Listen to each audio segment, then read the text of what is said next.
Good morning, good afternoon, dare I say good evening on this very chill autumn Sunday. I hope your week's been good. I hope your weekend's been all right. And I hope the following week is excellent.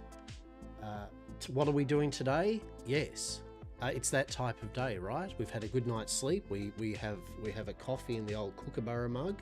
Hell yeah, Australia. I've got my appropriate big cultist outfit on. Don't worry about it. It's fine. It's very warm.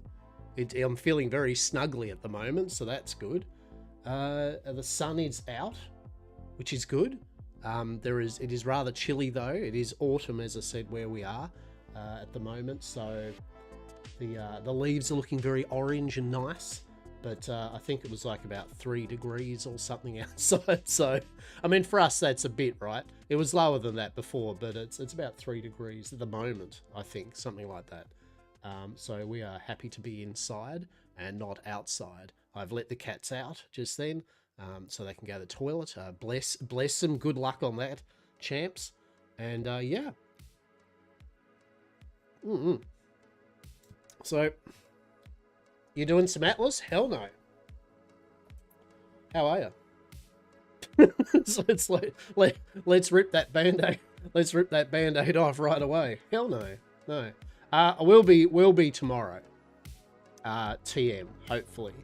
I'll try to convince Saz to jump on, depending, and we might go for a bit of a sail around a couple of ports and have a look. I mean, look, at the moment for us, we were already pretty quiet with what we do anyway. Like, we weren't this season going hard. We had just a couple of things we wanted to do, which we kind of done. There's still some ideas, but with the amount of people and bits and bobs and our times that we play, yeah, that's all. Plus, we have a whole bunch of other games too we're trying to get through at the moment. So, yeah. But I hope you and yours and everyone else has been having fun with it all, though. I did watch a bit of a pirate battle this morning. I watched Uwu fight the Navy. So there was still, and I think it was Fordham. I don't know. That was pretty cool. Yeah. But as for what we're going to play today, that's a good question. Today's just going to be a rambly day. That's why we're just in the just chatting section today, because I'm probably just going to play some games and see how the day goes. If anything pops up of interest, sweet. But this is just more of I was going to just chill and play games day anyway, right? So just fire up the stream and go for it. Yeah. How are you, Urza? How are you? How's your day and evening going? Yeah. Just working out like what we're going to do today. As I said, it's just going to be a mixed bag. So don't look for anything particular. I might fire up a bit of the Slawmance of half an hour. And then I might log into Parlia quickly. Today is really just me just vibing with you all, just pottering around day. Next week I've been starting to think of some ideas for how I want to change my office up a bit. Just going to measuring out the distances of everything. I want to get some new desks in. I was thinking about putting my streaming kind of like on that side, facing this way. That wall has got a partition between the living room and here, so unfortunately it's a bit thin. It's not thin, but it's not going to be really sturdy enough to put shelving up, real solid shelving, which is kind of what I wanted. I wanted to have shelving up there so, you know, we could be looking this way with some cool stuff. Rather than just my airbrush station, which true, we could probably watch me do some cool stuff once I get my camera angles done a bit better. But yeah, that's what I was doing the other night. I was just thinking through of how I want to reorganize my office. I've had this office like this for so long, and it needs a refresh, basically. But there are just, annoyingly enough, the way it's laid out is actually pretty good. Like on this side with the streaming this way is actually useful. The doorway to the kind of is over that way, which is good. It's out of camera angle. The windows here, which kind of gives me a bit of light, as well as me being able to see my birds and all that out onto my veranda. So realistically, streaming this side and having the back wall over there is pretty good, but I also need to set it up so that I can maybe have a camera mount, get another camera. I was looking at also some new cameras.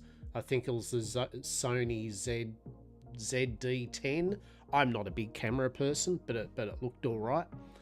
I was looking at getting a camera like that and having one of the tables set up for both. Those that don't know, as I've mentioned before, I love board games, role-playing games, and collecting card games. Yeah, so I collect a lot of collectible card games and trading card games, living card games. Yeah. So I basically, in essence, I wanted to have one of my desks with a good camera set up overhead so I could do some pack openings, right? Because I do like to now and then buy a booster box of card games and stuff like that, and starter decks. So it'd be nice to have a proper camera angle that we could switch to, so I could go onto one of my other desks to show that off, as well as some of my hobby stuff. Like, if God forbid I actually start painting all of my models that we have, that I 3D print, I need space for the different things to be set up for that. Hence why shelving, storage solutions for paint and my hobby supplies and all that. Long story short, I want to work out how I can feasibly restructure this office so I can stream my games and chat while at the same time stream some of my other hobbies, being my card games and my miniatures and stuff like that. Yeah. So I did the big full-on thing last night of looking through all the different things I wanted. I wrote my little shopping list down of both streaming equipment, but then once I did the streaming equipment thing, I started verging on the computer upgrade thing, right? I started going, maybe I can upgrade my computer. Maybe I might just buy a new computer, save up and buy literally just an outright new computer. I don't have time to build a computer. Get the hell out of here. So that went down a rabbit hole. Then I started looking at things like cameras and lighting, light boxes. That was a whole deal, watching all these videos for it. And long story short, I'd filled my brain with too much info, right? You ever had that where you just sit there and you're like, yeah, and then you're like, no, I can't do all this, right? just stop what I was doing and vegged out watching YouTube and stuff, right? So yeah, that's one of my plans anyway, hopefully over the coming month, is to restructure this. Only every day of my life, right? Exactly. The only difference is you restructured or niced up your area though, whereas I haven't yet. So we'll see. But next week is going to be a cleanup of the office week. I'm going to grab all the bits and bobs and just put them away for a moment, just clean out the entire office, give it a good deep clean, and then just measure it all up. That's next week's goal, is just to clean it all up and measure everything out, just so I've got some dimensions of things for lights, where I want a PowerPoint, etc, etc. Yeah, my area is definitely nice and totally not like a tornado. Look, your when you do show at least your stream area and that though, I mean, true, you don't actually show your stream area, but you do show your desk. Well, look, your desk's all right? Your desk looks pretty, right? And that's what I'd like. I'd like my areas that I have done up a bit nicer. So, as I said, hobby area. So the idea is to have a back wall with, I don't want to do the streamer thing of all the fancy lights, but the reality is I would like my back wall to have some nice artwork that I like. A couple of shelves or something, while still maintaining the use of a table at the back, because the table is good for my hobby stuff. And then I want to use this section here, which has basically a shitty ass desk at the moment in front of a window. I'd still like to have a desk here, because then I could have that as my card game overhead kind of camera. Yeah, that's where I want that kind of area to be, where I can maybe paint figures, play around with things. The showcase table, yeah, the non-gaming stream table. And then this section here, obviously still my domain, right? for gaming and talking. So I'm thinking at the moment I've got a dining table. But yep, the deck is passable, right? At the moment I'm using literally an unfolded out dining table. It's an old antique roundish table that's quite large. So it's quite a large table and very sturdy. But I'm thinking I might actually see, this is where the dilemma's kicked in, right? At first I went, look, I'll get an L-shaped desk, right? Around like that. Beautiful. That would solve a lot of things, because then it uses all the space. I can maybe move the stream more that I'm facing in the corner. Just imagine this is the corner of my office. Like this way. And then have all my kind of monitors. And then I've got a space over here for doing things. I've got my desk still for my hobby stuff. Beautiful. The only problem is I was thinking of getting a standing desk just for, health reasons. I mean, I'm sitting there streaming and doing all that. A standing desk would be pretty good to be able to stand up and just stretch the legs more often, etc. Which kind of kiboshes the whole L-shaped kind of desk situation. So, yeah, these are the things I need to think about. Then I need to think about my storage options of where I want some, what type of drawers and things like that. Yada, yada, yada. So, so yeah, that's that. And then along the way with that, I've got to obviously then think of, I need a few electrical things sorted, lighting. Although the running joke of me having not really too cares about lighting and that, and I don't mind this kind of lighting. I would like maybe a bit of extra lighting. That would be probably sweet.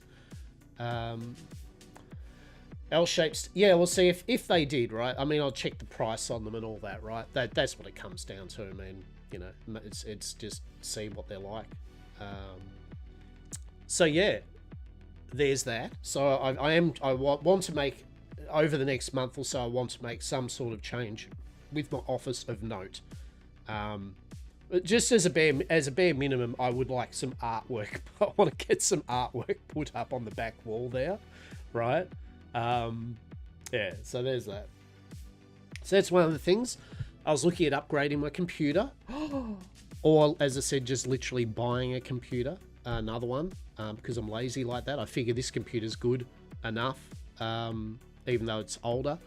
I could upgrade it, or I could just, hear me out, have this, because it's good enough, I could have this as the separate machine then for processing and streaming, and then have the new rig for the gaming, right? I think that in an ideal world that would be mint, right? That would make a lot of overheads of bandwidth and processing a lot better. It's the time of the YAM art, right? Do I go the streamer thing where I have like the YAM Corp approved Hasta pictures up the back and various YAM Corp related artwork? Or do I just go like the Lockerbar person of culture? Right. We'll see. Or Cthulhu related art. We'll see. But there's room at the back there for a number of pieces. Obviously, it's a big ass wall. So yeah. Yeah, computer-wise, I was just looking around. I mean, I have a... Just so people know, let's have a look here. Do I actually have the specs for it? Or did I somehow delete that?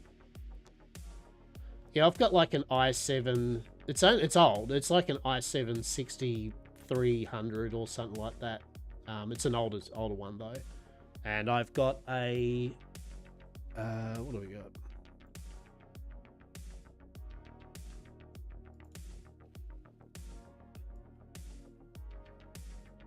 Move this over here.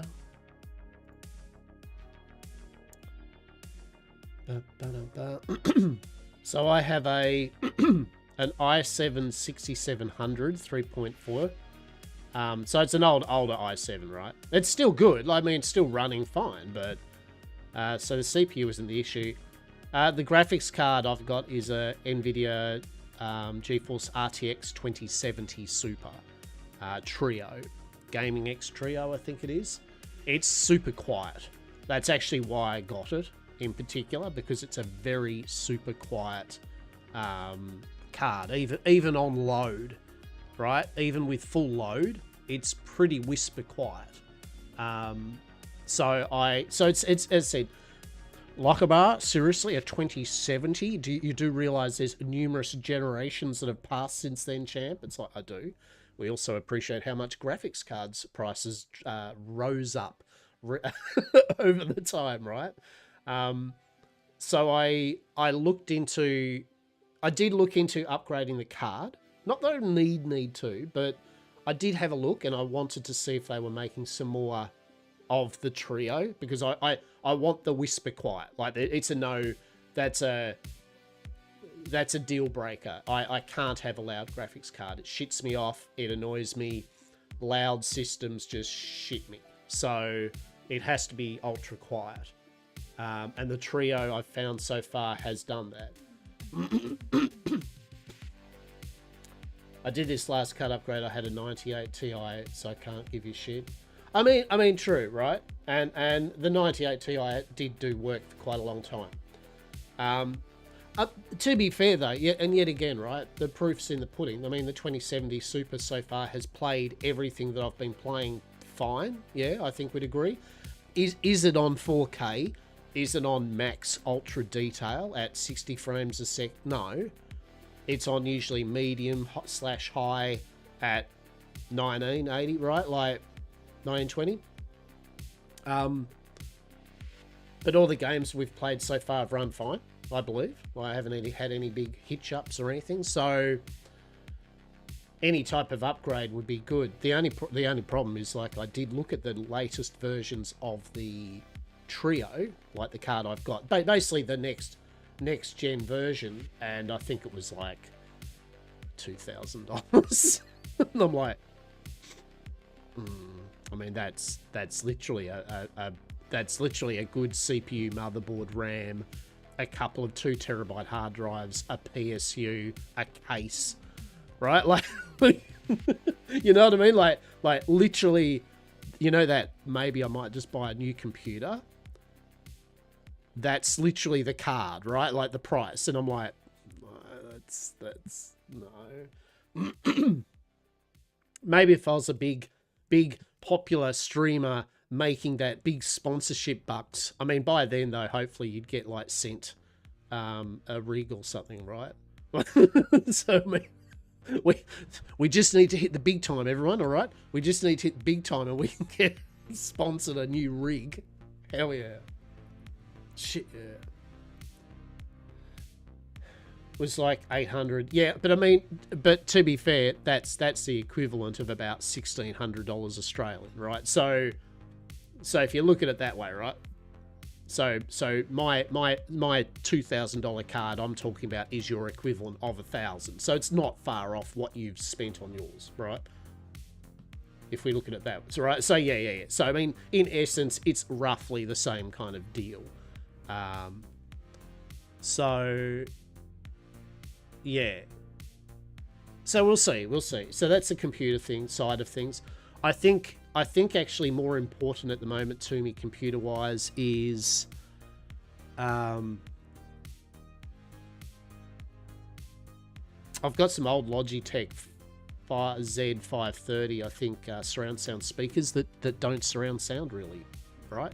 And they take up a lot of desk space, and I don't make any use of them. So that's one thing. Like minor upgrade, I'm going to upgrade just to a nice modern, 2-speaker, really good speaker setup that might look aesthetically nice and also don't take up all the space.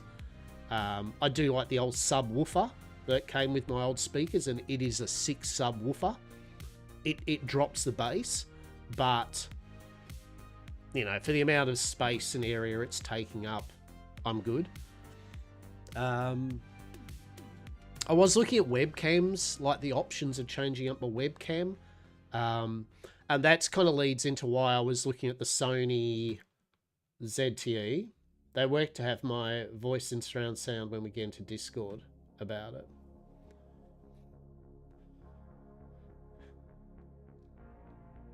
Fuck that.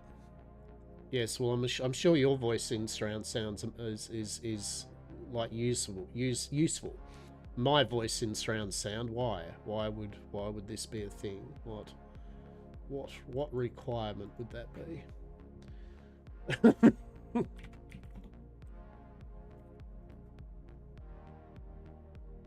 I think this is what I was looking at. Oh, for God's sake. Mouse, please. I'm going to get a new mouse too. But didn't you just get a new one? Yeah, but it's too big. It's too bullshit. It just, I don't like it. It's got too much going on and it doesn't feel comfortable. Bleh. That's what I was thinking of getting, or one of its equivalents. The Sony ZV-E10. Yeah. Is Lockabar in the house with us right now? From all the angles. Yes. Right. Yeah. It's in its newer gen mode, it automatically understands if you plug in to your computer and then you press a button, it goes into webcam mode. Beautiful. So you can it is your good little camera. You know, it's not top end, and bear in mind too, I'm not a camera nut, right? Like I'm not like the journey towards 500 cameras behind me, or in lens size. I don't, right? What I need is a good camera that someone like me can understand and it works, right? And I can learn a few things, but I don't need to learn all the things, right? That's the type of camera we're looking at. And from what I've watched a few reviews and that, don't get me wrong too, if there's any camera people that check this out later, don't get me wrong, I'm sure there's far better ones. I'm sure there are better alternatives. I'm sure there's 1,000 things, but I've watched enough people that I respect in the field that they've all said, the E10 or one of its series is just a solid all-round good camera for all of this type of thing. It's good for YouTubing, which I might say the other important thing here is I needed a camera for my trading card stuff and hobby stuff anyway, right? I need something with a really good autofocus. I need something that can pick up card game kind of look cards really nice, and the webcam ain't doing that. Like I've got a Logitech, I can't remember, 390 or whatever it is. It's one of the better ones that people still go, look, it's a good webcam. But there is no doubt that, upgrading to having a decent camera doing the webcam stuff, yeah, good stuff. Just looking at things that can up my game a bit for a multiple of things rather than just one niche thing, yeah. So it's about $1,000 Australian. I think the camera, it's about $1,000. Which I'm tempted. I'm thinking that might be one of my little treats for the year, is to just get myself a camera, get a nice tripod, a few other bits and pieces.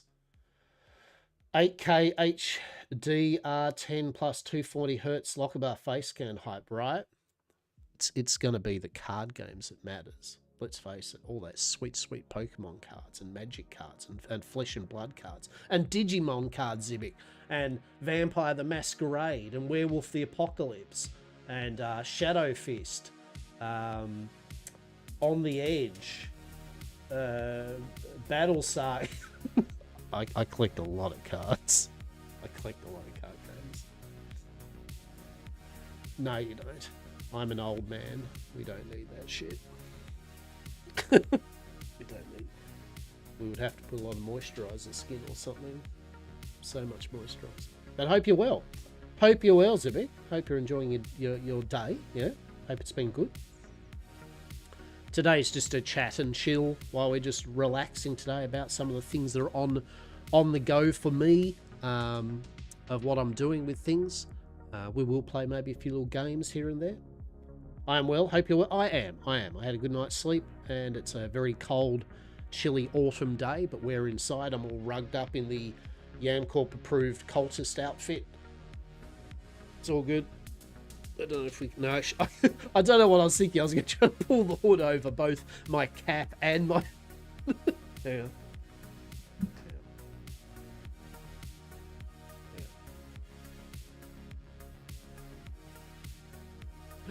Look at this. Fucking hell, it's going everywhere.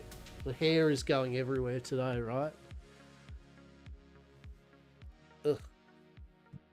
I need to have a brush. I need a little brushy brush, yeah? Here we go. Here we go. There we go. Yeah?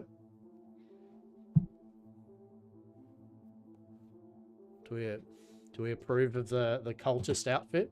Yeah? I feel like I'm a Club Penguin cultist or something, right? The pool's closed, everybody. Pool's closed. Hang on, how's this approach? Oh shit. What do you reckon? Is this good? Is this the way? Actually, what do you think? What do you think, by the way? What are options for headphones? Do you reckon I should get some wireless? Should I get some wireless earbud headphones? Are they good? Does anyone know if that earbud headphones good for streaming? Oh. I've only had big clonkers like this. Do I need cat ears? Should I get like full-on gamer Lockerbar headset? Earbuds are usually not as good as full-size ones. Okay. We might have a look into it.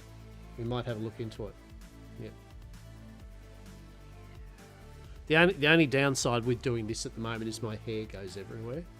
Like it all compacts down into like, so now I've got little bits of fucking hair over my forehead and in my eye. And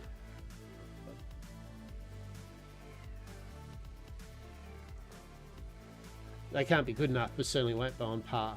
Yeah. It's toy with earbuds, but I don't super care. But I didn't super care for my wired ones. Changes how I hear voice in my own head. Yep. Yeah, I don't know. I mean, and I suppose too, because I face cam, I mean, it doesn't really matter. I mean, it's not like it's not really more aesthetics or anything. It's just more, I guess, being able to swap out hats or things like this. Sound quality is much different. Yeah, I mean, don't get me wrong. I don't assume that I think oh, by the way, I just realised. Why didn't anyone tell me? For God's sake. I'm crapping on about like, oh, have a look at this ZVE10, right? And I'm all excited talking to you about it. Meanwhile, Meanwhile, I'm on Just Chatting still, and I wasn't showing you what the fuck I was talking about. So this is the camera, right? This is the camera I'm thinking of buying, right? For God's sake. The only thing at the moment, this is a bit muffled, right? Like, this is fine. But obviously I've got now, like, a lovely, muffly thing called a hood between my headset.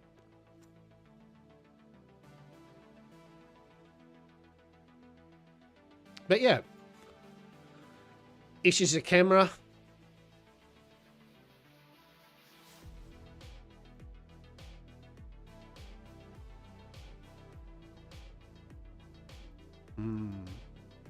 I'm sure if you know anything about cameras, you'd be like, oh yeah, that's all right, you know.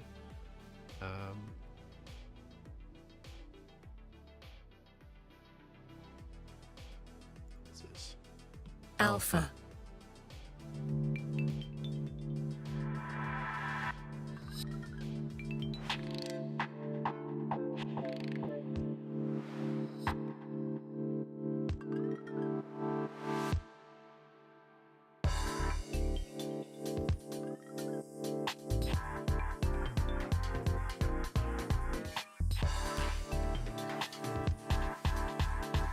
Yeah, so interchangeable lens is good.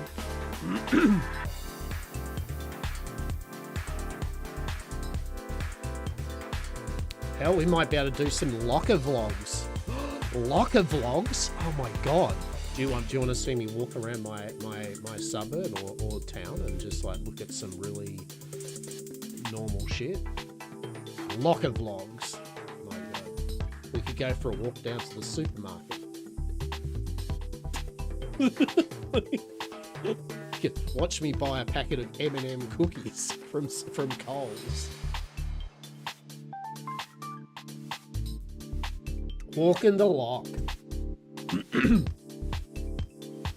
Go for a locker jog. The locker jog. That'd last all of 10 seconds. They'd be like, yeah, whew. All right, that's it. Oh no. Do you know I never jogged anyway. Even when I was young and fit, I never jogged. I walked, and I walked fast. Yeah, I was a walker. I liked a good solid paced walk. I could walk fast everywhere. Jog, fuck that. You got nobody time for jogging. What the fuck would I want to jog? And now, hell no. No, I agree. I'm self-aware. I'm fully self-aware. There, at the moment. Oh, it would make a funny TikTok maybe, right? Like a bit of self-deprecation TikTok, 100%. Like look at that old Aussie dude go for.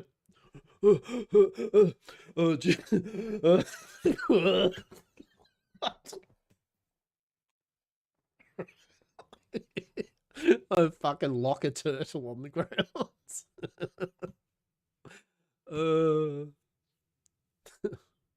Fuck me. Oh shit! I had a good idea. I had a good idea for the for an Atlas thing or for a season of Atlas. It was something. God damn it! What was the thing?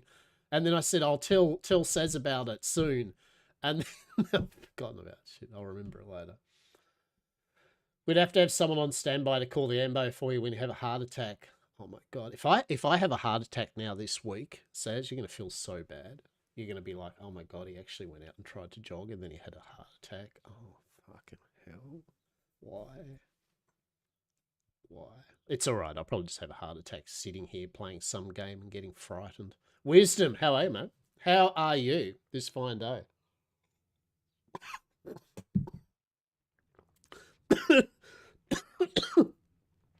Are we happy that I did? I haven't done that for a while. The put the coffee down the wrong hole. Brilliant. At least I didn't. At least, sadly, you didn't get a clip of me like projectile coughing all over my monitor or something, right? Right. So imagine that. That could have been it. Like on stream, Lockaby has a heart attack due to drinking coffee. Says just going, fucking hell, man. Anyway. Moral of the story, don't go jogging. Exactly. Right? Exactly. What's on the cards for today, Wisdom? What's happening or this evening? So yeah, that's the camera I'm going. I'm gonna actually we're gonna yeah. Because honestly, it's although it's what's the word for it? Although it's actually warm. You'll excuse my hair's being very straight today, right? Like it is so fucking straight and just, yeah. There is zero shits being given about the hair today. We've got that forehead happening. We've got it all happening. The hair is not working today. It's a Lockabar hair stream. Lockabar hair play stream. Don't worry about it. It's fine. Right? Nothing really, just been playing New World and Parlia. Hell yeah. You been enjoying your Parlia, mate? Yeah? You've been got into it? Some locker brushies. I do. Hang on. Can we get a locker brushie? Hang on. Where's a locker brushie? Where's the locker brushie?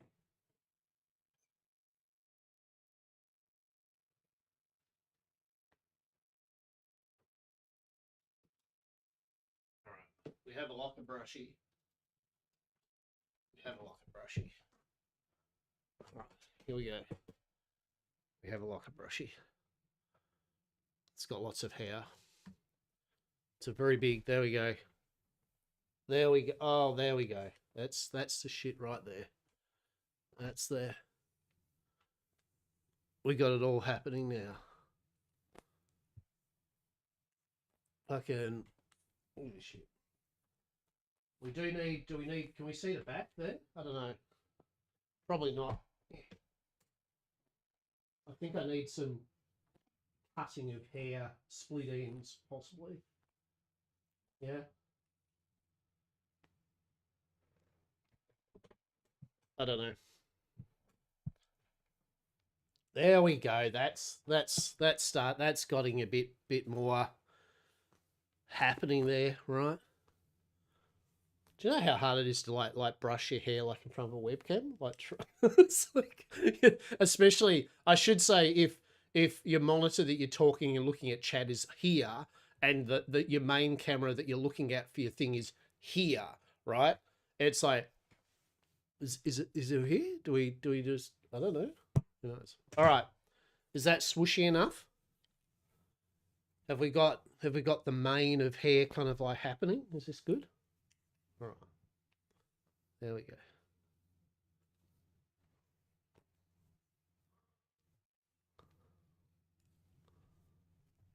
Good and swishy? Excellent. Oh, there we go.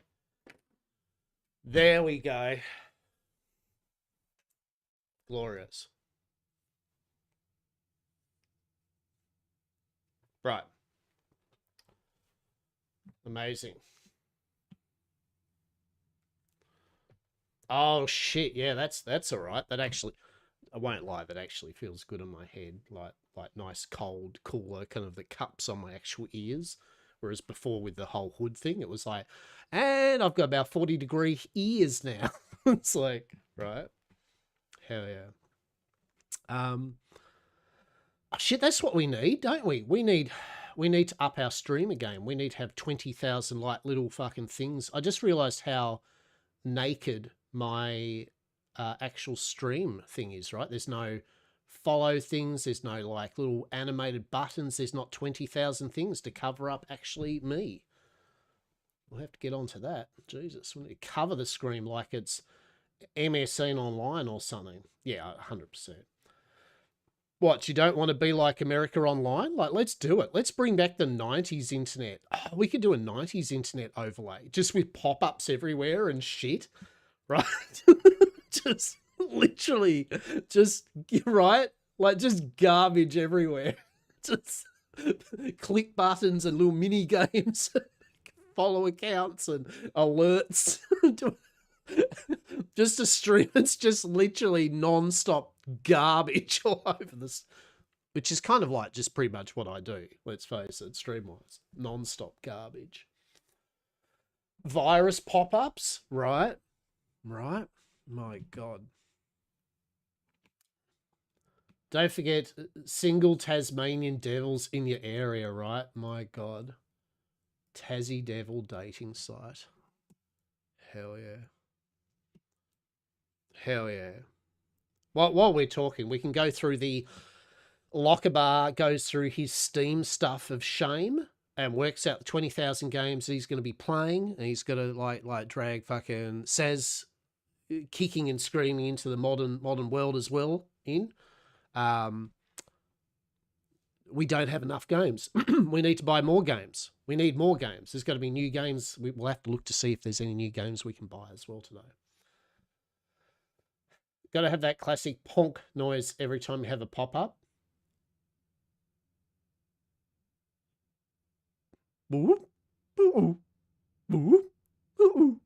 And there's a sound like that, isn't it? Sound like some turtle of the sea that's got issues. No, not that one. Oh. You've got mail. Welcome to TeamSpeak. Welcome to TeamSpeak. You've got mail. Donk. Oh, just a donk. Fucking dial up over here, right?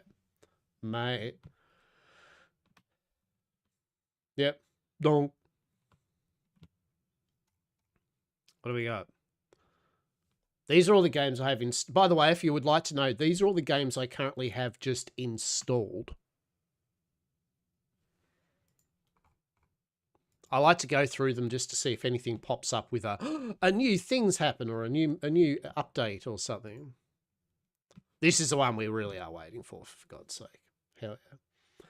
I remember the dong. MSN though, my God. My God. Oh, Atlas. My goodness. Brighter Shores really died in the arse. Well, it hasn't died in the arse, but it was alright. Chronicon's kind of like, as I said, it's like pixel art D2, but the Slawmancers could have taken over for me anyway as what I want to play in an ARPG. Core Keeper got a new update.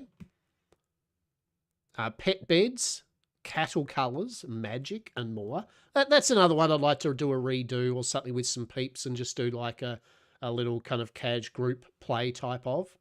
Good bit of fun. a older top-down JRPG, but modern, that I've been meaning to play, that I installed and have not. Well, have I played it at all? No. We do need to have a little go of Cultist Simulator. I've heard good things about that. I need some music too, right? There we go.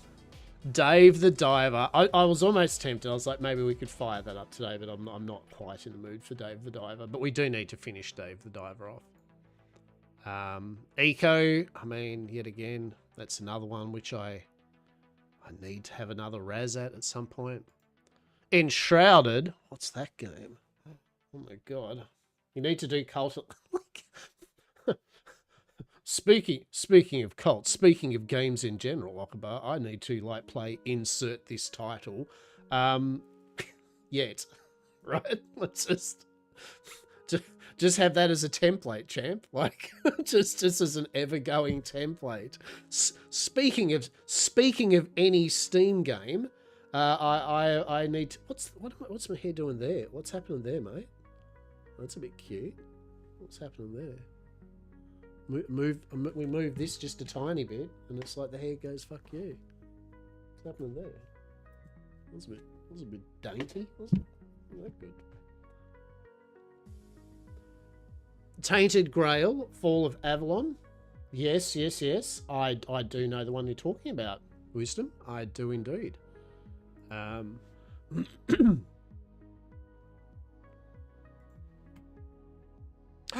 Arc Aquatica.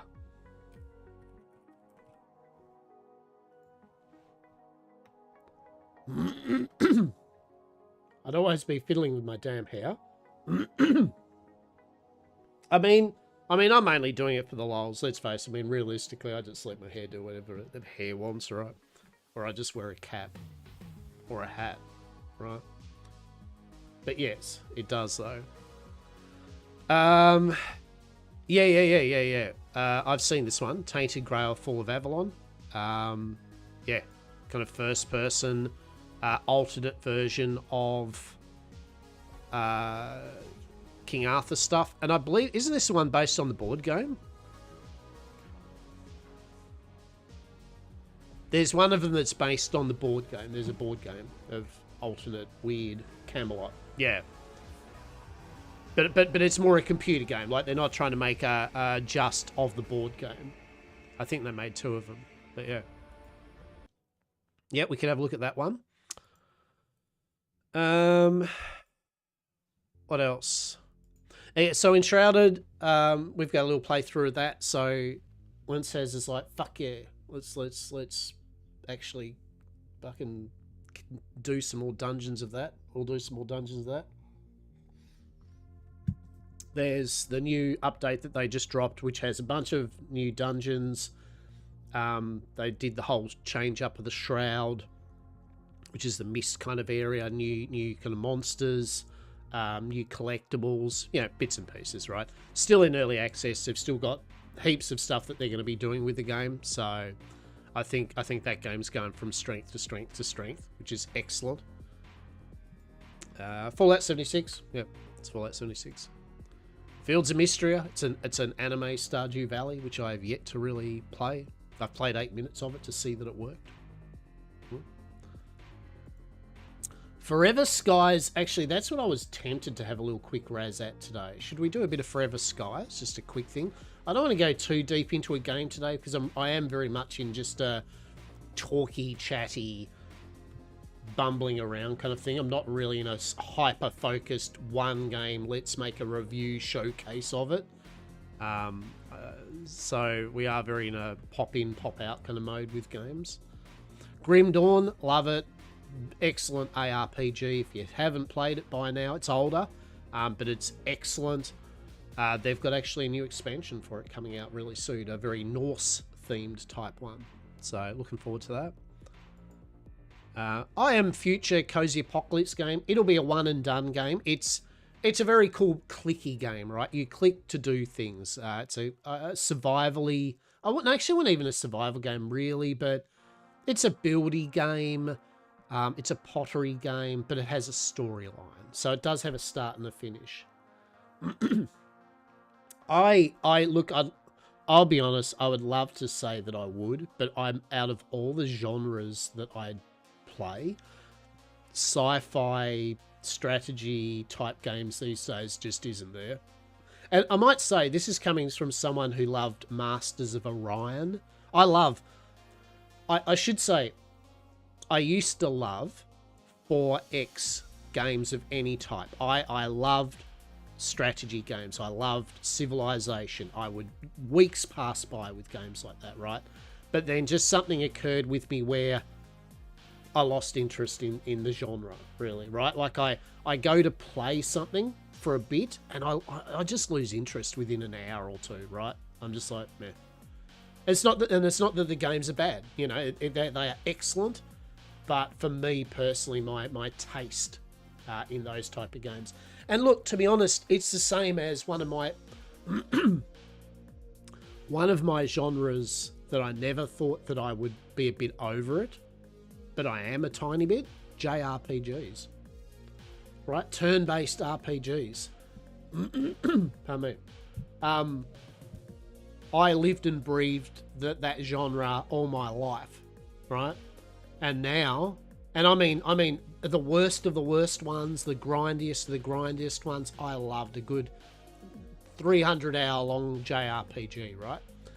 Now, oh God, it has to be something super absorbing for me to play through it to completion, right? Like I get over it after probably the 10-hour mark, 15-hour mark. I'm just done. And yet again, it's not because the games are bad. I mean, some of them are shit. Don't get me wrong. Some of the ones I used to play are technically crap, but they were I still enjoyed them, right? But now they just don't captivate me as much. It has to have something really. The story has to be amazing. It has to not shit around with the gameplay. It has to have a good start and a finish for me to go, right? And even some of the best ones, I still just, it's just a genre thing. I think we all go through this, right?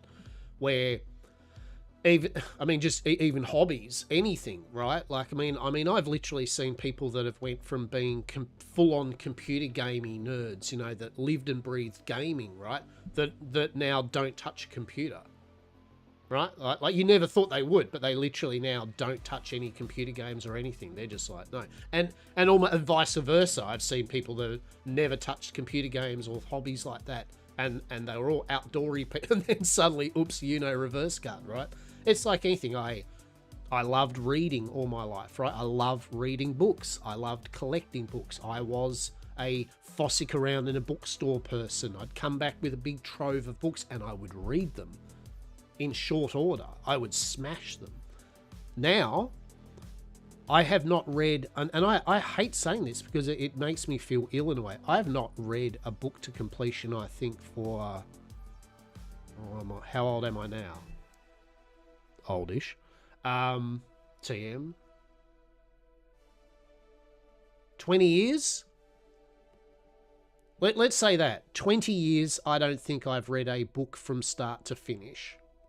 and as I said, as someone that loves books, I feel ill saying that, right? It doesn't make me feel good to say that, but I start reading a book and I just go, and I put it down, you know, like it's not like, oh, I don't like it, but I can't read it for long. And honestly, some of that I would put down to, it's not necessarily a bad thing, but it just is the way of things. Has to be like 25 years. Exactly, right? Truly. I'm apparently jailbait now to everyone. Great. I would attribute just to media in general, right? Like the internet, I will 100% say, actually, I'll put this on the record. I would say my lack of reading books and even hobbies, even my hobbies that I would sit back and paint and chill and vibe with would be due to the internet, right? And I'm not saying, by the way, that the internet's the problem. No, but I'm just, from me, that's why. Because I can absorb so much information quickly with the internet. I can access gaming and all sorts of things from the internet like that. That it's sadly rewired me to the point where I get anxious when I'm reading a book or doing a hobby for too long, that I could be missing out or doing something else online, right? Like that I'm sure that's going to make sense in some kind of primal way to many of us through online a lot, right? That you just, it's easier. It's the lesser of evils to just jump online to get your fix of necessity in your life, right? Whether it's socialization, whether it's, as one would say, rotting, whether it's stimulation via gaming or movies or whatever it is. It's just very easy. It makes it easy. And so the things that aren't as quick to do, for some of us, I think it just makes us go, I'll do it later. I'll read it later. I'll do this later. Is it like reading in bed, the problem? But when I get into bed these days, I fall asleep within 15 minutes and never get to read. Yeah. Yeah. Yeah. Yeah, I agree. And actually, to be honest, that's one of the things too. When I get into bed these days, I like to fall asleep. I've tried. That's one thing that I've tried to make myself, and I'm not saying I don't. I still do a bit of this, but I try that when I get into bed, to limit myself to only a tiny amount of time on my tablet. And that's usually only if I'm finishing up a movie or a YouTube thing or talking, you know, like it's just to finish a few things up. I try to limit that, and then I put it down and go, look, I'm going to just try to sleep. I know for many people it's hard to get to sleep. I know that this isn't like a statement of like, this fits, one size fits all for everyone, this is how it should be. But for me, I know that if I don't make myself do that, I will sit there and in essence, it's almost like, well, why am I in bed other than to lay down? You know, like, I'm not going to sleep, obviously. And a lot of the times I'll just get back up anyway and go, well, may as well just jump back on the computer or do some stuff for the next hour until I'm really tired.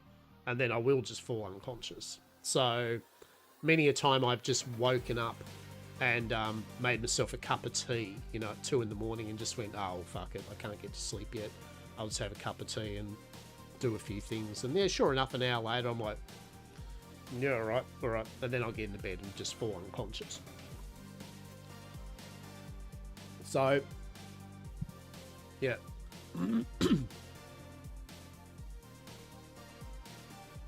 So yeah, I think that's all it is really. And that, for me, that goes with a lot of my hobbies, even board gaming, playing my solo board games.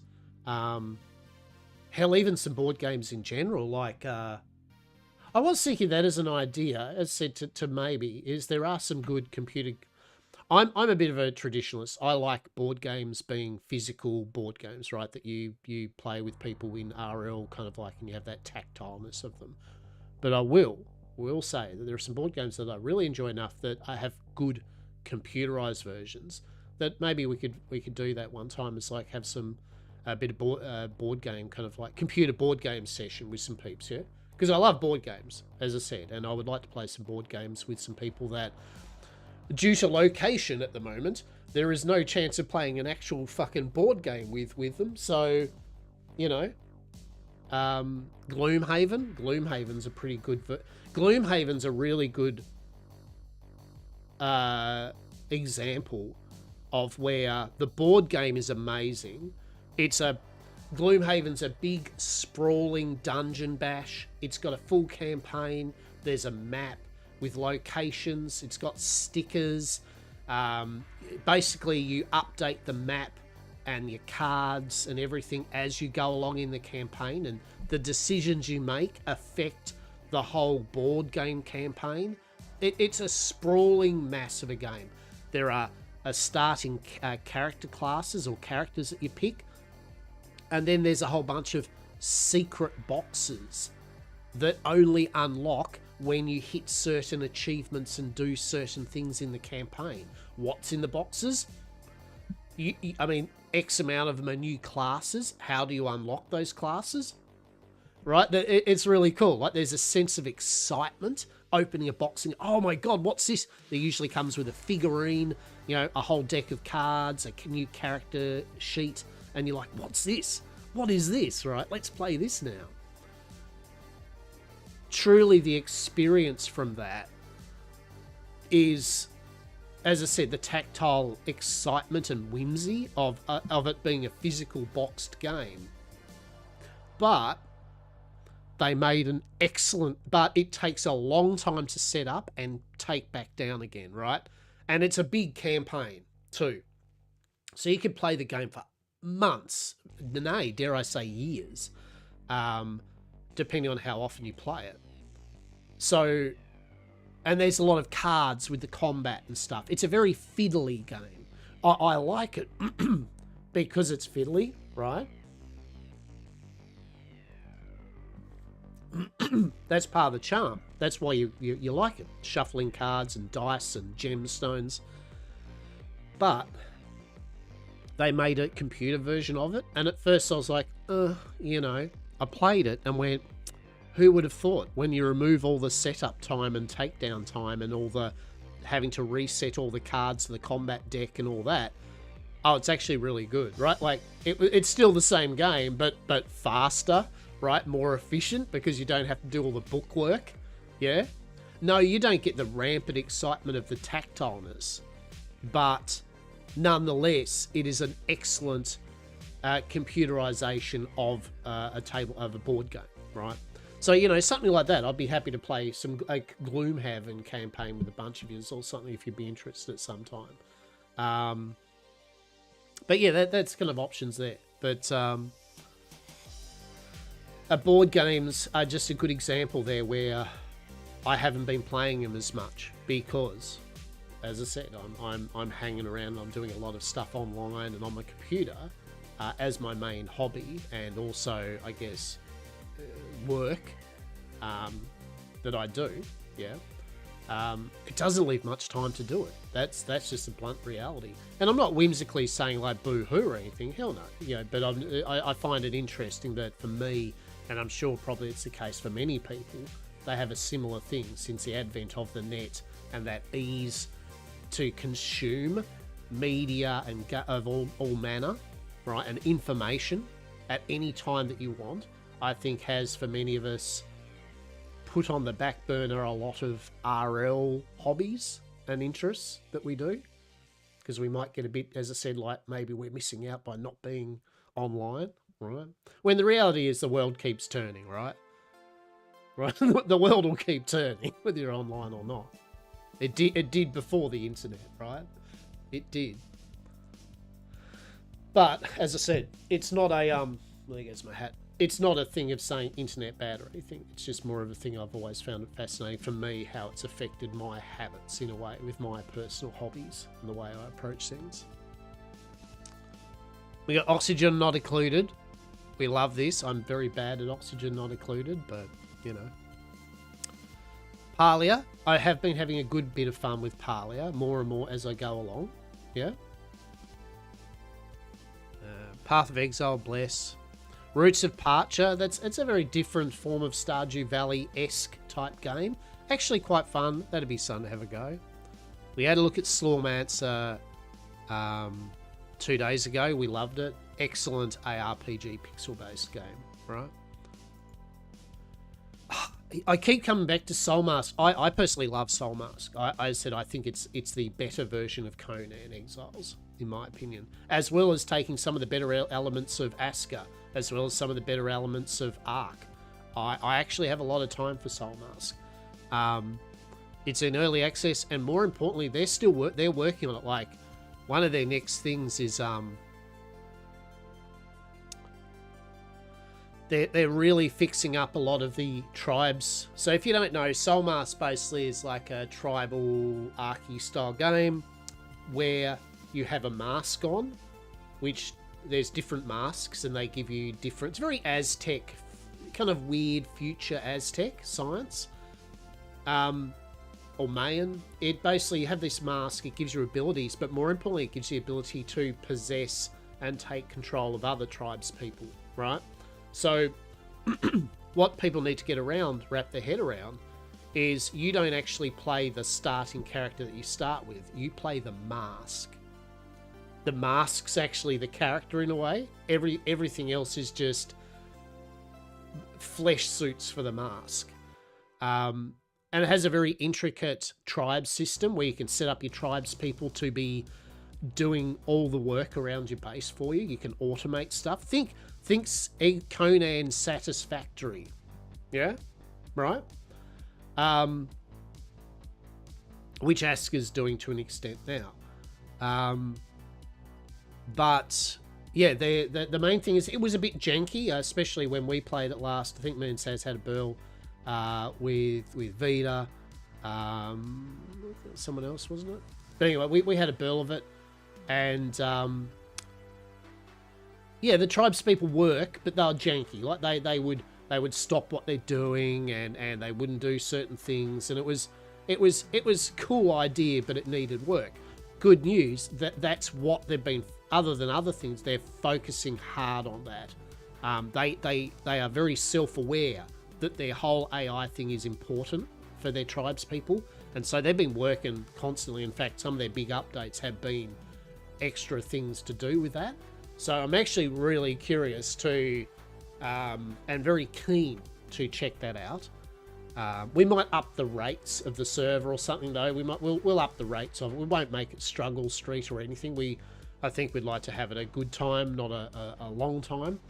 Not. I don't mean we'll hit a tree and instantly get 20,000 wood, but we'll definitely tweak with the rates just a bit, experience and stuff like that, to enjoy the game in a not as long a fashion. We see there, so optimized server performance of the work. Tribes will now automatically store items when their load reaches 60% during gathering, down from 80, to prevent work stoppage due to being overloaded.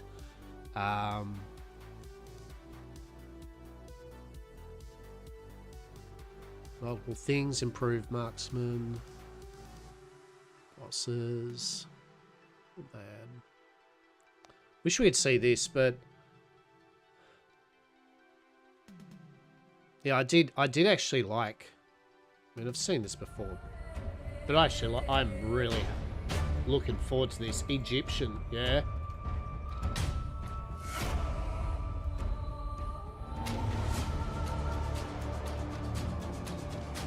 It's a very cool game. I can't stress enough. Like, I think it's an excellent game. It's got boss fights, boss arenas. I love that outfit. How good's that? The Anubis, yeah.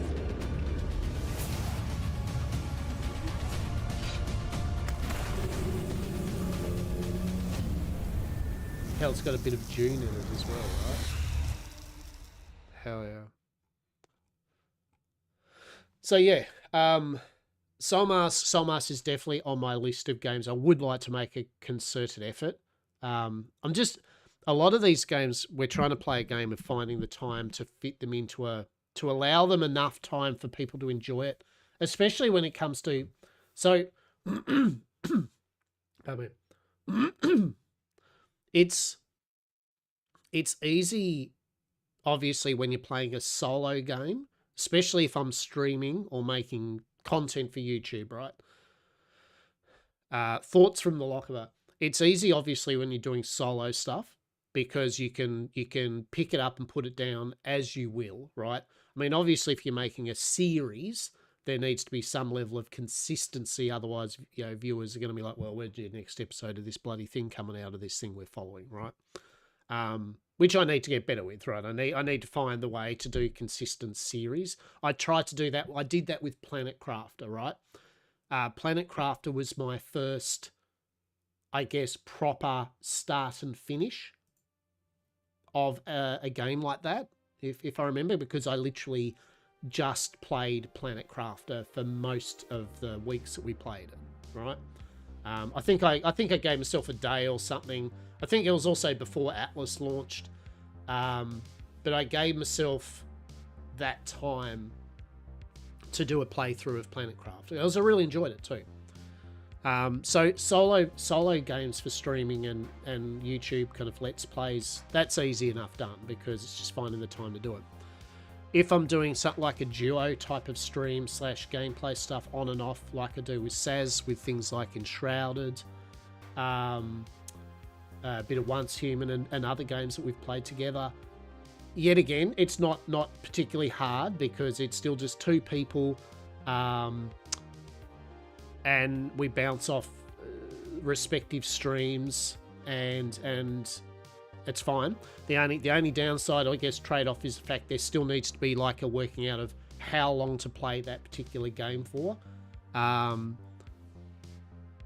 when to move on to, say, another game, because obviously especially if you're both streaming, and you're enjoying it, and it's good, say, content as well that you're doing, then it's kind of like that. Well, I'd like to do a bit more stream of this because I'm enjoying it and it's a bit of fun and people enjoying it. Or when do you nip it in the bud? You still need to be able to show the game off long enough to be enjoyable, and you don't want to be zipping between games to the point where I guess your gaming buddies like getting tired of jumping games to games. But at the same time, there's only so much time that you've got to be able to play the game. So duo stuff is still very easily doable, right? But there's some extra little bit of complexity to when you and how long you're going to do it. Which leads me to like community-based games. And I was going to say this because I bring it up. It's like, because a lot of streamers and a lot of peeps tend to have community servers and games, and I've done this a couple of times, tried just a little on smaller scale. The problem I find for me anyway, with community games is just the fact that I can't offer people that I myself am going to be playing that game for a long period of time, and a lot, right? You know what I mean? Like I feel that it's a bit almost disingenuous of me if I go, hey, yeah, I'm opening up a community server for this game.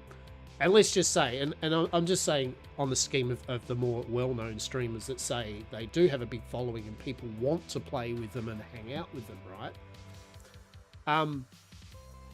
I feel a bit disingenuous for me if I'm like, yes, I've cranked up a server that you can all play on, but I will probably only play on it once a week, and I might only play on it for the next couple of months, and then I'll be done with it, right? Like that I personally can't personally put all the time in. I'm not going to be on here every day. We're not going to be playing together every single day.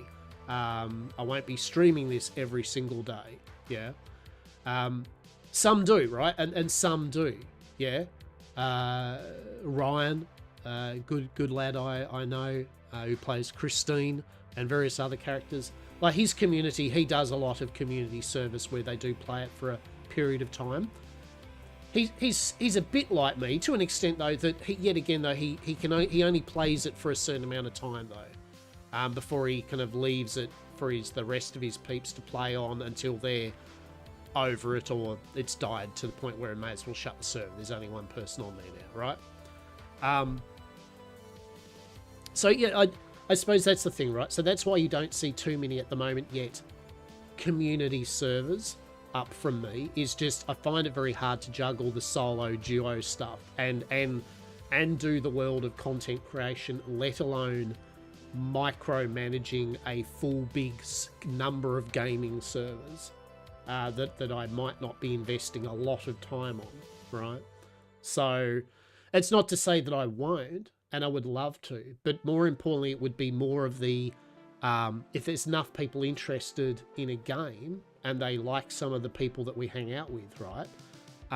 I'd be happy to fire up a server for say a couple of months and go, look, we've got the server for a couple of months or until literally no one plays on it. I'm happy to pay for it, just with the proviso that I will jump on here and there and we might have a stream of it, but I won't be here all the time, right? This is more for my community that wants to have a play of a game with like-minded individuals.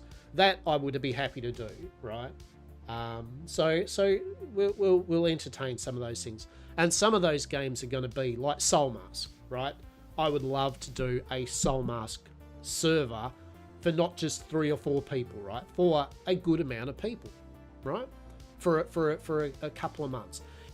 It would only be for a few months though, because at the end of the day, look, I'll be honest. I mean, large servers, especially if we did have a good amount of people playing on it, it still doesn't change the fact that the amount of slots that you have on a server is also costly, right? And I have no intention of wanting to drag money from anyone to pay for it other than myself, which I'm happy to do. But like anything, it's an expense, right? And when the server pop cap's going to go up, they obviously get a fair bit depending on the game. And I don't think we're getting like 50, 100 people servers or anything, right? But I could do like 10, 20 type people servers for a few months. That would be fine. And I would like to see that because I'd like to see what people get up to with it. Which leads back to the thing though of like a lot of these games are still early access, getting updates. Some of them I think are amazing to play even as is, like Soul Mask, right? You could play Soul Mask, we could have a server of Soul Mask right now, and you would get a whole lot of game, right? You're not going to be gimped with it, right? But there are some of them where it's like, no, I'm going to wait till it's 1.0. Abiotic Factor, we could have had Abiotic Factor isn't a big mega server. I don't know how many people you can have. Maybe it's 6, maybe it's 10, I don't know. But Abiotic Factor is one where I've wanted to grab a bunch of peeps to have a good playthrough of it, do a stream, have a few people are streaming it or something. Hell yeah. Abiotic Factor I love. Chef's kiss. But the reason I haven't done it is just because the 1.0 is just around the corner. Right? They've had a few updates and 1.0 is nearly here. So I figure let's do it when 1.0 drops and it's feature complete. Right? So that way we do have a start and a finish. From both just a gameplay perspective and a content creation. Bit like Planet Crafter kind of like thing. So, yeah, TLDR, Soul Mask, excellent. Would love to fire up a server of it. I mean, I'd love to fire up a server of Ark, a roleplay Ark server. Stardew Valley. Blessed that I've got this installed, right? Like, still haven't really... I mean, as I said, I did play 6... It's not like, oh, but you've got 64 hours. I did, but it was fully modded, right? It was fully modded, so... I'd like to play it non-modded, just to have a playthrough of what it's like. Traveler's Rest. Traveler's Rest is a kind of running your own inn, top-down pixel art style kind of game, right? V Rising, look, love it, vampire game. V Rising's another one of those ones where technically it'd be nice to fire up a server for a bunch of people, but yet again, it comes into that thing of, I feel bad because I can't say to everyone, hey, I'm going to be playing it with you for long, right? Because I'm like that. We do need to finish off Vampire Coteries of New York. Yes, that's all right. We'll stop. You gotta stop procrastinating. We'll fix that up. In fact, we've got to stop procrastinating with a number of these games, like Dave the Diver we need to complete. I think over the next couple of months, what we'll do, per chance, is maybe we'll have it that our Sunday stream, technically, maybe we'll have our Sunday stream is Sunday a good day? I mean, Sunday I like having this. Sunday I do like having a day like this, which is a flexible day where I can just sit here and just do this kind of just chatting about things, rambling, streams of consciousness, right? Do maybe a bit of hobby stuff. Nothing in particular. I feel Sunday's a good nothing in particular day, right? Maybe we might do a thing where I thought about it. Maybe I'll get a couple of people that that stream that I kick back with or something, and maybe get them on chat or something, and we'll just have a little natter about gaming news or things. I mean, that was something I thought of, like something like just talking about what's up and coming that they're interested in, any updates for any games, you know, any hobby stuff they're doing, something like that. Get a few different people in or something just to see where they're at with their fun, mirth and whimsy. So Sunday's the flex day. So usually how I wanted to do it was I wanted to have a day at least of stream where I do like kind of like my duo stuff, whether it's with Saz or whoever, right? I'd like to have a day where I do a stream with someone, yeah, that's also streaming, or a game we're playing. And then usually I like to have another day of my stream, which is either that or one of the other games that I'm playing, either solo or with people, yeah. Then if there's a role-playing season happening, whether it's Atlas, GTA, whatever, I need to have one of those days of my stream as that, obviously. It's a bit pointless doing a role-play season and not streaming it, right? And then that leaves me a flex day, whether it could be in that or it could be whatever it needs it to be. So I'm still committing myself to just doing 4 streams a week. Like, I'm not going to ramp it up. The only time you'll see me possibly, this is all like, you know, like you can't call me out if you do see me stream on another day, right? But the idea is that I want to stick to 4 days, and that's it. But with the caveat that some evenings, my Oceanic evenings, you might, for whatever reason, see that I've done a little stream, and that's usually for when I'm just sitting there in my evening and I'm like, you know, I might do a couple of hours of this other game, you know, just to get some footage for YouTube, just because I'm bored tonight. Maybe someone will pop in and I can say hello. Yeah, it's more for socialization and just to get some YouTube content. So you might see me stream off hours for 2 or 3 hours, but they're not like hyper focused. Come on in. It'll just be I'll pop up for 2 or 3 hours maybe in my evenings. And then, yeah, so they won't be big mega streams. But in general, yeah, I want to stick to that kind of 4 main streams a week for life health balances, right? You know, at the end of the day. Plus I need to have off days too, bit by bit.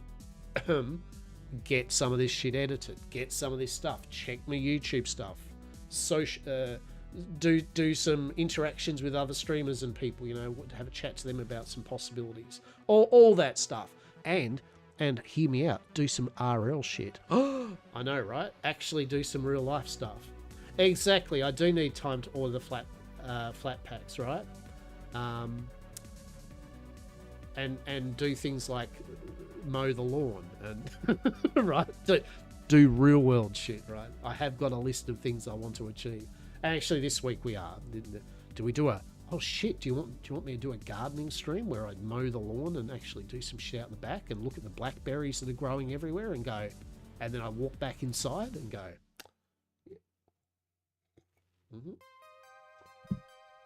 You know what that stream will be? Beep, beep, beep, beep, beep. Hello? Yeah, like, do you have any slots available for your gardening service? You do? How much? You do? Excellent. When could you come around? Tomorrow? Yep.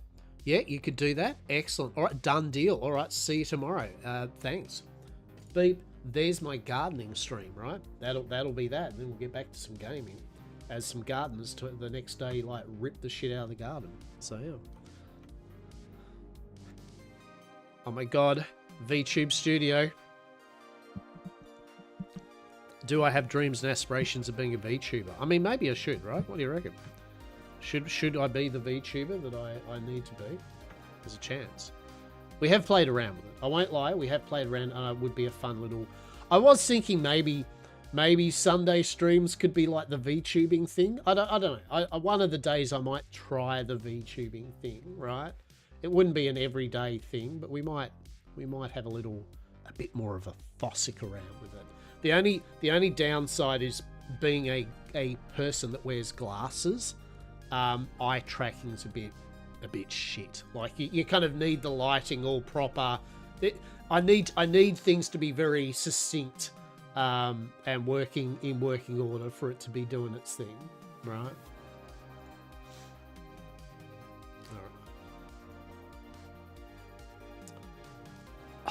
I would love to show you Warframe, but I'm not particularly good at it, but I love Warframe. By the way, if you haven't played Warframe, play Warframe. I don't need to go into it. Space ninjas. Weird feeling bioorganic outfits and war armor, right? Some of which makes you stir feelings that are mixed, right? Space Ninjas. It is an excellent game. It's free to play. It's an action looter shooter type game. It is mint. The aesthetics are totally their own. Chef's kiss. Just simply chef's kiss of a game. And someone's got to get through and finish off Space Marine 2 too. So yeah.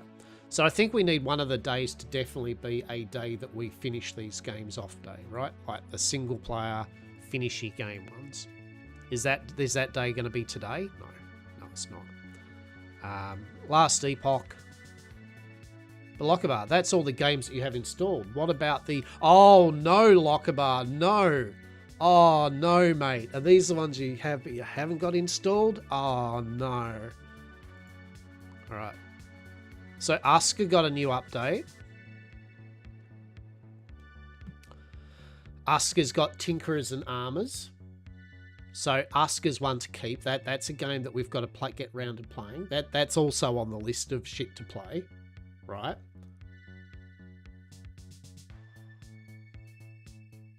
By the way, with the light now, the light's coming in at a weird kind of angle and all that. Like, feel free to tell me any tips or tricks or anything you think with my lighting, or if this scuffed, if the scuffed video we've got happening here is acceptable enough to watch. But if you have any tips or ideas, feel free. If you think I should shut the blinds and turn the light on, or just go with this, like, as I said, it's that kind of weird afternoon light at the moment coming through the window. So, unlike professional streamers and YouTubers who have light boxes and proper lighting behind them and up here on their face and all that jazz, all I have at the moment is I have a window that's open. The blinds are open. That's it. That's your lighting, right? So Asuka's really good fun. That's yet again one we've got to get round to play, right?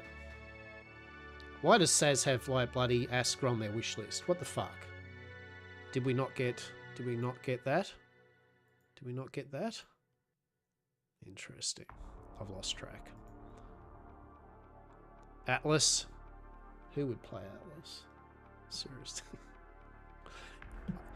I've only played... Oh, 3,699. Nice hours. That's pretty good. Well, maybe I'll just keep it that. That's right. I can't play any more Atlas. I need to keep my hours at 3,699. I was going to say, once we maybe get to 3,999. Mm-hmm.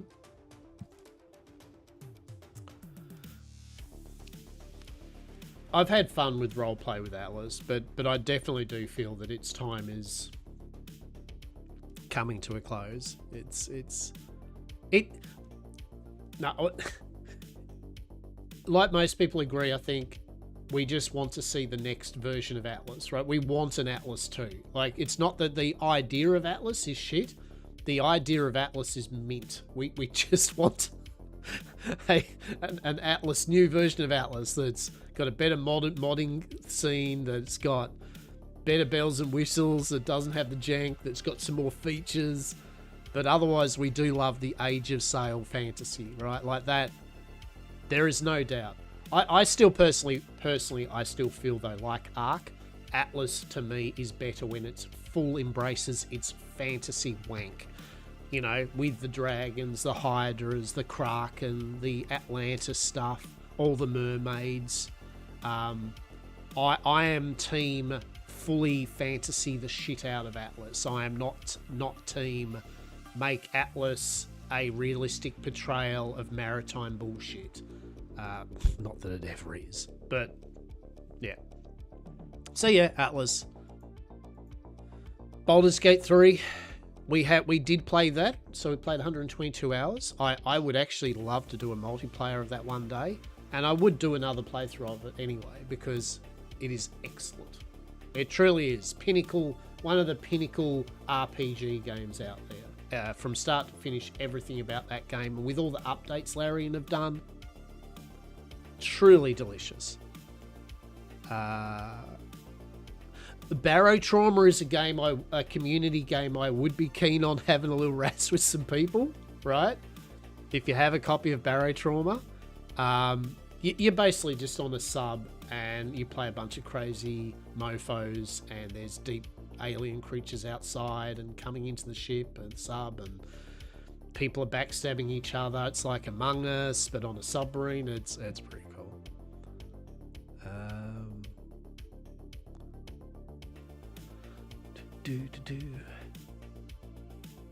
Citadel Forged with Fire.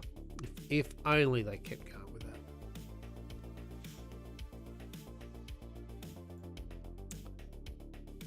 Conan Exiles. Top stuff for roleplay. Although they dropped the kind of seasonal thing and all that at the moment, because they basically just went, look, we've added all this content to the game, but there's still a shitload of bugs and jank to our game. Sorry, Funcom, but it's been years that this has been the case. But okay, it's at least you're addressing this now. And cross fingers. So what they've decided to do is they're putting a halt on new content. At first, people were like, what? But they're like, because we want to do the content which is simply bug fixes and solving a lot of the problems that we've had for years, right? Which I think everyone went, you know what? We're fine with you doing that. Stop making new shit that's broken and fix what you've got now. And that's what they're doing now. All their updates now are literally trying to fix all the jank. God bless how long that's going to take. But I would rather them do that than just keep spitting out content that's broken. I think many of us would agree that's the case with any game, right? New content is fine and good, but if your new content is balked, what's the point of it, right? As I said, Core Keeper, yet again, a small scale group, bit of fun would be good. I feel a lot of these games also, like, let's be real here, as I said, I'm very self-aware about this. A lot of these games are great for people that are very dedicated to playing one game for a period of time, right? Like, Core Keeper would be a good playthrough of start and finish with a group of people and then stop, right? But to stream and play it every session, right? Because if you do that, you would actually get the games over and done with, for example. So, I mean, I know a lot of these games I play, for example, if I did only stream them, say 3 days a week, leaving one day to not be that game, yeah, there's a lot of these games that we could probably get through in a very meaningful, useful manner, right? But yet again, there's going to be some people like, yeah, but I'd like to keep fucking around with this game for the next 2 months. Like, yeah, but, you know, I can't afford to do that. So, right? So, yeah, I feel if you are dedicated to just one and only game, a lot of these games I'm showing at the moment would be right up your alley. Critter Cove, which is kind of like an Animal Crossing. It is. It's an Animal Crossing game. Which I picked up a while back. And then there wasn't much, right? There was this, well, there you go. November 24th was their update, Boat Spots and Barnacles. Then a bunch of fixes. Then a Valentine's kind of update. And then news about May having a big world update in June, right? I will say this. I have no problem with a gaming company that doesn't spit out like promises big updates every week or two, right? Some do, right? They go, oh yeah, look, here's a new update, new content, new content, new content. All I want from a game that I've bought in early access is to see consistent something happening with it. News is a big one. Semi-frequent news about where they're up to, what they're doing each week. A weekly, hey, this is what we've got up to so far. It's not really content that we can give you, but now you know what we are working on. Or like this, they're doing a lot of performance fixes and patches, right? Yet again, I'd rather see this because this means at least they are approaching their game and debugging it and fixing up issues as they're going. I would rather see this than each week a new big content update that's broken yet again, right? So although it's been a while since they've done anything of note, if this big update does something meaningful and it progresses their game, bravo. Unfortunately, some of these games do the thing where it takes them a long time. They finally do an update and it didn't really do much. And then they do a few more updates and then they go radio silent and then oops-a-daisy, you hear that the game's closed. You know what I mean? So your mileage may vary, right? But I'm glad that at least they brought out some more news and they're doing stuff. Speaking of Cult of the Lamb, that was shame too. By the way, I'm not going to mean anything, but it was a shame. They've added a lot of content to their game. Cult of the Lamb's a really cool roguelike. Sadly, I think one of their was the person that did the music, wasn't it? Yeah. Riverboy was the person that did all the music. Passed away, sadly. So they did think, and they've taken some time to decompress and to chill, right? The game itself's already feature complete, and it's a full working, brilliant game, right? Like if you don't have Cult of the Lamb, get it, right?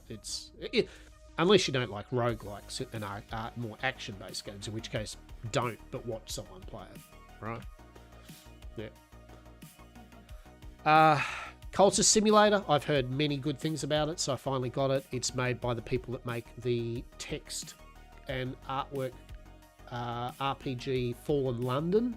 It's a browser-based game. It is excellent. If you have no problem reading gorgeous story narrative text and more of an old school aesthetic of those browser RPGs where you have your inventory and you make decisions and you have a cinema, Fallen London, utterly beautiful game.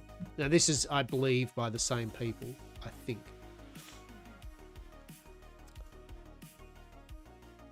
We still need to actually get back and do another playthrough of Cyberpunk. I've completed personally Cyberpunk, but I never played the expansion, nor did I play it since a couple of the big updates. So it's worth for me doing a full playthrough of this. I know Saz is going to TM at some point. But if you don't know about Cyberpunk, at the end of the day, it's great. It's a really good RPG. Yeah, you love this game, right? Since all the updates, it has just gone from strength to strength. It's one of those games, it's aged like fine wine. Like, truly, it's aged like fine wine. Yes, in its launch, it was shit, but Deadside, I have heard of Deadside. I have indeed. Yep. You should be playing Parlia, though. Come on. Everything's Parlia. All is Parlia wisdom. Come on. I hope you're playing Parlia now, right? Dark and Light. I'll just say this. Dark and Light is the usual bloody bullshit where it's is it Snail Games? Snail Games. This is a good example. I have a base to look after. True. Dark and Light was this amazing new Ark style game. It had all this cool shit about big monsters, fantasy monsters. There was breeding of them. It was just, I can't express. It had so much awesome potential. I played it. And like what Snail Games does, right? They just left it. They just cash grabbed it. Yeah, they just do this. They just made it and they did some updates and it was really cool and people were like, yeah, this is good. And then they just shagged us. Should have been good and better than the others as they improved. Right? That's what I mean. I played 128 hours of it. Right? So I can't stress enough here. I played 128 odd hours of it. So you now, if you now know me as a person, I guess, that games and that, I think you could say that if I wouldn't have put 128 hours if it wasn't a fun game, right? Like it was good. It was good fun. Janky, yeah. But if they just simply had have kept going with it, it would be excellent. It would be like Ark in that people would still be playing it, right? Like it might not be the hype right now, but people would still be playing it. They would be loving it. It was great. I'm not going to talk anymore about it because it saddens me. It shits me when these companies make a good game. Ah, yeah. Yeah, they're just a very greedy company. They're a very odd company. Look, to be fair, they've had serious ups and downs with management, with buying out the main overarching. You know what I mean? There is more to it than just simply game company bad. They have had just way too much shit happen with them as a company. Yeah. They. You know what? Literally, what I think is they let them come up with some cool ideas, the team, and then the higher ups go, send it to market. Yeah, but sir, we need another send it to market. All right, we have now. Can we update it? No. Now don't update it. What? Just don't. Are we going to close the game already? No. Don't close the game. We don't want people thinking that they can't buy it. Just quietly don't do any more updates and we'll just go radio silent on it. And that's what they do, right? They ghost you. They ghost their game. They ghost their audience. They literally get you interested and leave you on red for 2 years. Right? Literally. They have mastered the art. They don't just cancel games. They just leave them there on the Steam store for people to accidentally buy. And unless you looked at the update history. Like, when was the last update? Look at this.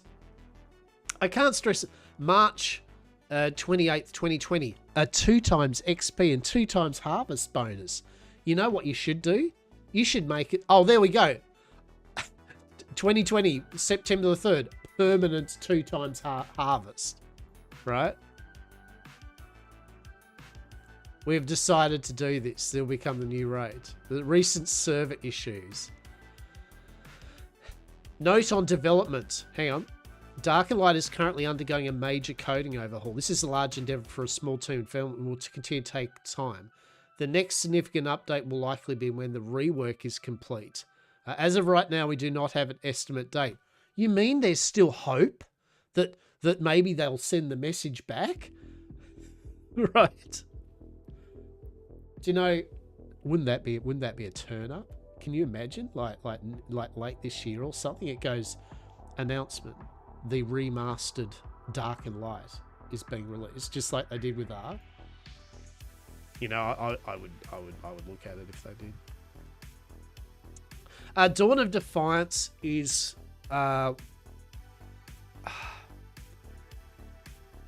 It's like a, was it Greek? It was a Greek survival open thing. It had a couple of interesting things. It was cool.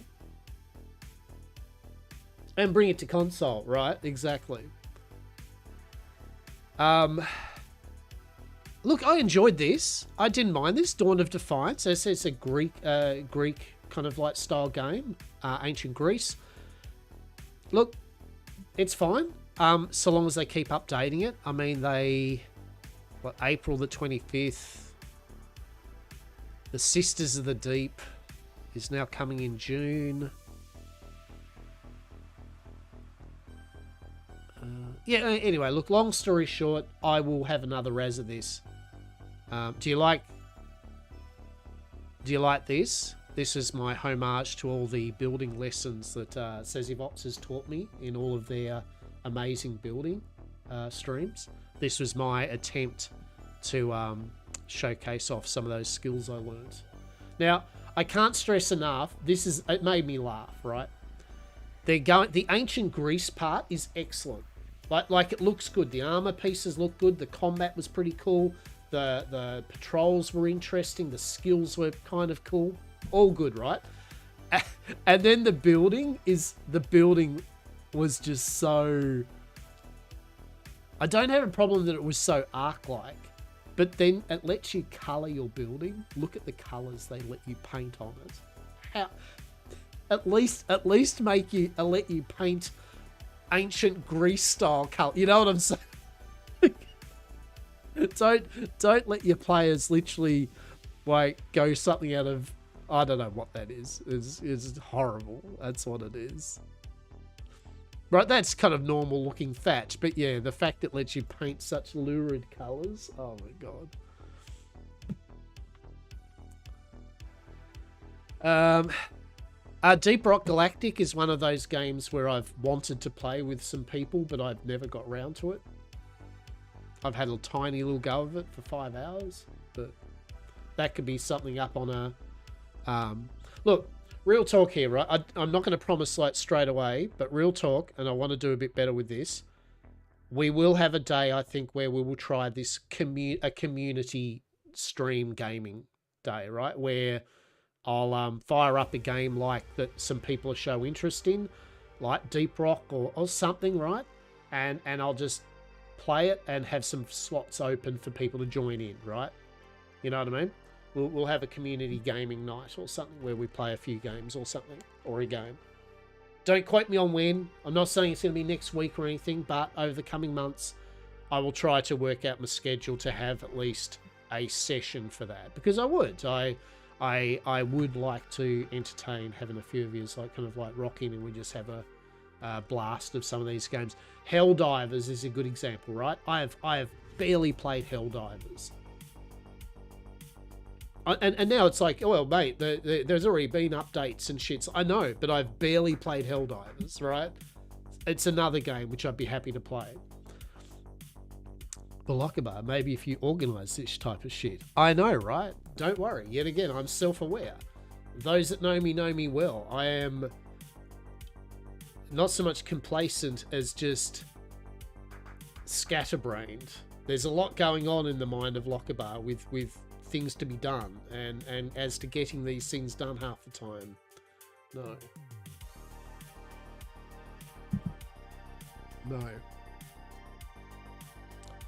I wish I could say like I'm the master of a Discord that every day updates everyone with what I'm doing and encourages people to do shit, and I'm just not that person, right? Like, I mean, that's just, at least I have that acceptance about myself. And it's funny too, you would think, right? Like true story here, but yes, I'm an older dude, and yes, though I'm of that age where I was at the beginning of all the internet, at the beginning mainly of all when computers became cool shit. I was back in the forays of being online, back in the heady days of chat rooms and stuff, right? For someone that is a bit nerdy and all that, and and from an RL perspective, very sociable, right? Very outgoing and blah, blah, blah, blah, blah. By God, I barely ever used a lot of online talking stuff, right? Like I was not a person that would hang out in chat channels much. I've never been a big hanging out on forums and posting constantly and engaging on forums. And that's trickled through to even Discord, where I like it.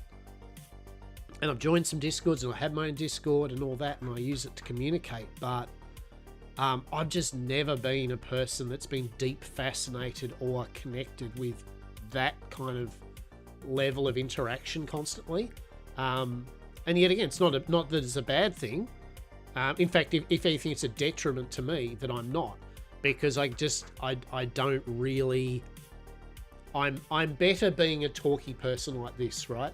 I'm better being in the thick of it, live with people that can talk to me and vice versa, than me sitting there on a forum or posting Discord posts going, "Hey guys, I'm what games are you all interested in this week?" Yeah, it doesn't come. It's easier for me to talk like that, like to just be, "Hey, so what games are on your minds? Oh, you love Palia, right? Yeah, you love Deadside." So you're right.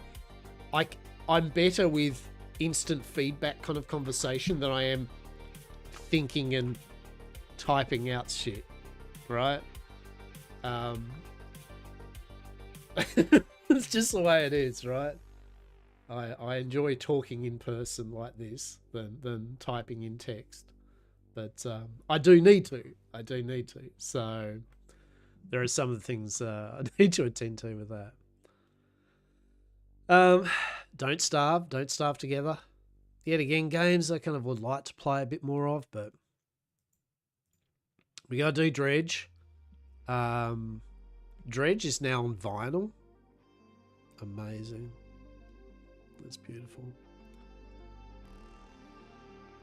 Hell yeah. Elsaz's got that one for me, so I was like, I've got to I should at least damn well play it, right? So it's not even big, right? It's not even a big game.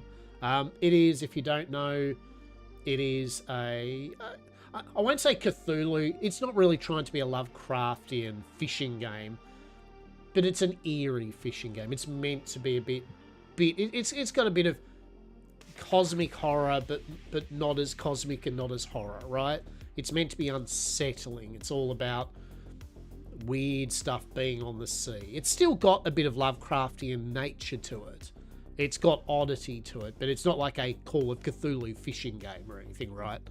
And I think it's unfair of it to be pigeonholed into that. They are still doing their own thing. They like that type of thing. But yeah, so we should do this. And I hate the fact that I'm doing this conversation where we should do this. I should play this game. I should do this. It's like I really should just play the game, right? At least do a session where we knock it out pretty quick. It's all just time, right? It's just time, especially as I mentioned before. For me, I've got to work all this around me streaming and doing content stuff outside of then doing other stuff that isn't that, right? So I've only got X amount of. If this was just me playing it, have you got the Twitch drop rewards for Palia? I do. What, did you want some? Did you want some, you cheeky sod? How are you, Playboy? We're just chilling and chatting today. This is just a me just vibing day. We're just talking. I'm just talking about games I'm interested in, things, life in general.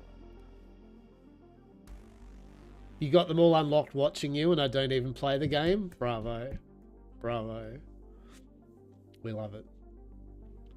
Hope you're well, matey. Hope you're well. Hell yeah. Hope your weekend's treated you well. Yeah, this is just a vibe day. I'm just going through the games at the moment. I was just saying how I want to get through a lot of these games that I keep talking to you about to show you all and to enjoy it with you, right? But as I said, one, I can only play the games, I'm only streaming and I'm only doing stuff X amount of days of the week. So that's my time limiter. And I mean, if I play these games on my own, off stream, oh look, I can smash any of these out. I've got all the time in the world. I can spend 8 hours straight playing Dredge and probably do 2 days of it and complete it, right? Like that completing any of these games is not hard, or I should say doable. It's streaming them and showing you all and enjoying my time with you all these games is the tricky bit as to when I can fit these in. Just stream 8 days a week, 24 hour, 36. Exactly, right? Exactly. Yeah, and that's all it comes down to. That's the only reason I'm going, oh, we should get round to playing this game soon. Oh, we should get round to playing. Is just because literally this is based around me streaming it and hanging out with you all doing it. And some of these games, honestly, I've wanted to play, but I've put on the back burner because I want to stream it with you all, right? I want to capture the moment for YouTube of me playing it. So that's why a lot of these games are on my backlog, because I really am just holding out with them. Plus some I'm waiting for updates. Some of them I want to hit their 1.0 release. You know what I mean? There are some of them I want to wait till some other people I'm playing games with are freed up and able to play these games with me. So there's a numerous amount of things going on here with why I have not got around to half these games. Dismantle, another cool zombie game, right? Hang on, I've got something. Hang on, while Playboy's here, tell you what. Here, it's not going to last long though, Playboy, right? So hold out. Don't get excited that this is the full stream, but I'll tell you what, champ. How about we at least make a character in RuneScape old school, just for Playboy.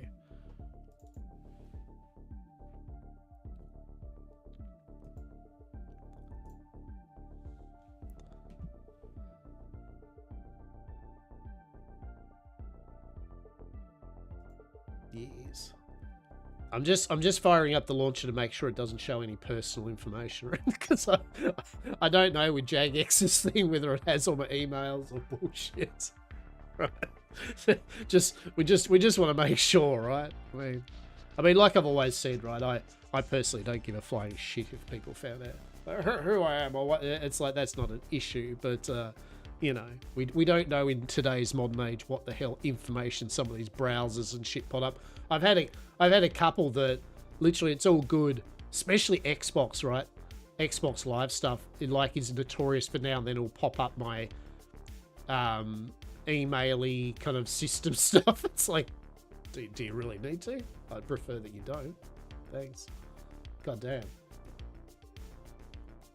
Hundred phone, whatever the Aussie equipment, right? Exactly. Yeah. All right. Lochabar. All right. How do we do this? Old school RuneScape. Oh shit. Hang on.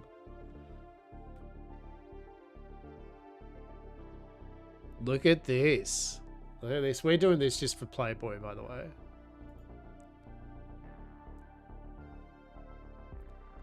Your email pops up on your gamer tag. Yeah.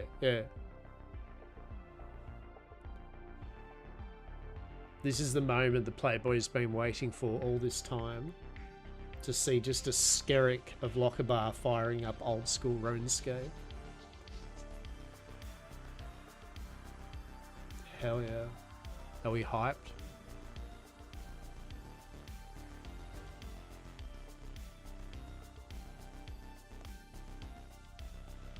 Right. Welcome to... Oh shit, do we need the full experience? Do we need to have the bloody old school RuneScape music?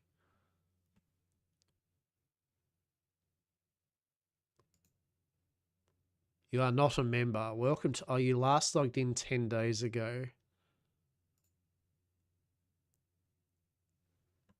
Oh no, we did... Oh no, we did make a character on this one. Oh shit. Oh no. Alright. Hang on, where's the... Oh god, what's... How do you play this, Playboy? What? Like, what's... What? Oh my god. The UI. The tragedy of all of this. How do you... How is this even? Where's the music? Let's get that old school shit music happening.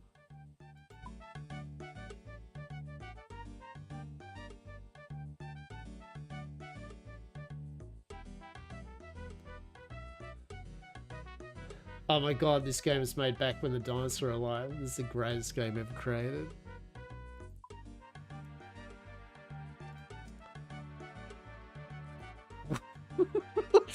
What do I even do here? Oh shit, I tried to rotate the screen with the right mouse button.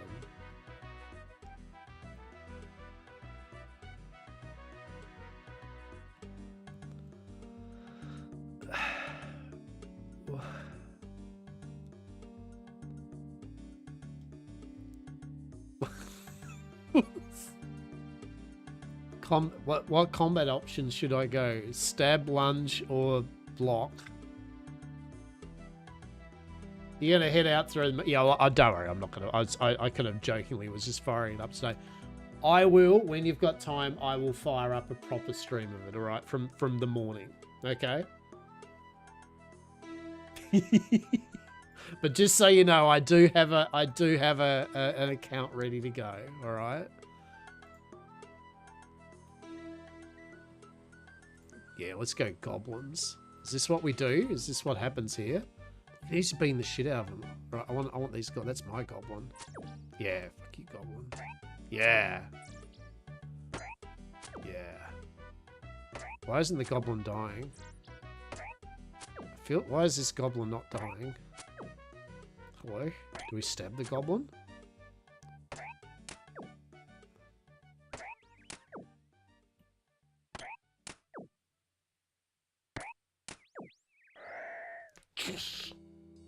Alright, cool. Enough of that.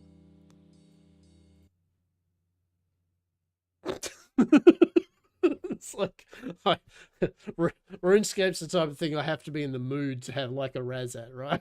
Like, truly. Truly. Alright. But I have promised Playboy when he's actually here next time a proper... We are going to do a full RuneScape old school stream, right, from start. Yeah, so Enshrouded. What else we got? Grim Dawn.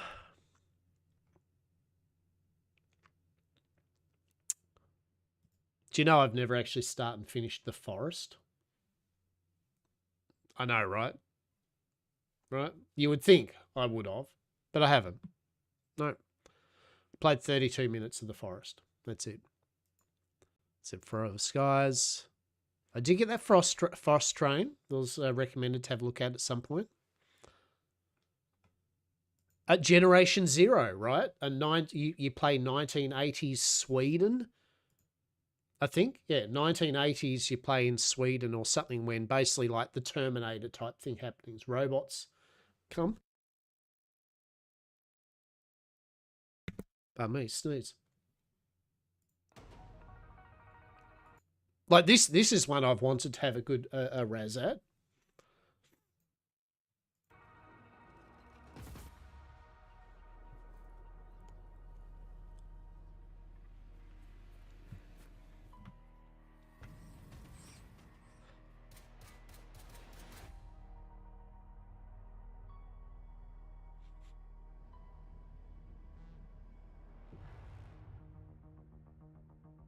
Very cool looking, eh?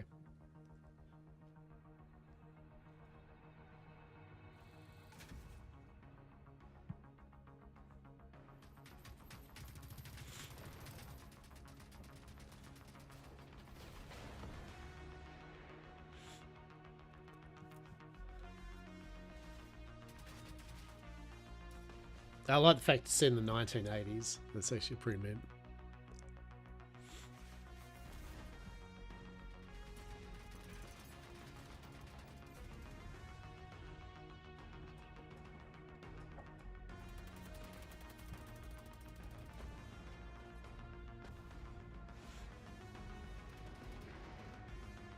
Yeah, it's one of these games I've had for ages. Just haven't done a full game of it or anything yet.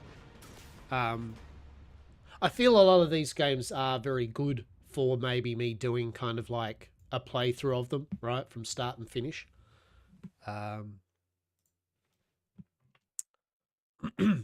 Gloomhaven is the board game I was mentioning. Yeah. Yeah. Peggy 12.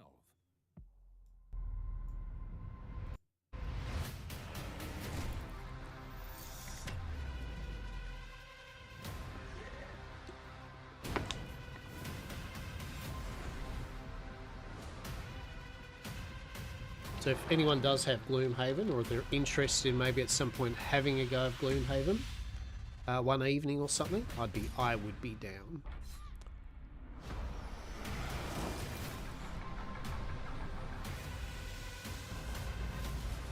I mean, you can see what I'm saying. I mean, you go from the board game with all its figures and cards, but then you get all nicely animated.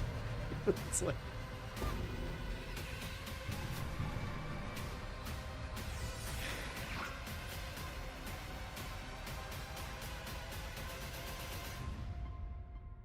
so yes, if you've never really played computer board games before, now would be perhaps the time. Yes. Yeah. All right. Godfall. Look, it's an older game. It's kind of like a God of War, Warframey type thing. Pretty cool. Green Hell, yet again, another open survival game that's been out for ages, has been updated to shit. Very recommended. I have not played it.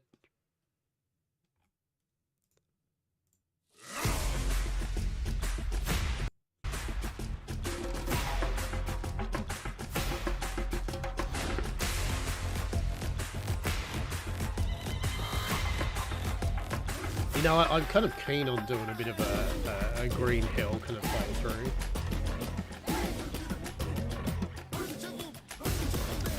And see, Suckett says, basically in this, we would be able to make like the perfect thatch / hut, because it would be proper. It'd be legitimate in its building, right? We could still make it pretty, but it would be pretty and jungly. Hell yeah. 10 out of 10. Hell yeah. So, I mean, that's one I've really been keen on. Grounded, yet again. Oh, see, yet again, I hate the fact there's all these games, and I'm like, then again, there's another game like we can play. This would be amazing. Yeah. So it never ends.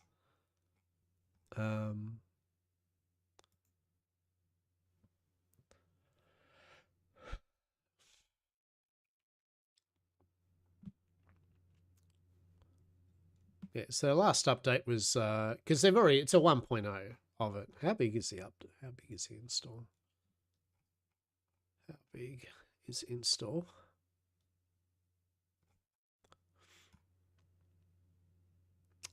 Green Hell is already in. Oh my. 10 gig? I really shouldn't install it though, because like when am I going to play it yet, right? There's no reason to just have them installed only to uninstall them. Icarus, yet again, it's another one I want to get back to. They are constantly making more updates. I'm thinking with Icarus, we're going to wait till their DLC drops, which has the big boss fight Monster Hunter type thing, where there's like bosses you got to defeat and you get components from them, and you can make new armor and weapons and goodies, right? So what have they done here? They've added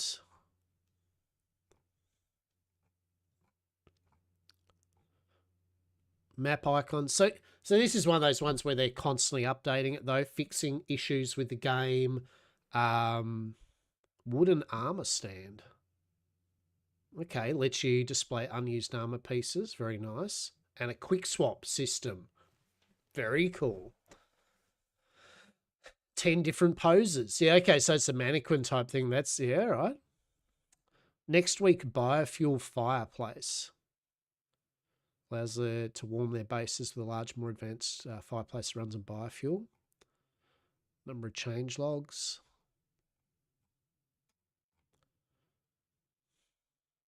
Add world stat for ape inquisitive desire. Interesting. Stone signs.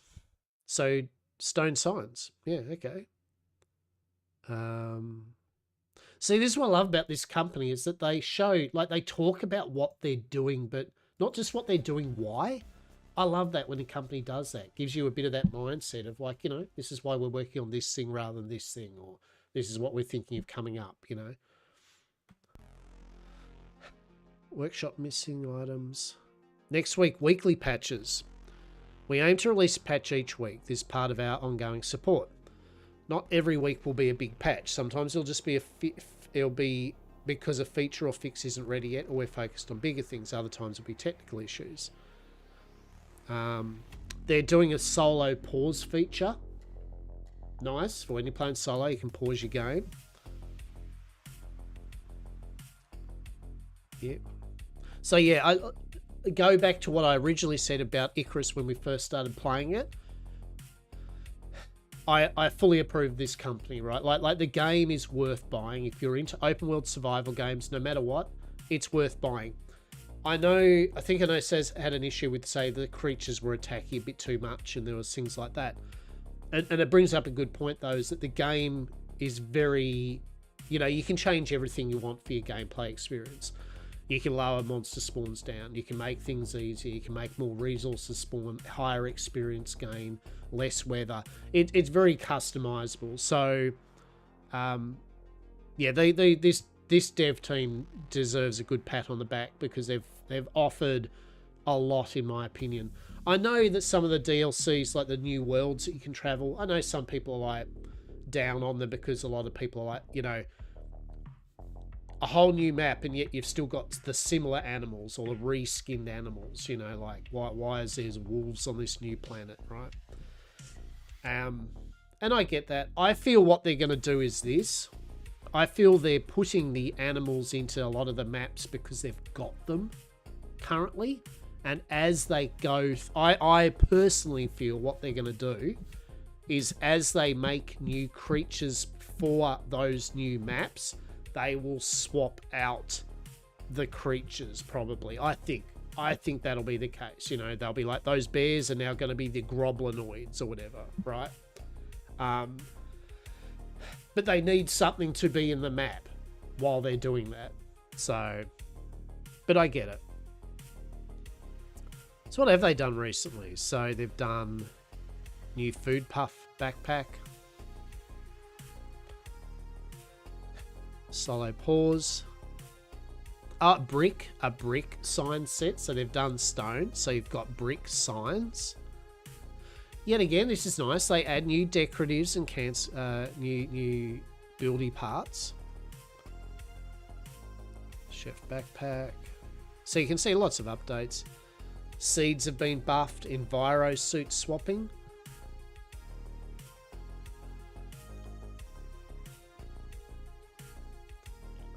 Yeah, seed collection changes. Yeah, the Great Hunts. What is this game? This is Icarus. Icarus is a open world survival game where you work for a corporation up in space, and you've got to terraform and do certain, not terraform, you've got to do certain objectives on these hostile planets, right? It has a very good loop where you start off with the basics. And as you do, you earn credits, which you can then use at the space station above to buy permanent unlocks that will make your next trips down easier. Yeah, so you get your spacesuit gets to be a bit more fancier. You can start, when you first start a mission, coming out with fancy pickaxes rather than the basic ones. You can bring down seeds, livestock. Yeah, really good game, matey. Like, really good game. I will show it off. I would honestly have installed it now, but it is like 40 odd gig, and I've got like 90 gig currently free. So yeah, real, but they keep updating it. It's a really good game. Yeah. So I will show that off sometime to you if you would like.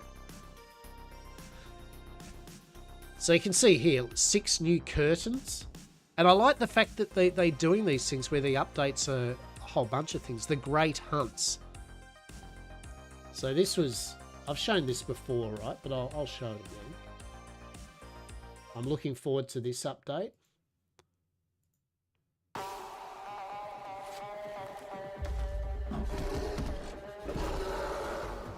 Actually, that wasn't a big video. Let's see if there's a better video of it.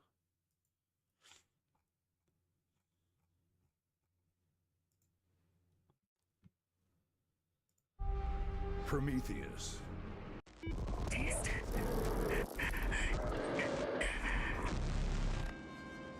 The following intercepted transmission from former first cohort prospector and known dissident Mo Cho has been made available by Group 15 for the purpose of assessing the psychological state of the subject and any resulting risks she may pose to UDA security.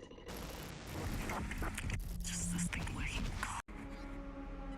walked it into something unrecognizable. Yeah. Anyway, yeah, good game. Good open world survival game. If Sun Sets, this is another game which we want to have another look at. Think of it as like 7 Days to Die Horde mode at night, but with like a black desert kind of aesthetic while you're stranded on an island. Right? So it's this big island with kind of almost kind of like RPG aspects, but it has this whole thing at nighttime, the Horde comes to attack, and you've got to put down like defenses and traps and stuff, right? Yeah, it's really cool. And I just saw that they did a thing with underwater, right? Like, so I'll just show you. This is one we are going to play again, for sure.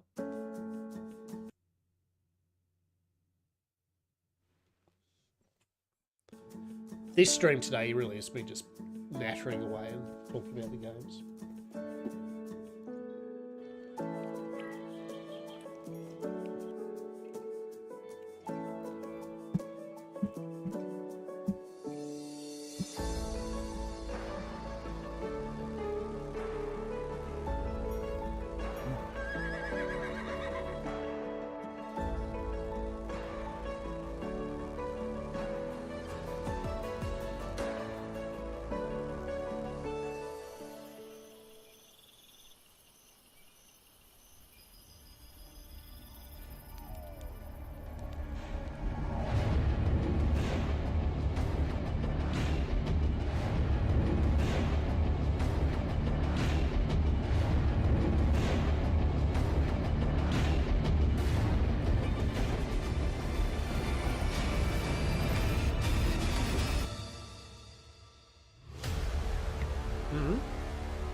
Totally eating some fruit and nut chocolate.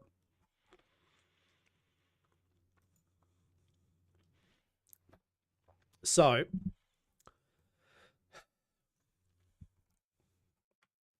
these peeps have also done a number of cool updates.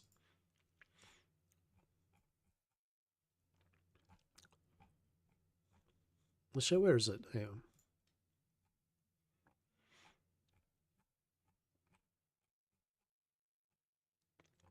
Fishing, like fishing and farming, research notes, music. You know what? I kind of like convincing myself that I want to have a play. Right? I'm like, I want to play this now. God damn it.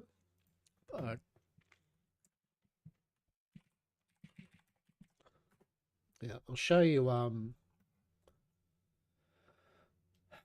where is it?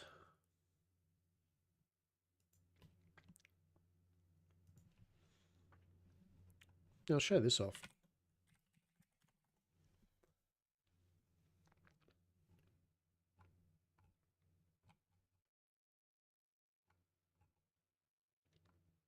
Where is their official YouTube site? Hello? If sun sets, dev talk.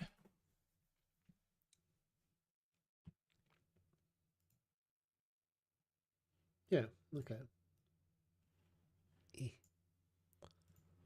All right. If sun sets, dev talk. Yeah, so I thought this was interesting. 안녕하세요, 게임으로만.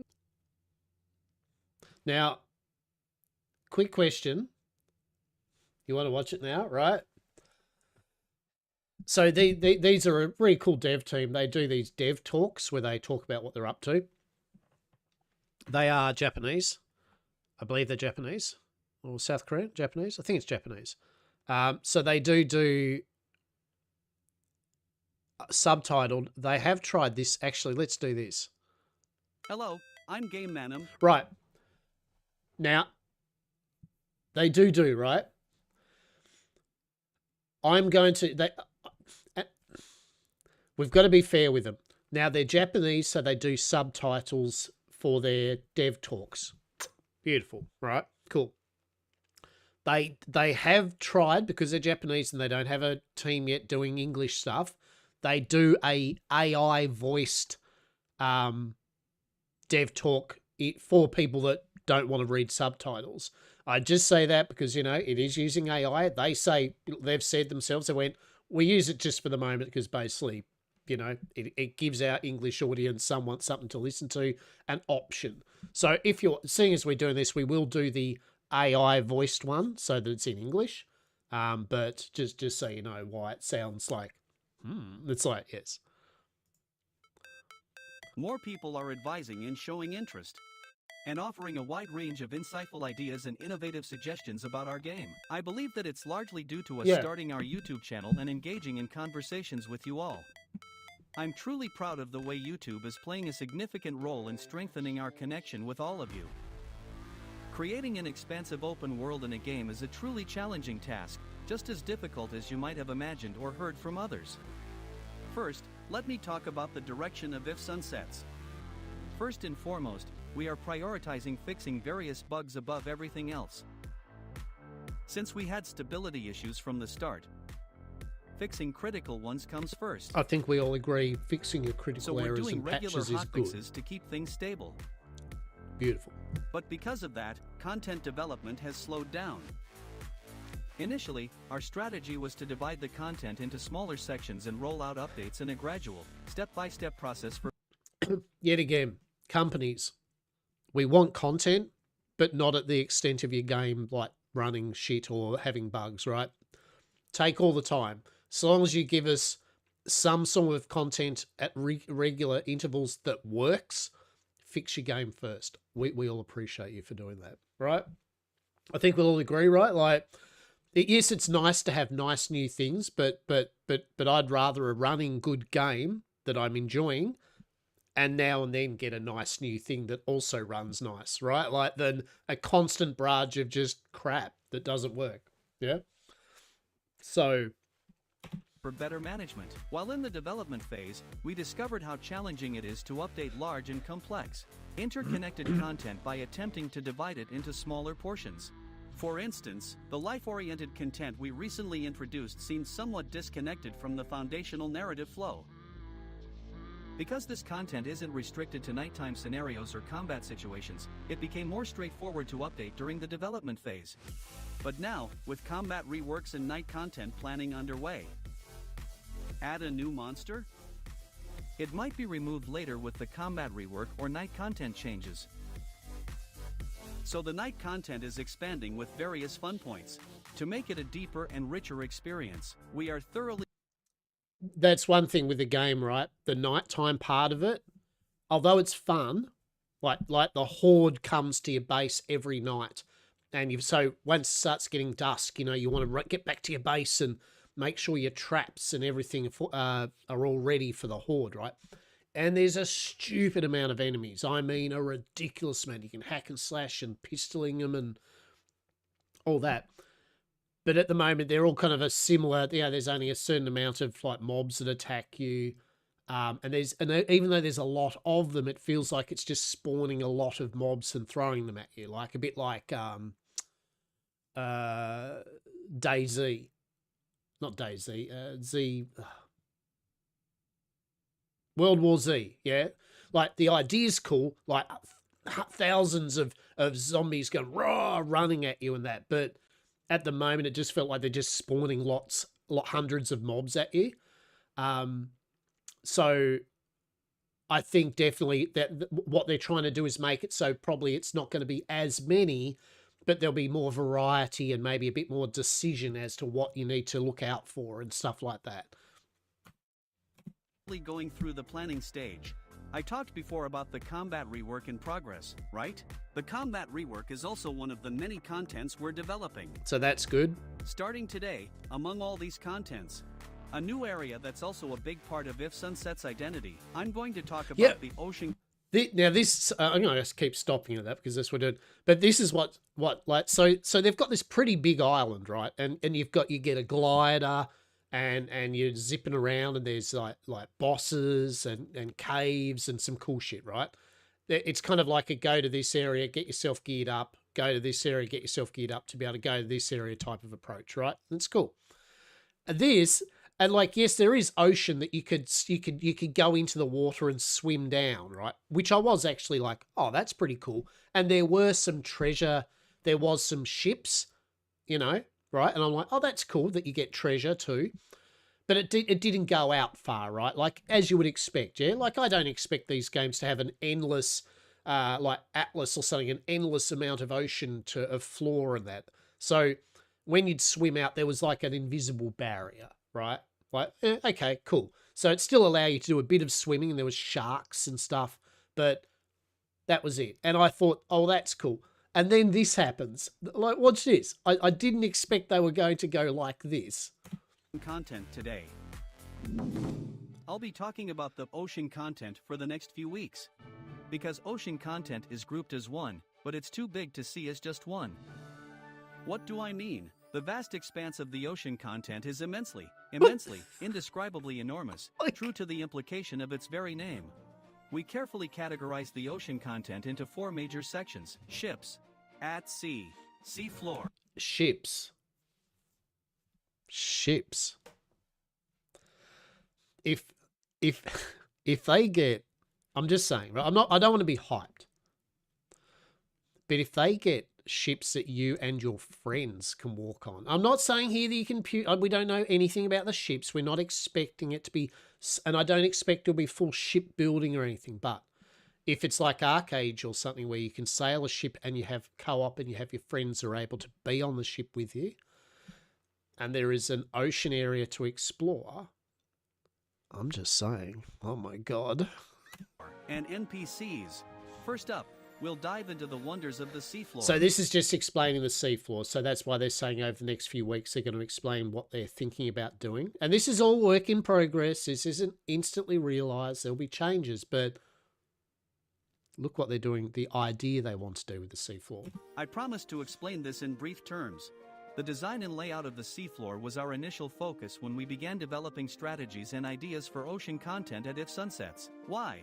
After all, ocean content revolves around exploring and understanding the vast sea. And in fact, the seafloor encompasses the largest expanse within the ocean itself. When we planned the ocean content, there was one key point we valued most. It was crucial. Let's make players feel a totally different world and gameplay from the continent. If the core gameplay mechanics remain unchanged while merely expanding the space, it results only in additional content without enhancing enjoyment. What an awesome statement though, right? And that is true, right? If you just expand an area for a lot of these games, and we've seen this, I think, where they go, here's more area, and you're like, but there's not much more to be done. It has technically added more content that isn't particularly fun or engaging, right? It's just content for the sake of content. We've released a new biome. Is there much in it? No, but it's a new biome. So, cool. I might just stay in the old biome that actually has content. So we thought hard about how to bring a completely different kind of fun. Among the various ocean content, we spent a lot of time thinking about the seafloor. To sum up the fun of the seafloor we envisioned after much thought.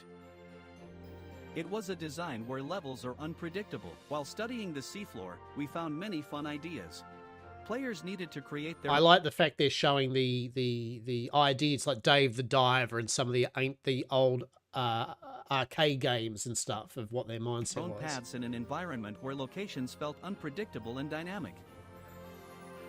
It's well known that Zelda used gravity to design its levels. But I mean, what I about find in it the ocean? fascinating. Yeah? As I just I said, like it. the ocean is an unpredictable place. Even when equipped with the highest quality goggles available, your vision is still limited and you can't see far in the ocean. The seafloor offers no discernible paths to follow, and visibility remains... I hope you're not though. They haven't just made the light kind of seafloor idea. They're going full Subnautica on this shit. Like the sea is scary, right? Like there's going to be rewards for exploring the sea and the seafloor, but there'll be things down there, right? Like if you have a fear of the water, shit. Limited. If something emits a glow or radiates light, it's solely up to the player to determine the course of action required to Getting reach it. lost? While traversing these uncertain depths, Mhm. the fear of unknown elements lurking nearby arises. In this new environment, explorers will encounter unfamiliar creatures and discover fresh resources. This mix of curiosity and fear will be the main fun of This mix of curiosity and fear. Hell yeah, I am for this. seafloor exploration. So we needed many concepts for environments that spark curiosity and fear. We needed an ecosystem that makes you really want to explore the seafloor. Many ideas came to mind, and we started shaping the images of each area. In a similar fashion, with creativity and vision, the ocean itself has many different concepts. There will be places that are incredibly beautiful, and there will also be locations that evoke the fear of the deep sea within us. Many different creatures will live there too. These creatures have traits that match each area. Some gentle creatures inhabiting this realm can assist in alleviating hunger. There are also ancient, deadly creatures shrouded in mystery and danger at every turn. Discover unique materials and ancestral resources unknown on the mainland in these remote territories. And with these resources, you can craft new gear and weapons with abilities you couldn't get on the continent.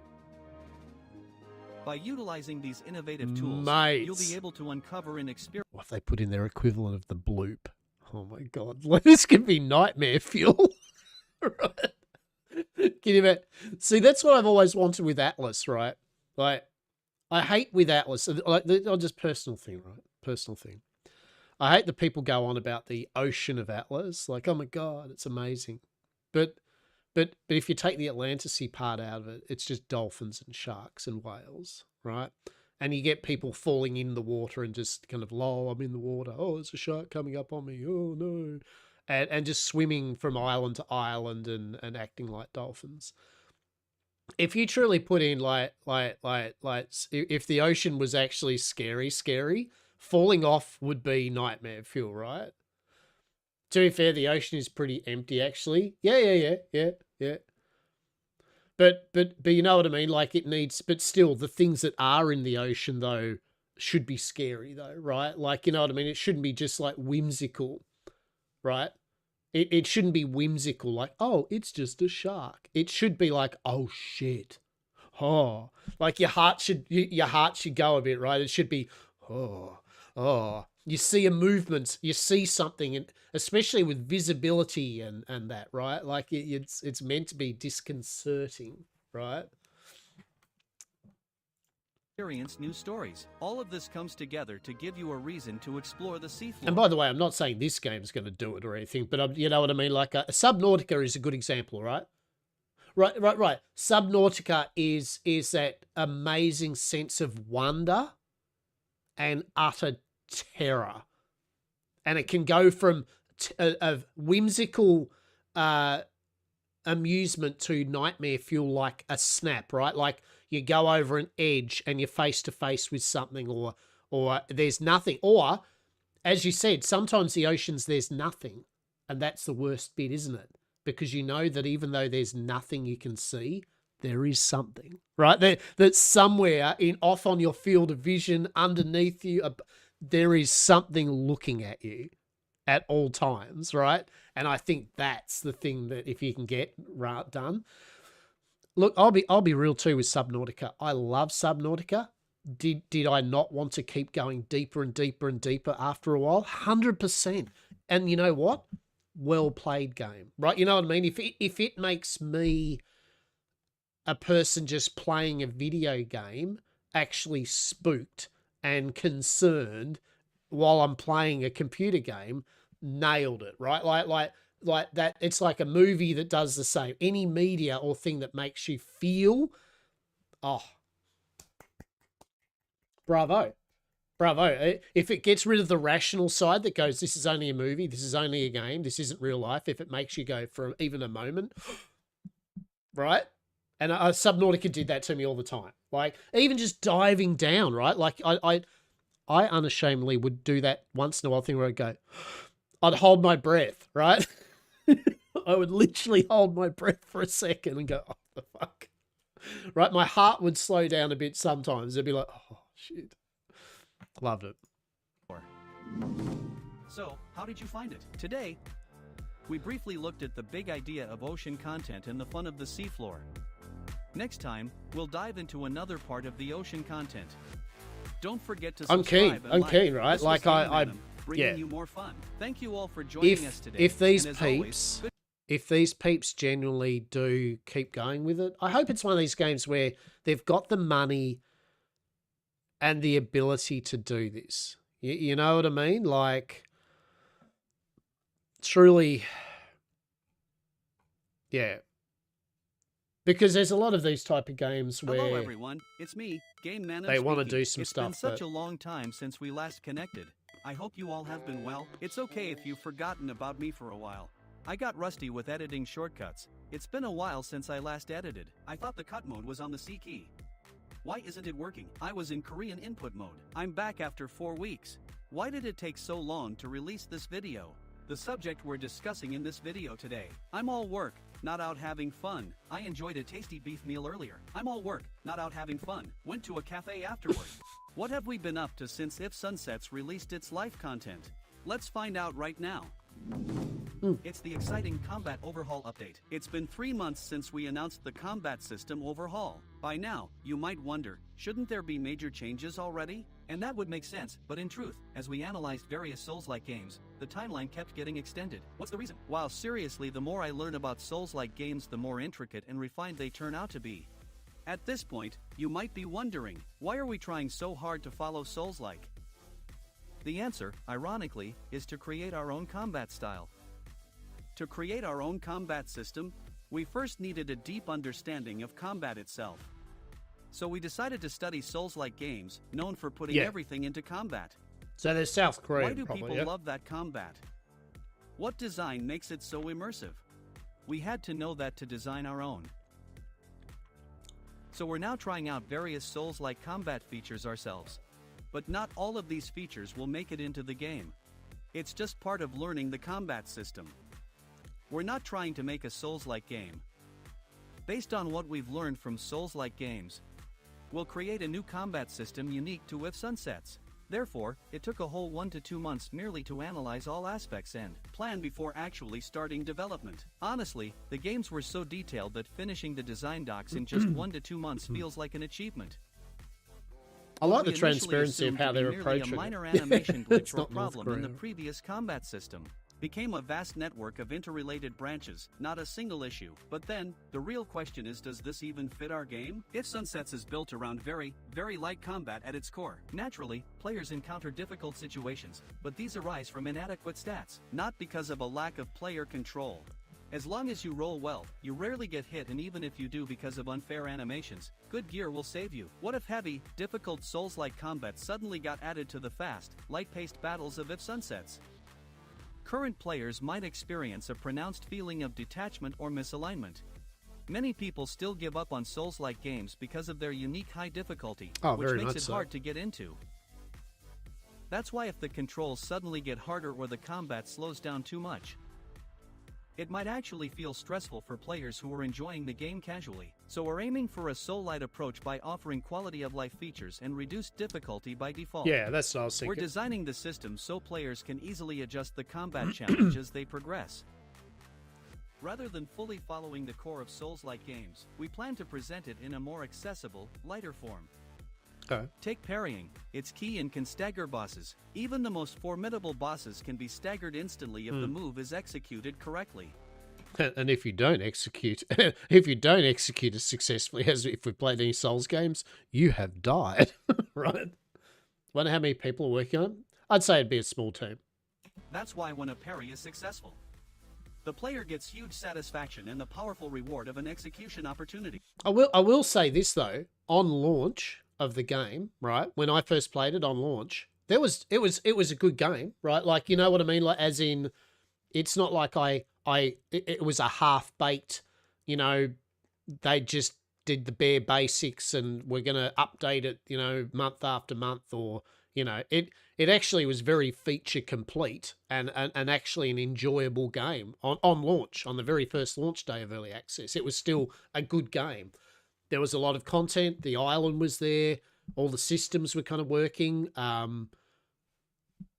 Right. So they must give a shit about their game enough, you know, which is hoping, right? In that they made a good, because you can tell, right?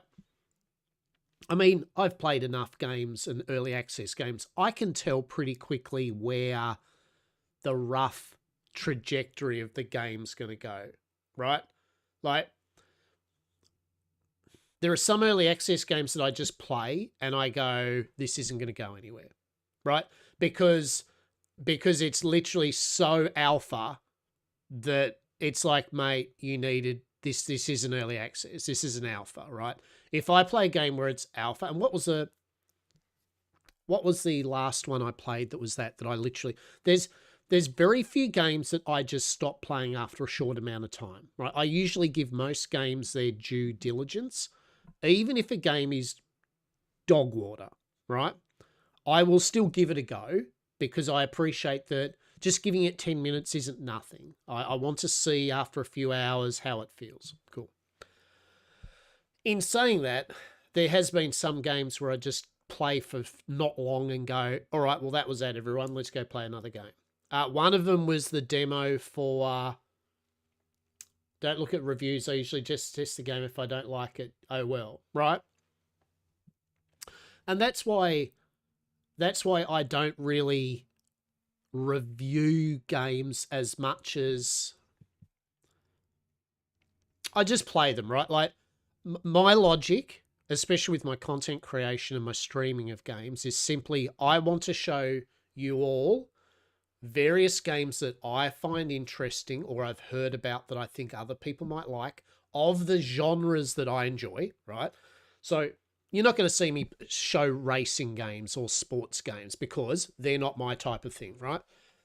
I want to share with you my knowledge of things that I've had a long history with, that I think I can talk about with a degree of understanding. So I like to just show you all games as I play them and offer my commentary of what I like so far and what I don't. And then, yeah, usually at the end, as you know, I usually will kind of say what I thought, I will say whether I think it's worth picking up if it's a game of the type you like, or if I think it's a game where you could wait, right? That's my only, I guess, review type score, is if I'll be like, yeah, like if you like this type of game, I reckon you've got the money spare, I think it's worth the money for the time that you'll get out of it minimum, then sure, go for it. Or let it bake if this is your thing. Otherwise, you could move on. There are other better games of this genre, right? And I think there are a lot of cash grab games. And look, bless them. Not all, but I think, of course, there's a lot of cash grab games, especially on Steam. All the simulator games, that are coming out, they're all very cash grabby. They're just they're meme games, yeah. They just want a few streamers to play them for a week and then forget about the game, and they'll have probably made a couple of $1,000s or something off it. Yeah. And look, meme games serve a purpose still, right? If the streamer and their community are having fun playing meme games, it's content, right? It's fun. If the game didn't cost much or whatever, who cares, right? I'm not going to yuck on their jam.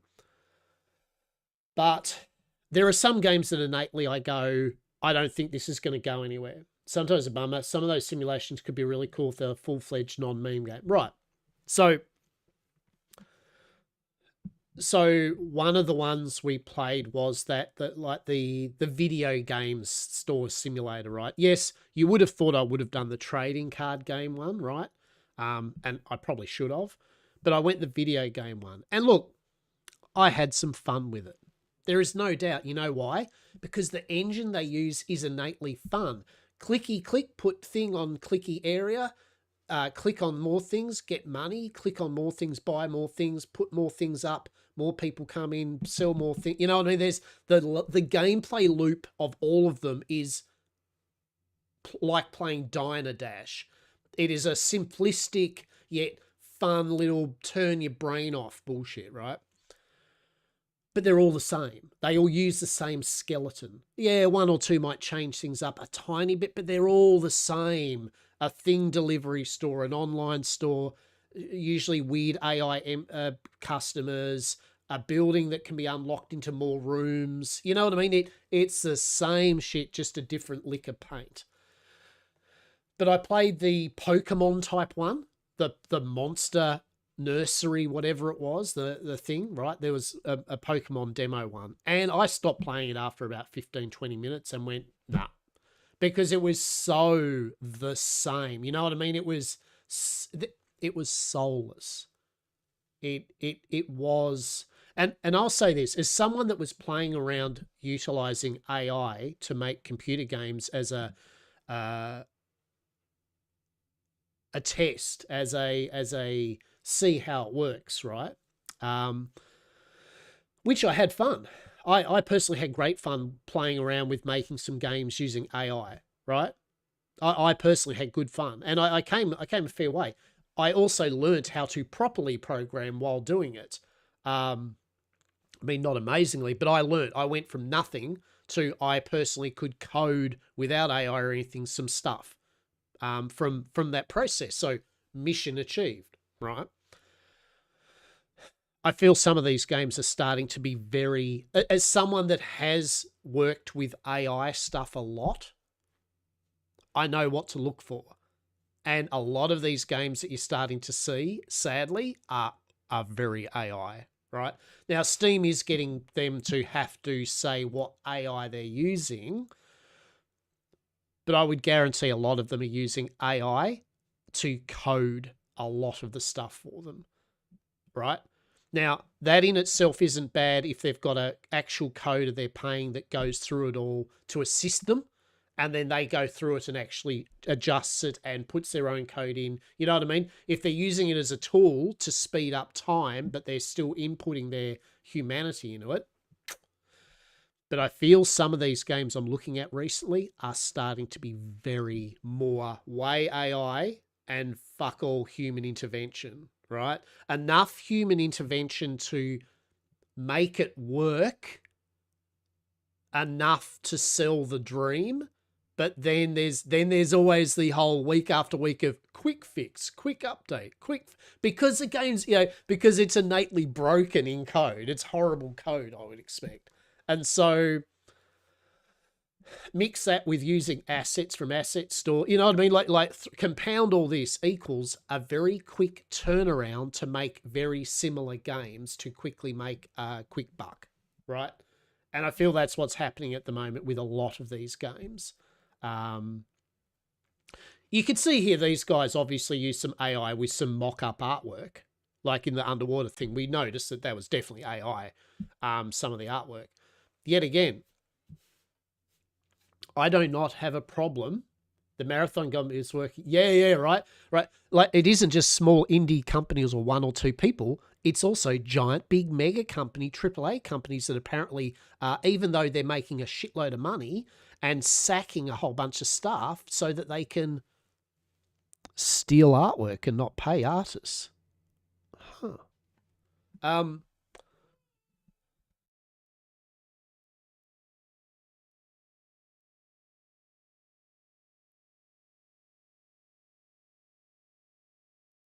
right. Now, I will be back in one moment, yeah? I'm seeing myself a drink. Might be a sec.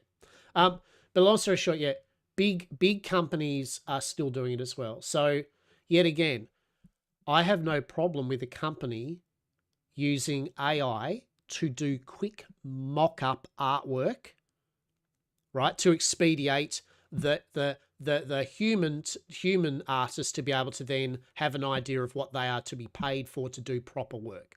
I think that's no problem. I think a lot of us would agree. Who cares if a team has quickly mocked up some assets in 10 seconds to see if something works enough to then get their team to spend time on it, right? If you don't see it in the game at the end of it, that's fine. Larian Studio even said that. That's what he was hinting at, I believe, right? Larian Studio of Baldur's Gate 3 even said they are looking at using AI for some of their stuff. And at first, of course, everyone's heart drops, right? Larian. Larian, no. But he's literally saying, he's like, look, it's going to be stuff that you're not going to see in the end product. It's stuff like, what was it? I can't remember, like rendering 3D certain animation. It was a thing that literally you will not see in the end product. It is technical. It's computational. But he was basically saying that, of course, they're going to use AI for some things because some things AI is useful for, but they will always use humans for the human side of things, right? For the coding, mainly, for the art, music. The humanity will always be there. But of course, they're going to use AI to just simplify some tasks in the prototyping thing because it allows them to, as he said, remain competitive. Because even if they don't, other companies are and will, and they will be left behind if they don't at least use AI for speeding up some very mundane nothing burger coding in the background, right? And I think everyone agreed. Yeah. Now, we're back in one moment. Still, it's so challenging that non-hardcore players might struggle to achieve it even a single time due to its high difficulty level. Because of this, many players go through the entire game without using this exciting parry mechanic even once. So in If Sun Sets, we've made the parry timing more forgiving and widened the hit window, making it significantly easier for players to perform successful parries. However, we felt that simply lowering the difficulty while keeping the reward the same wouldn't be balanced. So, when you parry regular enemies, they go into a groggy state instantly. But for bosses, you need to land multiple parries to stagger them. We've built our own parry system by shifting the focus to dealing high groggy damage instead. In internal tests, many responded that parrying feels easier to use. And boss fights now have the thrill of landing multiple parries. But, of course, for Souls-like veterans who enjoy the challenge of tough but powerful parries, this might feel a bit less exciting. So, we've added a skill called Parry Overhaul that, when unlocked, makes parry timing and hit windows much stricter like in classic Souls games. However, it compensates by ensuring a complete stagger when you perform a successful parry. By default, it's easier for wider accessibility, allowing even more players to experience the thrill of Soul-like combat. Fans of classic Souls can unlock skills for tougher but rewarding battles. In this way, we're gradually implementing new combat features in If Sun Sets in a Soul-like style. Previously, monsters would just charge at you the moment they saw you. The use of stealth tactics didn't significantly impact outcomes, and the hit detection mechanism often seemed inaccurate. In simple terms, the combat system lacked complexity and depth. To improve these issues, we had to develop a variety of new features. First, there's one thing every Souls-like must have: target lock mechanism. You can toggle it with the mouse wheel button, and it targets the nearest enemies first. Many other features await, so let's review them. Let's start with the detection system. Enemies in Souls-like games detect players by sound, like after an attack. They also won't detect your presence unless they have visually confirmed your location with certainty. The detection system is very evident in those games. By clearly, I mean it's designed so the player can definitely feel the detection to an almost extreme degree. For example, enemies in If Sun Sets can see far ahead and also have a wide field of view. They'll detect you when close, even from behind. But in Souls-like games, unless the enemy actually sees you, they won't notice you even if you're right next to them. Their narrow field of view often means they won't notice side approaches. Vision detection is meticulously detailed. Because of that, players could easily realize, oh, enemies really do have a field of view. There's also what we call sidestepping. Enemies keep their eyes locked on you while moving forward, backward, or sideways, waiting for the right moment to strike. They're not really watching for the perfect timing, it just plays a certain animation under specific conditions. But to the player, it feels like, whoa, these guys are actually thinking. In one-on-one fights, this sidestepping makes the monster feel like it has a will of its own. In 1 versus many fights, it adds pressure and gives players a moment to think and react. In the original If Sunsets, when facing multiple enemies, they would all rush in at once, leaving no time to think at all. But now, it's different. What do you think? Doesn't it look like the AI is preparing for your next move, like it's waiting for the perfect moment to strike? Parry and execution system implemented. It's the system where you parry at the right moment to deflect an attack, then execute when the enemy is staggered. This engaging parry and execution mechanic introduces an exciting new layer of fun and control to a combat system that, aside from rolling, previously lacked any real player skill expression. We're diligently developing multiple additional systems simultaneously, like deflected weapons to enhance blocking, enhancing the drama and tension of combat in close and confined alleyways, adding a poise system for enemy stagger. However, even with all these enhancements in place, it still felt incomplete. Something essential was missing. Didn't you feel something missing too? The part that players pointed out the most is lacking in our game. The part that absolutely had to change in this combat overhaul. Yes, it's the animations. So, how are we going to fix these lacking animations? How will we create natural anticipation movements and unique attack patterns that match each monster's traits? This was the key issue. After much effort and consideration, at last, we are thrilled to announce we've welcomed a talented new animator to our creative team. They're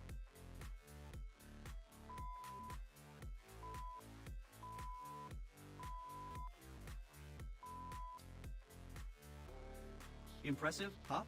As previously stated, reworking the combat system was essential. Absolutely required an overhaul of the animations, so we brought in a new animator and started building internal rules and systems to create the animations we were missing. We categorized monsters into major types, sorted out which animations are essential and which aren't for each type, and laid out clear workflows for how to handle them during production. Once we organized everything like this, we realized there were an overwhelming number of new or revised animations needed for the combat overhaul. After seeing this, our animator said,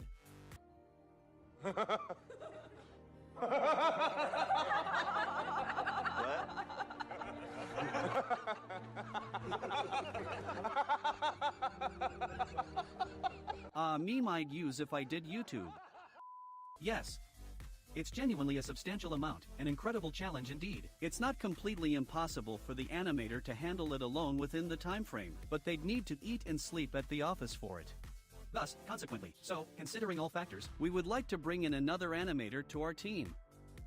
Unexpectedly, it's a recruitment call. We're looking for an animator to join us in the complete overhaul of the combat system and become an integral member of the If Sunsets project team. There's much to do, so we aim to have someone join the team immediately, get into the work, and quickly produce high-quality animations, seeking solution-oriented problem solvers for these tasks and collaboratively tackle challenges. We prefer candidates who have knowledge of Unreal Engine, experience with ALS, have practical experience working with animation blueprints or control rigs, or possess hands-on experience in conceptualizing and designing complex animation workflows. Redesign If Sunsets combat system. We urgently need to bring on board a uniquely talented individual who can integrate into our team seamlessly.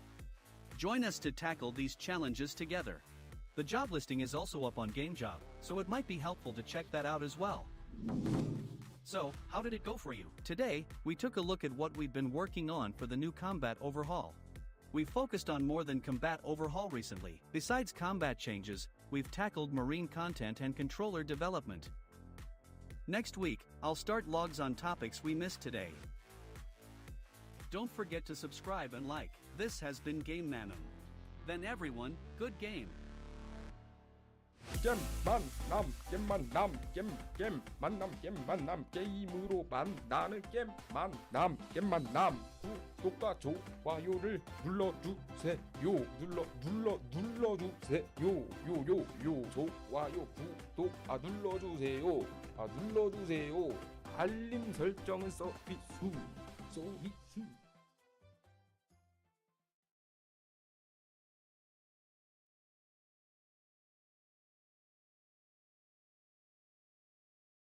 안녕하세요. 게임으로 만나는 게임만남입니다. 너무 오랜만입니다, 여러분. 잘 지내고 계신가요? 저를 잠시 잊으셨어도 괜찮습니다. 저도 오랜만에 영상을 편집하다 보니까 컷 편집 키가 가물가물해졌거든요. 컷 모드가 이게 C키였던 것 같은데 이게 왜 안 먹히는 거예요, 이게? 한글 모드였네. 4주 만에 돌아왔습니다. 왜 이렇게 이번 영상까지는 텀이 길었느냐? 그것이 이번 영상의 주제입니다. 놀 줄 모르고 일에만 빠져 사는 제가 있는 소고기 먹었자양. 놀지는 않았을 테고 밥 먹고 카페 왔자. 이프 선셋이 라이프 컨텐츠를 내놓은 이후에 무엇을 하고 있는지 지금 바로 확인해 보시죠. 바로 전투 개편입니다. 전투 개편을 하겠다고 말씀드린 게 벌써 3개월 전입니다. 지금쯤이면 완전히 확 바뀐 무언가가 있어야 하는 게 아니냐 하실 수도 있는데 사실 소울라이크 게임들을 분석하면서 기간이 점차 늘어났습니다. 왜? 와 진짜 이게 소울류 게임들은 진짜로 이 알면 알수록 정교하더라고요. 이쯤 되면 궁금하실 수 있습니다. 왜 이렇게까지 소울라이크를 따라가려는 걸까? 그 답은 역설적이게도 우리만의 전투를 표현하기 위해서입니다. 자신만의 전투 시스템을 만들기 위해서는 먼저 전투 자체에 대한 깊은 이해도가 필요하다고 생각했습니다. 그래서 전투 하나에 모든 것을 걸었다고 평가받는 소울라이크 게임들을 연구하기로 했죠. 왜 사람들은 그 전투에 열광하는지, 어떤 설계가 그 몰입을 만들어내는 것인지 그걸 알아야 우리만의 전투도 제대로 설계할 수 있을 테니까요. 그래서 현재 소울라이크의 다양한 전투 기능들을 직접 구현해보고 있습니다. 하지만 이 기능들이 모두 게임에 들어가지는 않을 것입니다. 어디까지나 전투 시스템을 이해하기 위한 과정일 뿐 소울라이크 게임을 만들고자 하는 것이 아니니까요. 저희는 소울라이크를 통해 배운 것들을 바탕으로 이프 선셋만의 새로운 전투를 구현해낼 것입니다. 그래서 실제 개발에 들어가기 전 소울라이크 게임들을 분석하고 기획하는 데에만 한두 달이 걸렸습니다. 솔직히 한두 달 만에 기획서를 다 작성하는 것만 해도 대단하다 생각이 들 정도로 정말 게임들이 정교했습니다. 단순히 애니메이션의 문제라 생각했던 기존 전투에서 필요했던 것은 한 가지의 요소가 아니라 다양한 가지들이 한데 어우러진 형태의 거대한 나무였습니다. 근데 이게 또 저희 게임에 어울리느냐도 문제거든요. 이프 선셋은 기본적으로 매우 가벼운 전투입니다. 물론 어려운 부분도 있겠지만 그건 능력치가 부족해서 생기는 일이지 컨트롤이 부족해서 생기는 어려움은 아니거든요. 이게 구르기만 잘하면 어지간해서 맞을 일도 없고 억까 모션 때문에 맞더라도 장비만 좋으면 되니까요. 이렇게 가볍고 빠른 템포를 지닌 이프 선셋의 전투에 갑자기 어렵고 무거운 소울식의 전투가 들어온다? 현재 이프 선셋을 플레이하고 있는 유저분들이 많은 이질감을 느끼실 수도 있을 겁니다. 소울라이크들은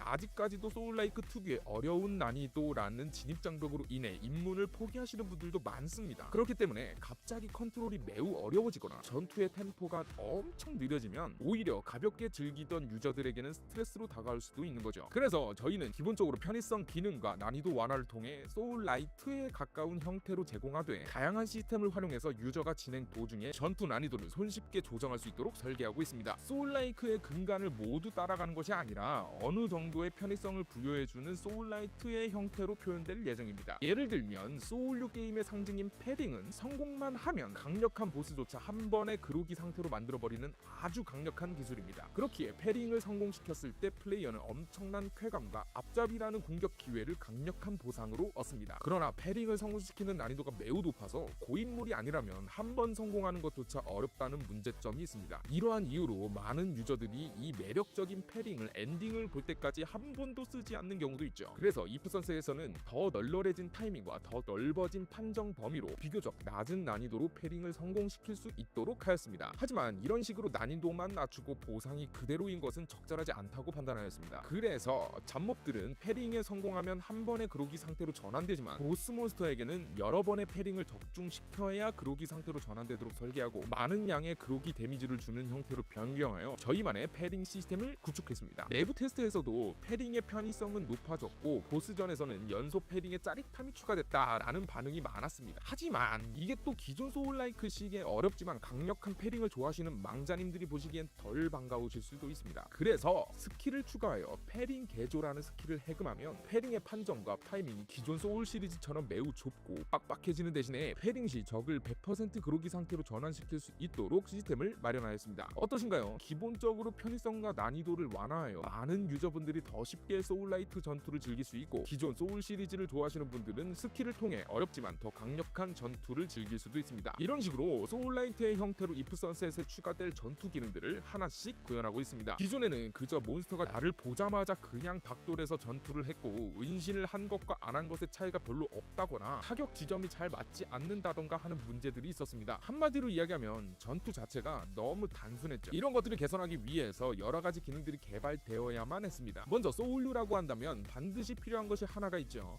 바로 락온 기능입니다. 마우스 휠 버튼으로 온 오프를 할 수 있고 가장 가까운 적들이 우선순위가 됩니다. 그 밖에도 여러 가지가 있는데 차례로 한번 살펴보죠.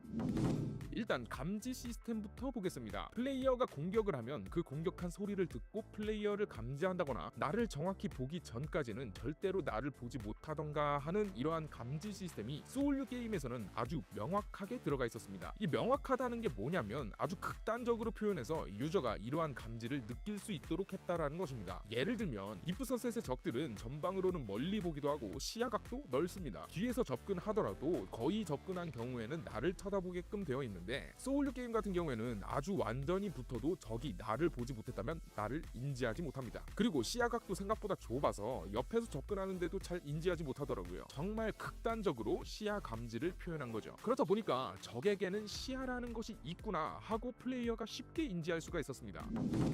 일명 개걸음이라는 것도 있습니다. 시선은 나를 고정하고 앞, 뒤, 좌우로 이동하면서 나를 공격할 타이밍을 엿보는 것이죠. 실제로 타이밍을 엿보는 것이 아니라 그렇게 보이게끔 특정 조건에 해당 애니메이션을 재생하는 것뿐이지만 플레이어가 느끼기에는 오씨 이것들이 지금 생각을 하고 있네 라고 느끼게 되는 겁니다. 이 개걸음은 1대1 전투에서는 몬스터에게 자아가 있는 것처럼 느끼게 만들고 1대 다수 전투에서는 위압감을 느끼게 하고 플레이어에게 생각할 타이밍을 제공해줍니다. 기존 이프 선셋 같은 경우 여러 마리를 상대하게 되면 여러 마리가 한꺼번에 우르르 몰려와서 생각할 시간 따위는 전혀 없었죠. 하지만 지금은 다릅니다. 어떠세요? 뭔가 AI들이 내가 앞으로 할 행동들에 대비하는 것처럼 보이고 마치 나를 덮칠 타이밍을 보는 것 같지 않나요? 처음 이야기했던 패링과 처형 시스템도 구현하였습니다. 타이밍에 맞춰서 패링을 해서 공격을 튕겨내고 몬스터가 그로기에 빠졌을 때 가까이 붙어서 처형을 하는 시스템이죠. 이러한 패링과 처형 시스템은 구르기 빼고는 전혀 컨트롤의 의미가 없던 전투 시스템에 플레이어가 본인의 컨트롤을 즐길 수 있는 재밌는 시스템으로 각인될 수 있습니다. 그 밖에도 오브젝트의 무기가 맞으면 튕겨져 나가게 해서 막기의 효율을 높이거나 좁은 골목길 싸움에서 좀 더 어려운 전투를 경험하게 하기도 하고 강인도 시스템을 도입해서 몬스터가 그로기 상태가 되도록 유도하게 하는 등 여러 가지 시스템을 구현 중에 있습니다. 근데 이렇게나 많은 시스템들을 집어넣으면서도 저희는 뭔가 많이 부족하다고 느꼈습니다. 이 여러분들도 뭔가 아직 부족한데 라고 느끼셨을 겁니다. 유저분들이 저희 게임에 가장 부족하다고 지적을 많이 해주신 부분, 새로운 전투 개편에서 반드시 확 바뀌어야 하는 부분, 네, 바로 애니메이션입니다. 이 부족한 애니메이션을 어떻게 해결할 것인가? 자연스러운 사전 동작과 특징적인 패턴을 몬스터의 특징에 맞춰서 우리가 어떻게 구현할 것인가? 요게 핵심이었는데요. 그래서 드디어 우리 팀의 새로운 애니메이터분을 모시게 되었습니다. 이분에 대해 자세하게 설명드리자면 이름, 성격은 아주 있고 나이는, 취미는, 애니메이션 경력이 무려 씩이나 되시는 어마무시한 분이십니다. 엄청나죠? 찡끗. 아까 이야기했듯이 새로운 전투 방식으로 개편하는 과정에서는 애니메이션의 개편이 절대적인 필수 조건이었습니다. 그래서 새로운 애니메이터분을 모시게 되었고 부족한 새로운 애니메이션을 만들기 위한 내부 규칙들과 체계를 잡아나가기 시작했습니다. 몬스터의 타입을 대분류로 나누고 각 타입별로 필수인 것과 필수가 아닌 애니메이션들은 어떤 것인지 정리하고 작업할 때 어떠한 방식으로 작업을 해나갈지에 대해서 말이죠. 이렇게 정리해놓고 보니 새로운 전투 개편에 새롭게 필요하거나 수정되어야 할 애니메이션의 종류가 어마어마하게 많더라고요. 이걸 보신 저희 애니메이터분은 이렇게 말씀하셨습니다.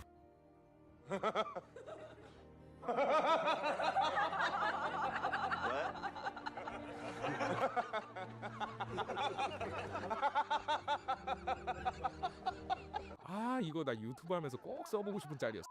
네, 그냥 많은 게 아니라 진짜 많습니다. 기간 내에 애니메이터 혼자서 감당하기에는 완전 불가능할 것은 아니지만 회사에 씻는 것과 자는 곳을 마련해야 가능할 것 같습니다. 그래서 저희 회사에 애니메이터 한 분을 더 모시고자 합니다. 이게 갑자기 분위기 모집 공고가 되었는데 Hello, how are we? Do we watch the videos? Were the videos good? Yes, I'm sorry. I've taken the we have taken the big cultist outfit off. You know why? Because even though it's pretty chilly, I actually got really hot now. It's really warm, so the cultist outfit had to be taken off. I'm afraid. I'm so sorry. Do we go back old school? Hang on. Hang on. Serious business mode. There we go. It's not serious. I don't know why I said serious business mode. It really isn't. Hell yeah.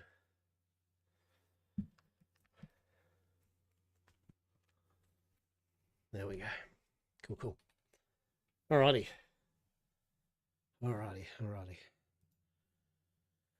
So, what to say? I think AI wants to use AI to playtest wonders. How that works? Yeah. What are some of those? Yeah.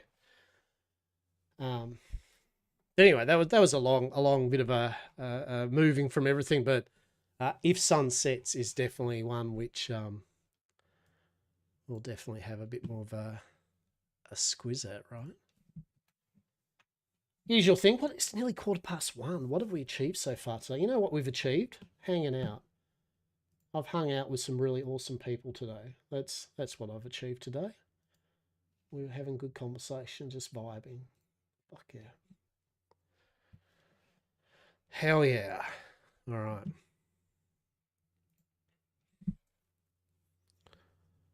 Now, where do we get to? I like how we just stopped at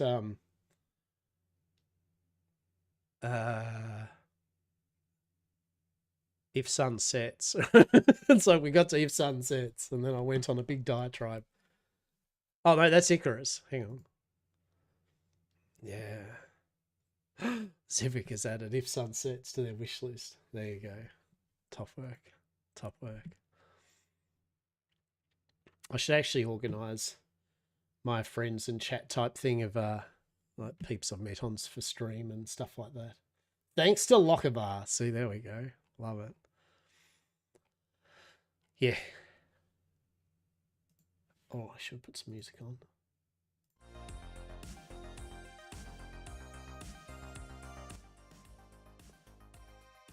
You'd be proud of me last night, by the way. I had a few things occur last night, but I did have the moment where for dinner I almost broke and ordered the delicious double cheeseburger with garlic butter and beautifully seasoned chips from the food truck that I had a couple of weeks ago. Or was it a week ago? It was a couple of weeks ago. Let's just say a couple of weeks ago because it was a week ago. Naughty me. And I was thinking about it. I nearly did it.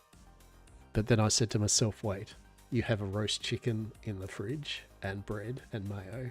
Just make yourself a sandwich and save yourself $30, you dickhead. So I did. I showed restraint. I made a couple of chicken sandwiches instead and saved myself money. So if those South Korean devs are watching, sponsor this chat, right? I'd do an if Sunset sponsor stream.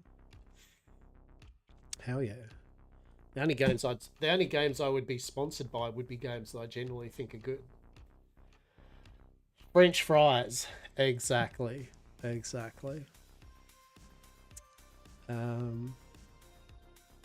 else we got? Yeah, Last Epoch and other. Hey, do you want to play some League of Maidens?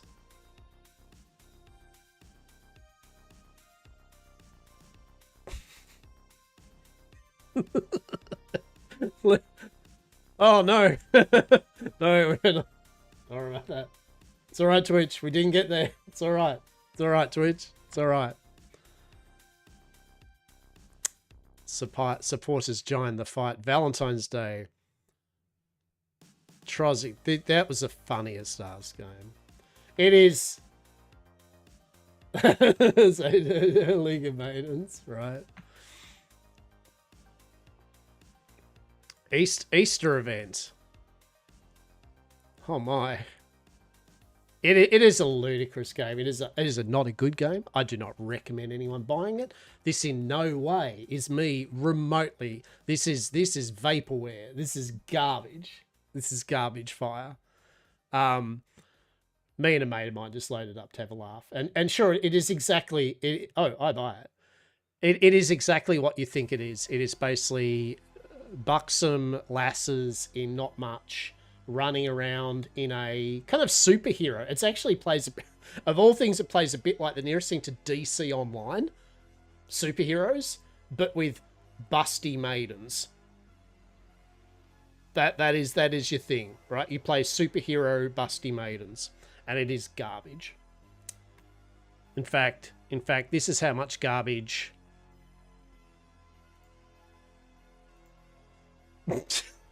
There's no reason for me there. It hasn't been updated. It is a cash grab game. I actually think it was free. That's why we had a look at it. Oof.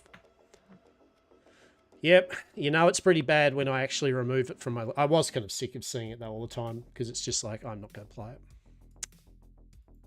Lightyear Frontier. An actually very cozy pottering game. That was Game of the Year, right?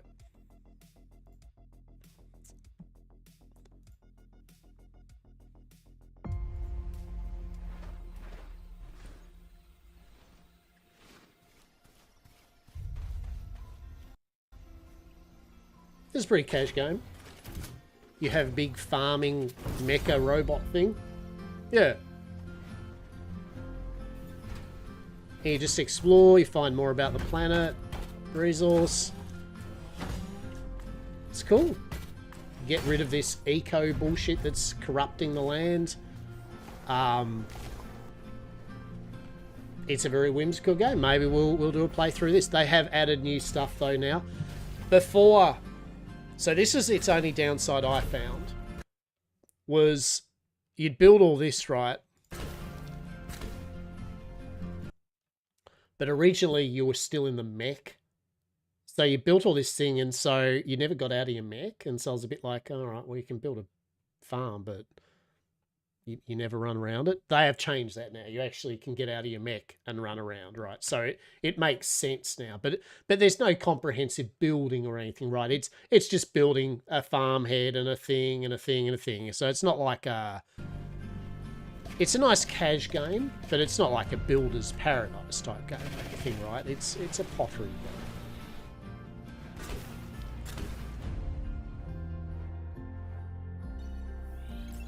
There's a skill tree. Now I won't lie, I played a bit of it. This is on launch yet again, so they've done many updates. On launch, I was a bit over it after a period of time. And I mean a fair bit of time. I played a fair bit of the game. But at the time, it felt a bit too safe. Oh, by the way, that was a nice feature with the rain on the screen. That was cool. There was none of this type of thing, right? Attachments for farming and all this, right? So now that there's a lot more bulk to the game, this actually I would like to have another revisit. But when I first played it, it was a bit like, oh yeah, you know, like maybe it's too cozy. Like, is that such a thing? You know what I mean? I was a bit too. This is sending me to sleep now. And then, yet again, not until a bit. You know, I mean, I played 4 hours. Around the 4-hour mark, I was like, oh, I'll give it a miss for the night, right? So let's have a look at this one again, right? I think we'll put this on our definite. We'll have a relook because they've added. Usually, what I do with a lot of games that I dropped and will come back later is I check to see what the update history has been. You know what I mean? Like, so I'll see if they've been done some good content updates recently. Or if there's been nothing, it's like, okay, they're basically, it's dead now, you know. It's okay. So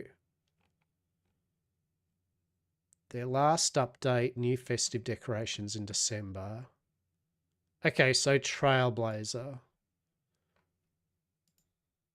Neighbors and Animals update. Has finally blasted onto the frontier. When you said things were not going fast enough, we took it to heart and have now added some new changes to help you speed Look at things that up. dumpy. But We that's got not all. cake. Let's take a closer look at what's new in this latest update for Lightyear Frontier.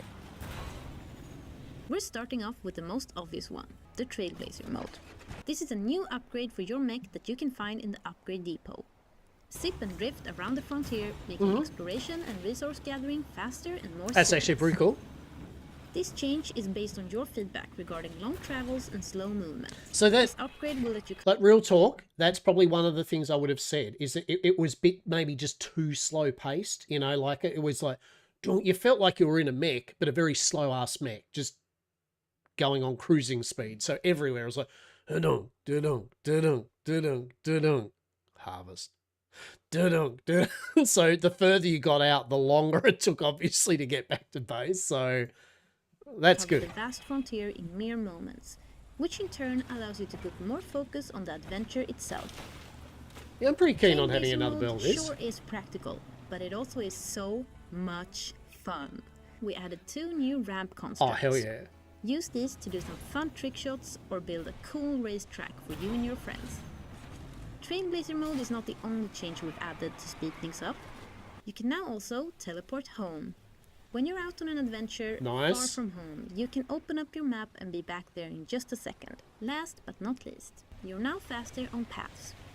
This is a small change but adds more strategy. Oh, that's to where pretty you cool. place That's your cool. Yeah, paths I and like can it have when speed. I like it when if you make footpaths, roads, that you go faster, so there's a reason to use them, right? Like I have no problem with that. That's a good mechanic in my opinion in these type Up of your games. farm work.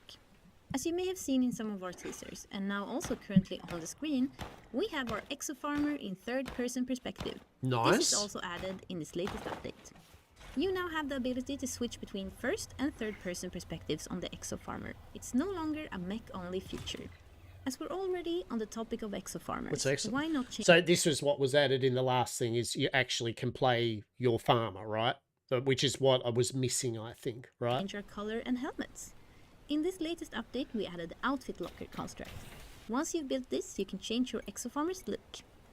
We cannot wait to expand more on their customization. Please let us know what you'd like to see on your Exofarmer. A top hat helmet to match your favorite mooks, perhaps? As y'all already know, our latest big update before this mid-sized Trailblazer update was the Neighbors and Animals update.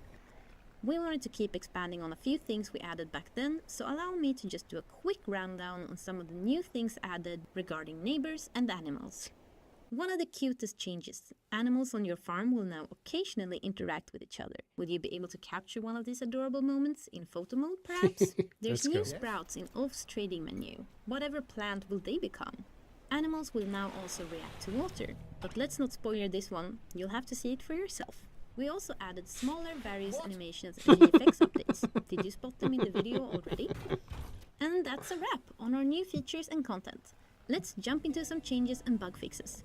There is a lot of things we worked on here. Yeah, I'm, based on I'm, your I'm feedback actually and keen. reports. I'm Thank you actually so look. much. We'll this is. I'll jot down this. This is one which we'll have a look at. 100%. What is that? Friends and neighbors update. What did that do?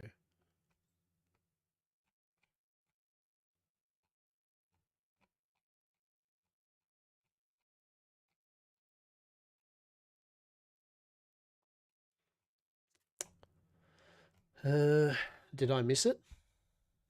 Did I did I completely miss the? Oh, there it is. Okay. We want to show you what's in store in the Neighbors and Animals update for Lightyear Frontier. In this update, you'll be able to meet other people from your intergalactic neighborhood. Meet Ulf, the botanist. Ulf is curious about your planet and its local flora, and he wants you to help him with his research. Splicers. Use his Sea Splicer to create mutated crafts that can be sold or used in new decorations. Ooh. Help your visitors settle in as they will get permanent homes of their own. You'll also discover eggs around the frontier, which Diane, the rancher, can tell you all about. Eggs will hatch into different animals. Learn how to nurture and care for them so they can thrive. In That's pretty cool. return, they will give you unique resources. Oh, hell yeah. Add a touch of charm to your farm by dressing up your favorite animals with adorable accessories.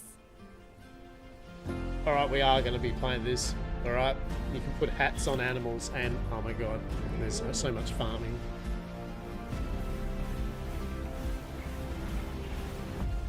Yeah, Thank sweet. you for joining us, and So- stay tuned as we continue. So this to is the type expand of thing that I'm Lightyear here Frontier. for updates. You know what I mean? Like that's pretty cool.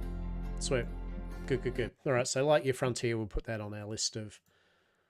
Put it on our list, right? I feel bad. Like a Dragon. It's a JRPG that's superb. If you haven't seen Like a Dragon series on the Yakuza series, they're brilliant.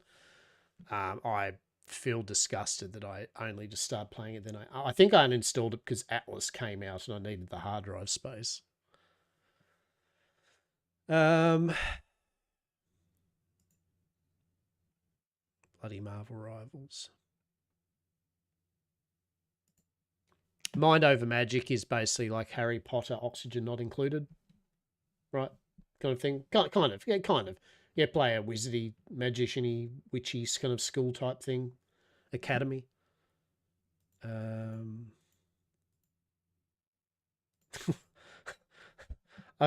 mean, I know they're older now, but maybe should I do at least one day a playthrough of like my time in Portia and my time at Sandrock? Like, Myth of Empires, another one we'd like to do. Necesse. Necesse is one of these games where I like the idea of, and they're developing it, and it's pretty cool. It's like top-down Terraria, right? Like it's a top-down Terraria type game, as you can see. And if you like Terraria and you like the idea of a top-down Terraria, you're not going to go. You couldn't go not wrong, right? It's good. They're updating it frequently. The usual thing. It's whether you like this type of art style. I think that's what makes or break a game like this. If you don't mind this type of art style, then you're good, right? If you don't like that kind of like overheady, rimworldy, all that, then, you know, your mileage may vary. If you don't like this type of art style but still don't mind the kind of overhead, Core Keeper. Core Keeper does a similar thing but with a bit more pop to their visual style. It looks more like a very modern day Super Nintendo game. But in terms of complexity, you know, this has got a lot going on, like Terraria. There's bosses, dungeons, lots of items, as you can see, right? So I think a good multiplayer game, yeah, like definitely a good multiplayer game, for sure. So we can have a look at that. Essentially, this stream is just games that Lockabar could have a look at, right? Jesus. I actually like Neverwinter. Neverwinter is a Dungeons and Dragons MMO. That's pretty cool. The combat's actually really fun. Monetized to hell. Just like Star Trek Online with loot boxes, loot crates and that. And power with the runes. I think it's the runes or whatever, yeah. But if you forget about that as a free-to-play game, it's really good. Like, it's good fun. It's older, right? But yet again, if you've never played Neverwinter before and you're in the mood for a Dungeons and Dragons good rollicking adventure, mate, like the stories are really cool. The quests are pretty cool. Like I said, the combat's really fun. There's lots of D&D locations that Forgotten Realms and everything in Icewind Dale and stuff. They added Spelljammer stuff in. Now they've added the Red Wizards of Thay. Yeah. I think Josh Strife Hayes, bloody excellent streamer YouTuber, that does the world's worst kind of MMO series and everything and more now. I have a lot of respect for Mr. Hayes, and he's very dapper with his shirt and bloody waistcoat and shit. He almost convinced me to actually get a walking treadmill to do a stand-up desk and just walk while doing streaming. I was like, that actually is a fucking good idea. Although you have to be careful with that because of static, right? Because static and using your computer, obviously it's not optimal to static your computer. So there are things you need to do for it. But anyway, Joshua, he did it for one of his original things. He loved the shit out of Neverwinter. He did also hate the monetization of it. But yeah, if you've never seen Red Harvest, what is the thing for it? Have they even done a trailer for this? I mean, there's this, Return to Pirate Stronghold. What is this?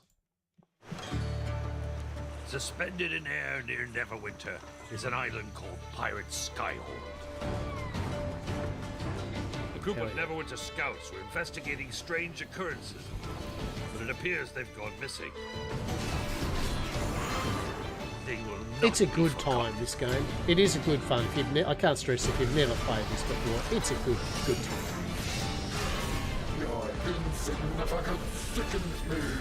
Don't worry about monetization because that doesn't concern you, right? If you don't care about end game, min max, you've done. Who gives a shit? You just play from start to finish the game itself. We might do a little Neverwinter as well, a little Neverwinter sesh.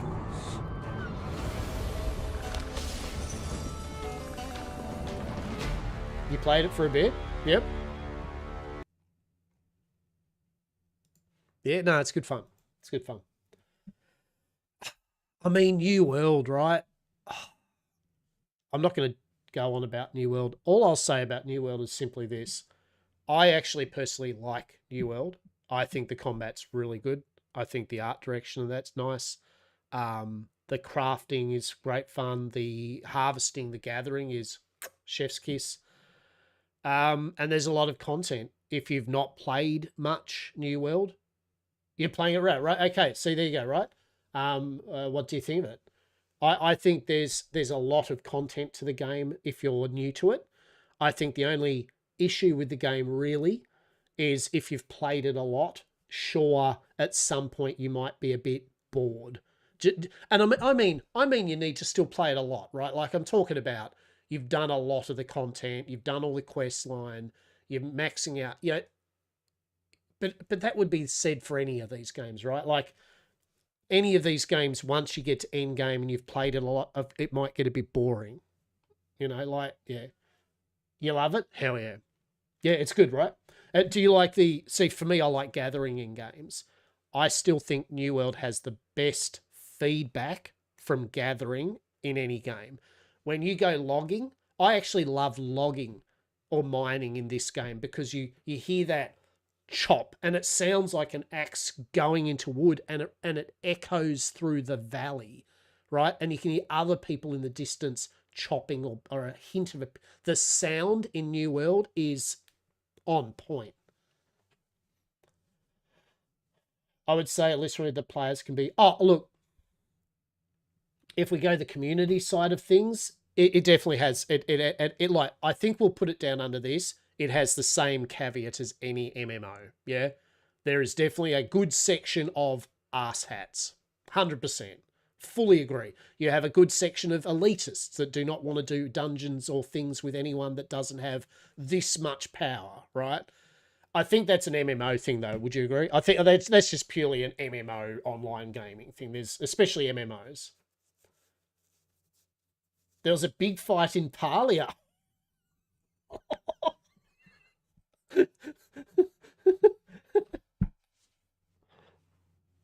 You want to play with people. Yeah, but see, this is the thing, right? I mean, like, this is fair, though, right? There's two fronts to that.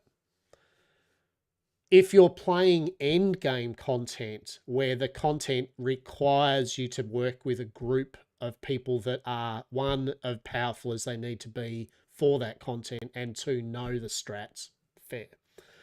It's more when it's people trying to get into the non-end game content, dungeons and raids, right? Where you need to learn it, and you still have groups of people going, oh, no, even though this dungeon's for new players, you need to be this much because we want to do it quickly for our daily. You know what I mean? Won't be a moment.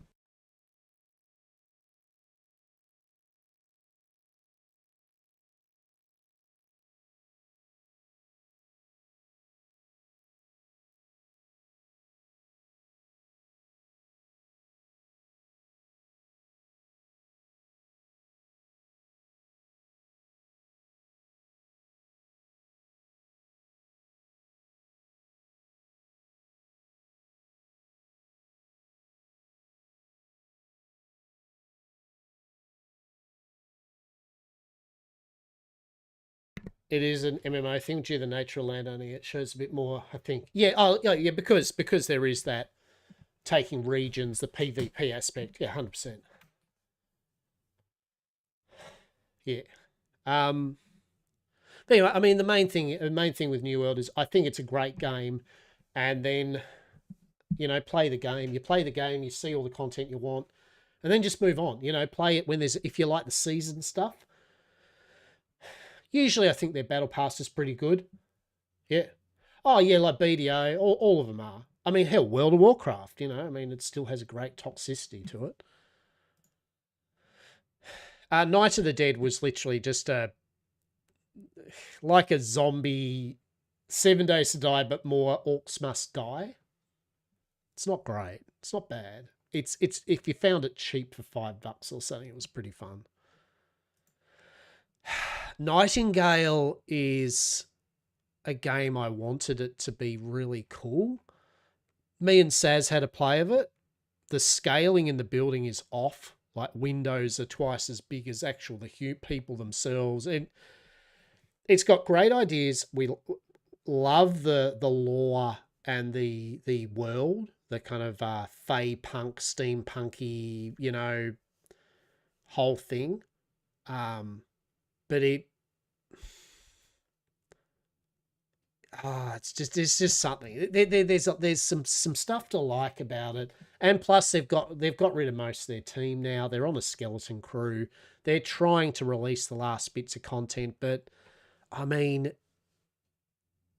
she's pretty much gone, right? You know what I mean? Like, they've done the Nightingale City now. I feel that soon we'll get an announcement. It'll be like, right, well, that's Nightingale. We've finished development of it. And to be fair, do I think on a certain price budget that it still would be worth buying it for yourself or some mates to play through it at least? Yeah. It's still not shit. It's still got enough gameplay to be fun. Just walk into it, be prepared knowing that I don't think it's going to get any major DLC or ongoing support for that much longer. Not a sub game, so it's a great game to dive in and out of. Exactly. Yeah, well, actually, that's the big thing about it's a buy to play game, right? Like, I mean, I would prefer any day a buy to play game and paid expansions. And I see some of the argument like, oh, the expansion's fucking expensive. I mean, you're not paying a cent for you're not paying for subscription. So in the scheme of things, it's still cheap. Even if you buy the battle pass, it's still cheaper than running World of Warcraft for the year. Hell yeah. You like Nightingale, but it definitely fell short. Yeah, and that's what I mean. And the team are obviously, they're not going to be able to do it, right? Like, their team is, they've hemorrhaged their team. And I mean, we all know that once you've hemorrhaged your team, I mean, I don't think they're going to suddenly, I don't think it got the response that they really required, yeah?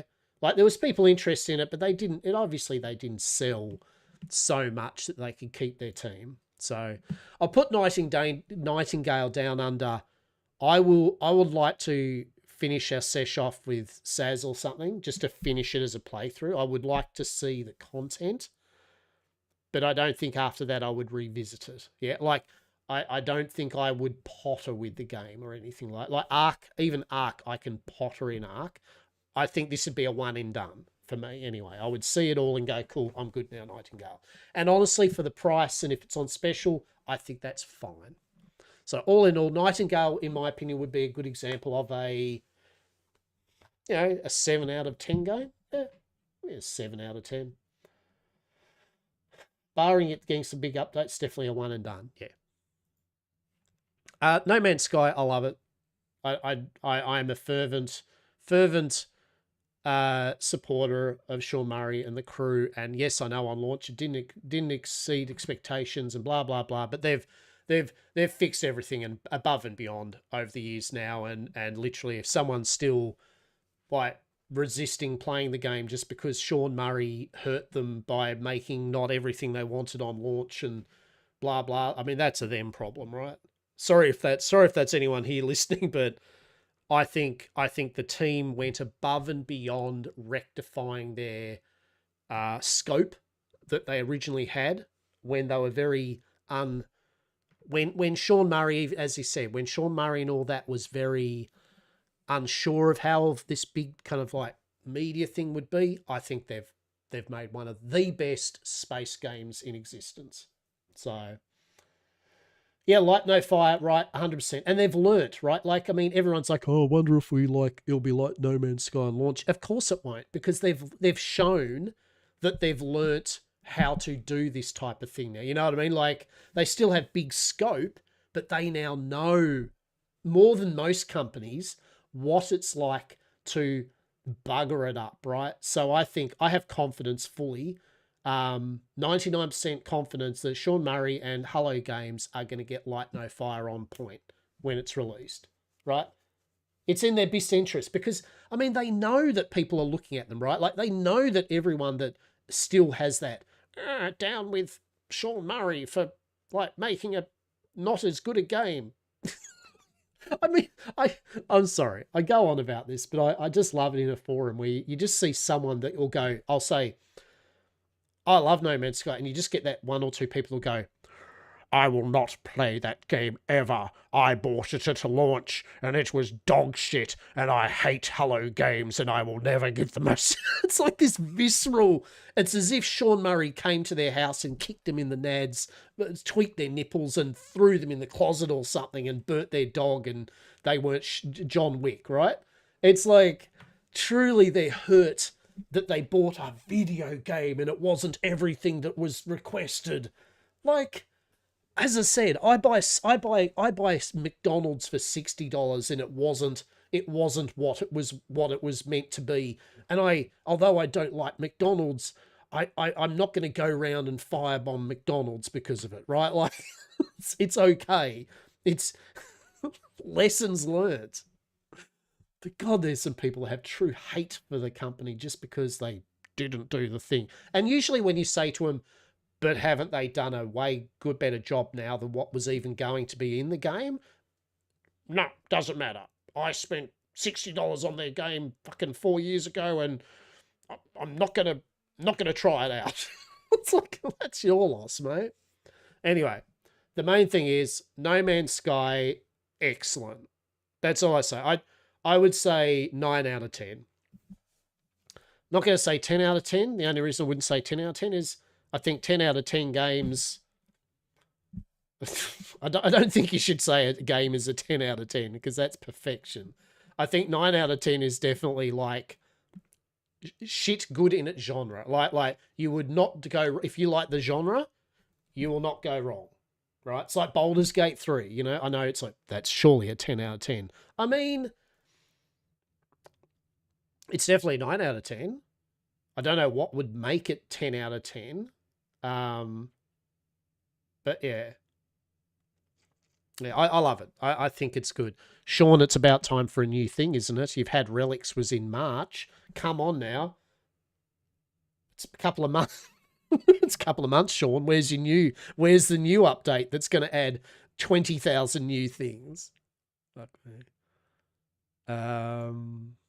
What happened to Outriders, am I right? Did anyone play Outriders? It was like a third-person shooter with a whole new IP. It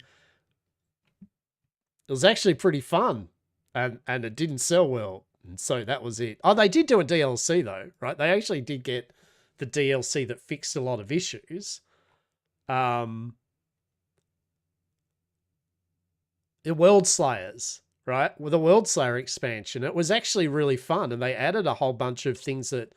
Oh, what a shame about this game. I hate looking at it because it's a game that was really good. Yeah, right? I don't know what happened. Because it was a really fun game. Like, it's really good.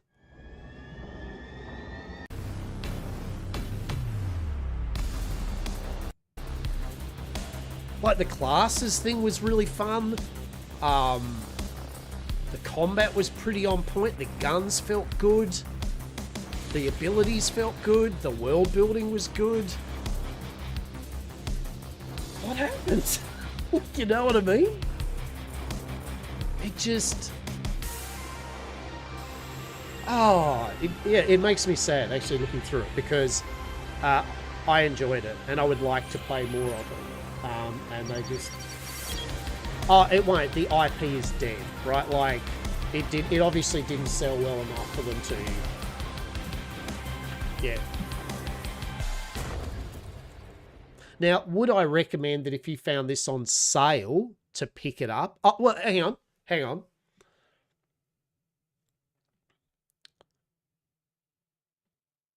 Yeah, 100%. So World Slayers expansion, yeah. If you like this type of game and you have even solo is fine, but if you've got even a mate and you want a bit of just fun for a couple of weeks, even a month, I can't stress enough, even $25 for the World Slayers expansion. Yeah, I would do that, right? Honestly, it's worth it. 100%. Don't worry that it's not going to have any more development. There is enough game that you could have your money's worth and then never play it again, and it would be a fun experience. That's my hot take. I think it's an excellent game. And for its price at 50% off, just do it if you haven't got it. Seriously. What's the worst? It's cheaper than the price than a Big Mac. Like WoW stopped a lot of MMOs from staying alive. I think Destiny... I don't know. Don't even get me started on Destiny, though. Fuck you, Bungie.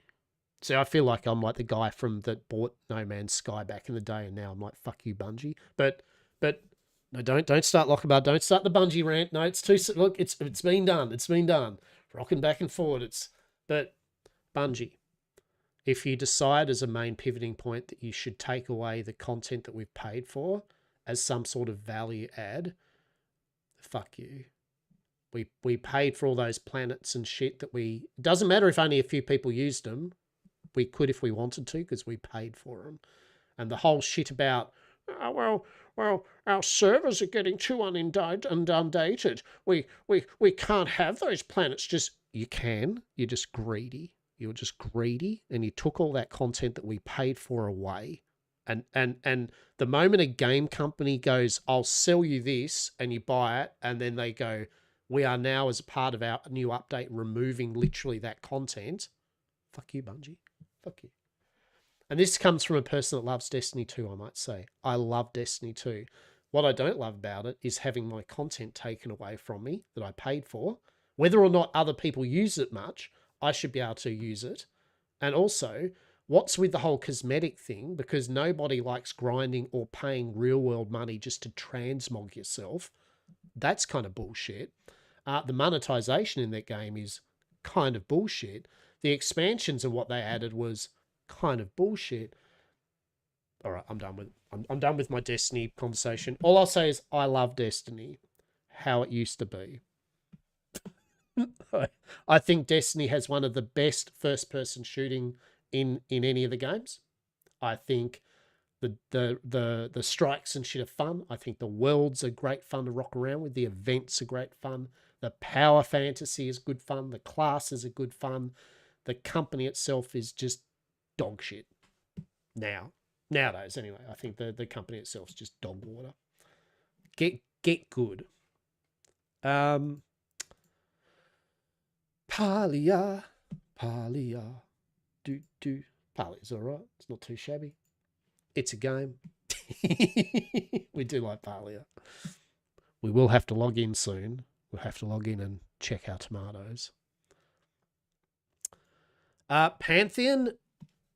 I mean, it's a very old school EverQuest style MMO that is in early access. Either you like it or you literally do not give a shit about Pantheon. It's one or the other, I feel, with people. I'm of the mind that I enjoyed Pantheon for what it is, but at the moment I found it very boring. Like, as in the grind was too grindy.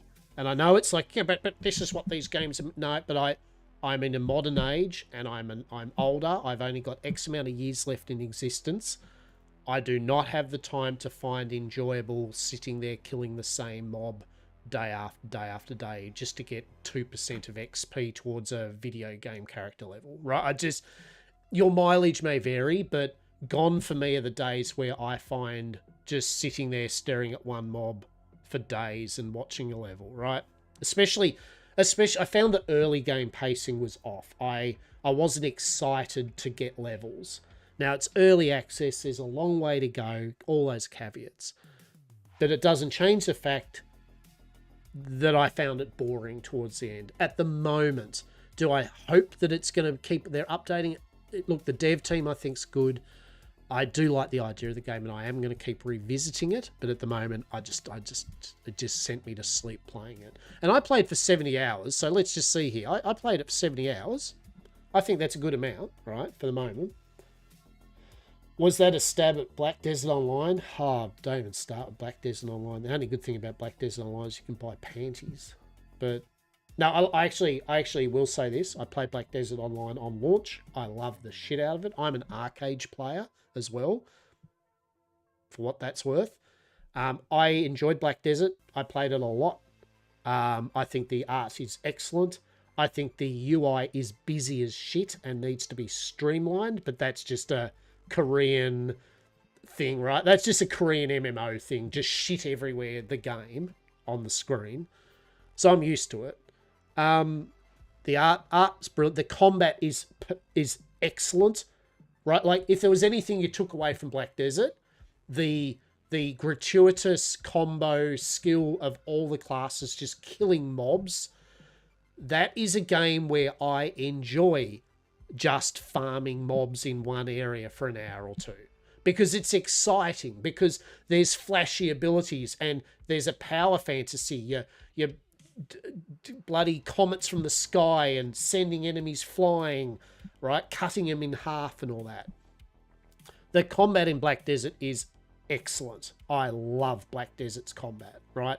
So grinding in Black Desert is fun. Grinding in Pantheon is boring as hell. But I do think Black Desert suffers, especially now, of being so convoluted, so many systems, so much UI garbage everywhere, that for newer players, unless you do the whole autoplay, which you can do with Black Desert now pretty much, you can just click a button and it will direct you through the whole game without you doing shit. If you actually want to treat it as an MMO that you actually play, I just find it's too inundating for new players. Like, any new player that gets into Black Desert just looks at it and goes, is this? It's like a new player opening up Path of Exile's Atlas skill tree, right? They just go, oh, this is cool. Oh, yeah, I'm going to just log out of the game and play Grim Dawn or Diablo 3, right? Like, yeah. So TLDR, Black Desert, love the combat, love the art style. There's a lot to love about it. The skills, the fishing, farming, crafting is great, but it's too convoluted in my opinion. It's just too busy, and I can't, even if I wanted to get back into it, I couldn't. Every time I load into Black Desert to just give it another go, I'm pop-ups and windows and UI shit, and I just go, I just wanted to play the game. You know, I just want to play your game. I don't want to go through this rubbish. And then I just uninstall it.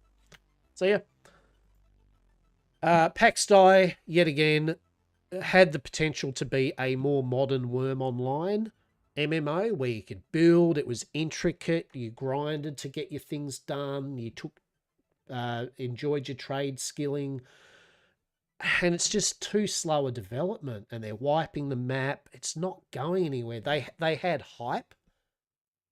And the hype's gone now, and I don't think they're going to get the hype back, because they unfortunately, they had all the streamers like Asmongold and all them.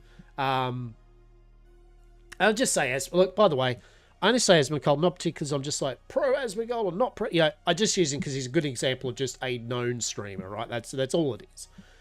Asmongold and other streamers like him, like, all heard about PAX Die, big area, lots of people, and they're all jumping over it. And that just died out, and they're not going to get that back. Doesn't matter what they do with this game, yeah? Unless they did this dramatic update that just changed everything for the better, they've lost that spark that you want. You know, that going viral, right? Like that you have one moment to go viral and you squandered it. And that's it. That's PAX Die in a nutshell. It might be all right later, but they're taking too long with their updates. They're fiddling around with weird things. No one gives a shit anymore about it. The hype is not real with PAX Die anymore. So, alas. Now, will I have a check of it later? Yes. I like Worm Online. I like games like this. Of course I'll have a look. I bought it. Oh, sorry. I need to say this about the game too, which I think is immaculate in their decision making.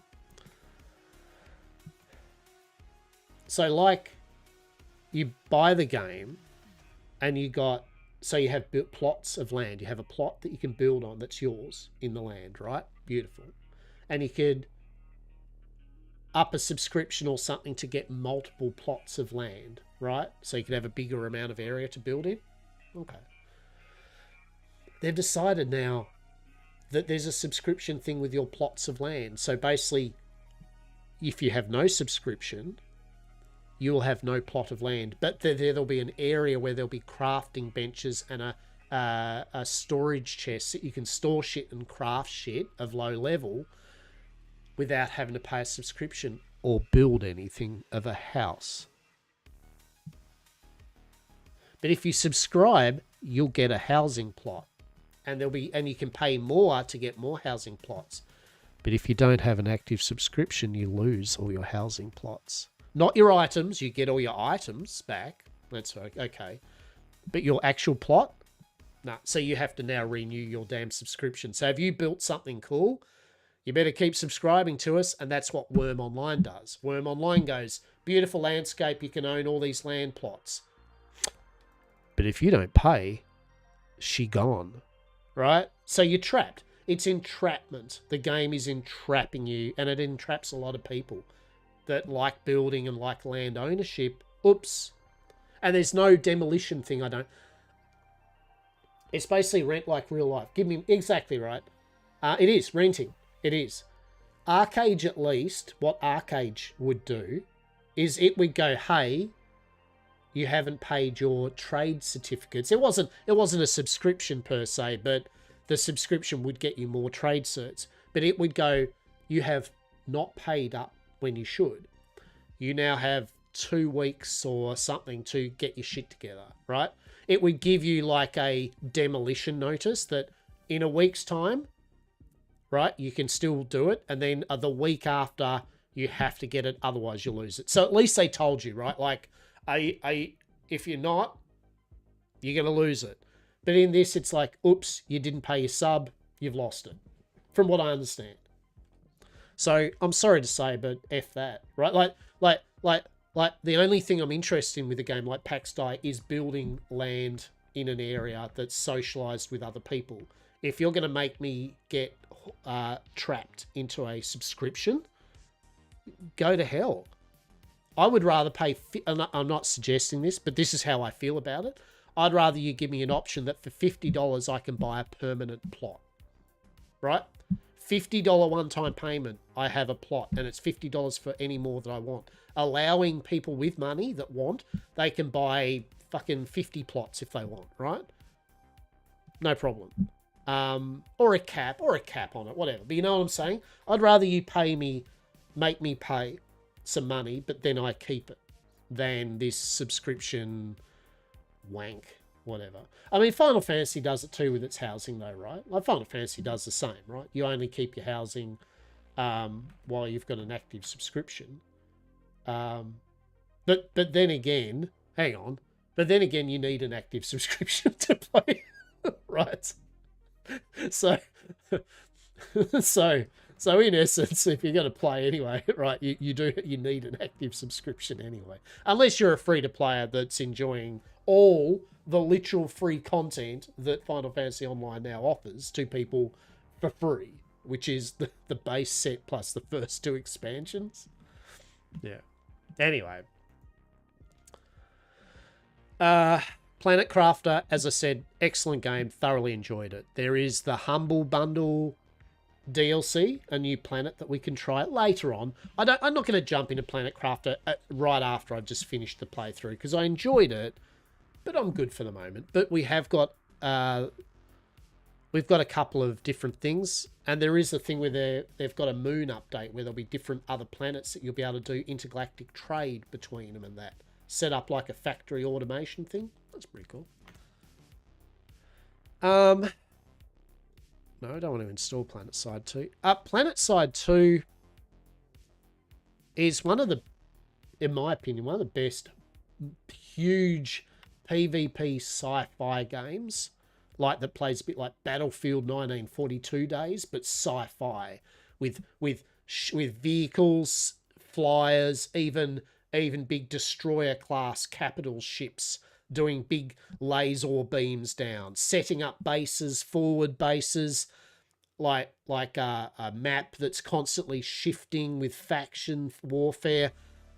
It's an oldie, but I might say though it's unforgiving though, right? It is like Saving Private Ryan level shit. It is Omaha Beach. It's like open the fucking go, dead person, dead person, dead person, dead person, dead person, right? It's it's brutal. Is it fun though? Yes. By God. If you don't mind a game like that. Yeah, PlanetSide 2, she's oldie, 12 years, right? Or probably older than that, but I think it's good. I mean, Project Zomboid, that's another one. I've had that for a very long time. I know that some streamers and some roleplay that got up on that there for a bit. They had the One Life type kind of like thing that was going around there. Good fun. What else we got? Remnant from the Ashes and Remnant 2. Very cool Souls-like, but set in a very, well, apocalyptic kind of setting, fantasy setting. Very cool. Good gunplay, good classes. You know, I looked at Rift the other day, right? Do we remember Rift, MMO? I mean, I loved Rift. I played Rift to shit. I loved it. I loved it. Yeah, I was looking at that and seeing if they'd done anything recent, and no, it's on life support, right? It is in pure maintenance mode now. Doesn't change the fact, if you've never played Rift, and if it is free now to play it, and don't worry about the stuff, I'd still play it, right? I mean, I would give it a look at least just to see what it was like.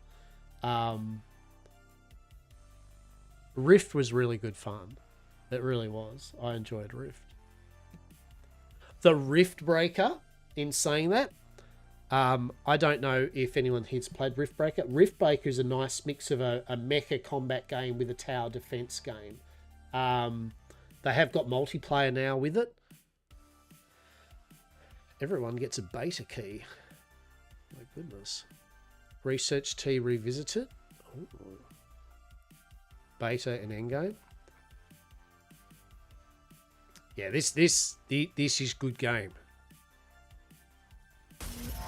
Riftbreaker Ashley, please report. Begin field-based setup. You're on a full-on Tyrannid-like alien planet, exploring it, building your base up. Good morning, Mr. Riggs. Good morning, Ashley. We should go out and explore the area.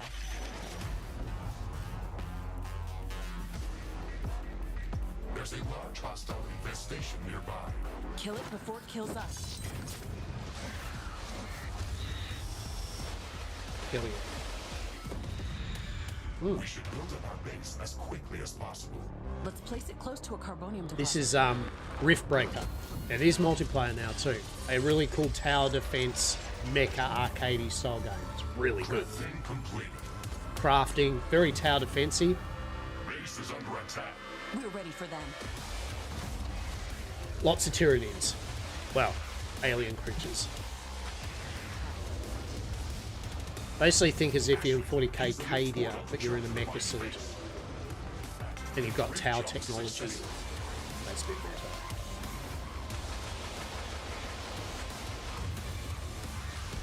very bombastic, very cool special effects, just good solid old fun, you know what I mean? Like, it's got complexity to it.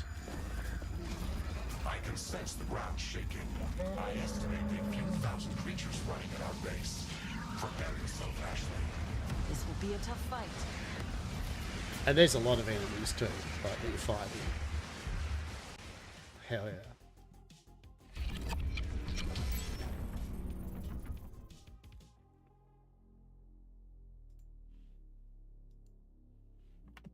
Yeah, Rift Break is really good fun. Yeah, I said before, Rising World is a very cool open world survival game made by one guy. Really good. We've checked out RuneScape Dragonwides. You download. Oh hell, excellent! Please do. Tell me what you think. It's good fun, man. It's really good fun. Yeah, it's good fun. We enjoyed RuneScape Dragonwides. We will get back to it later down the track. Rust. We do love a bit. Did you see what they've done with Rust? Look at this shit.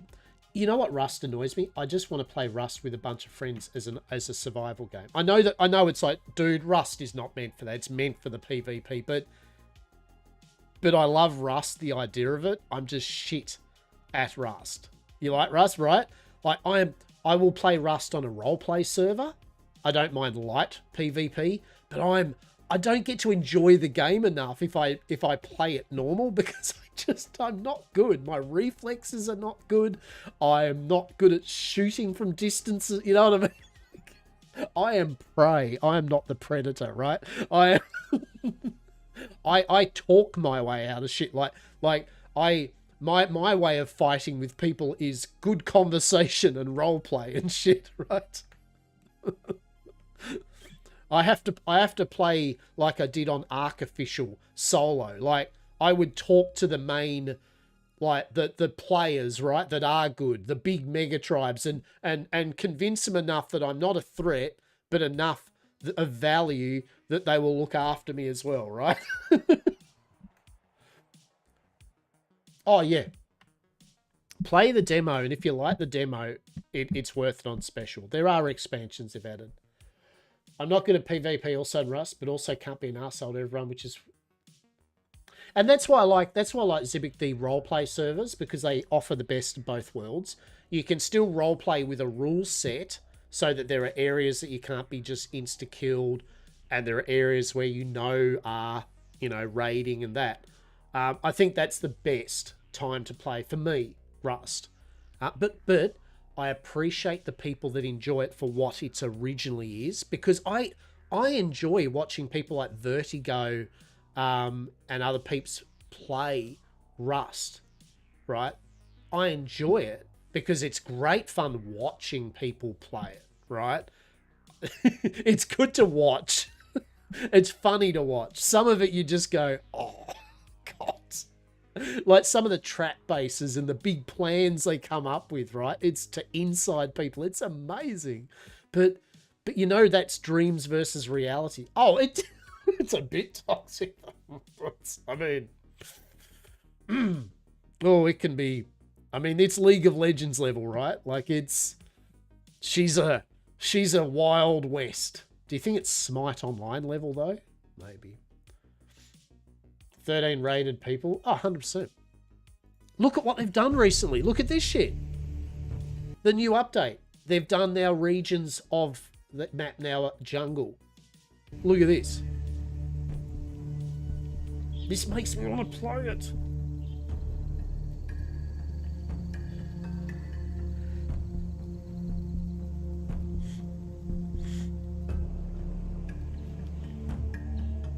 Let me raid all the names.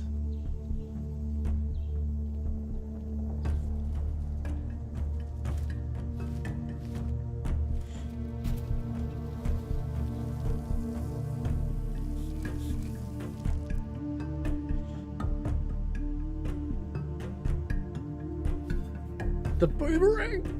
Look at it. My neighborhood boy. Look at that.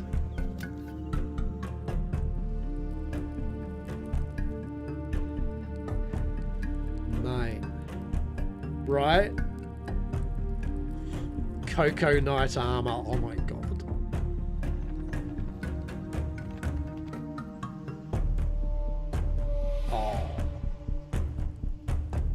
so good.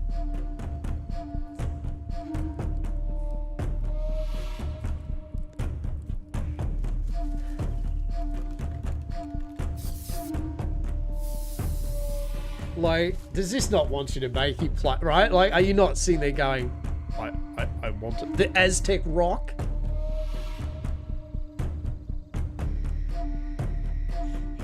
Look at those skins.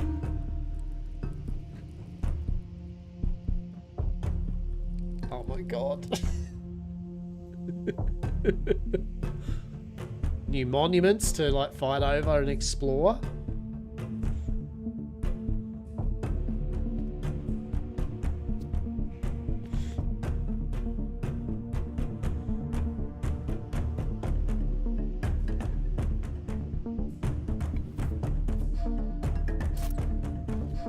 And look at this shit.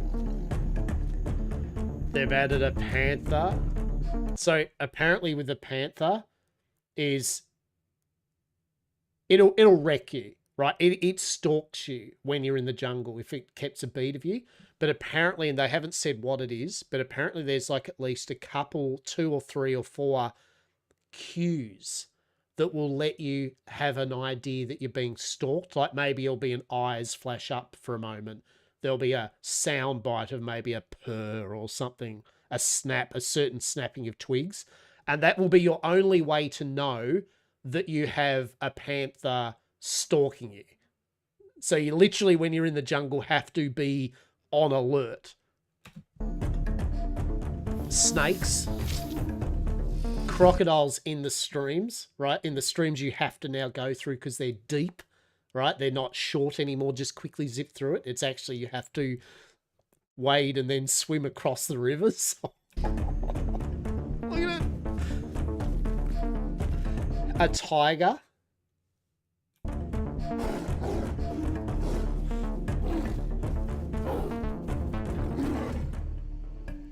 Like, did we not all just go, although I know that I innately don't want to play Rust, I now want to play Rust. And this is the type of thing they're adding. I think we can only hope that they're going to work up to like a PvE mode, right? That they're going to work up to a full, you can now make your own private server as a PvE like any other open world survival game for you and your mates to just have fun with AI NPCs and mobs and shit. Because they've added the scientists in, right? They're AI mobs. Because we remember back in the day of Rust, original Rust, there was the zombies. Yeah, do we remember the zombies? So they always did have the idea of making it so that you could play it single player or PvE. Right? Yeah. All right. Now, it won't be a minute.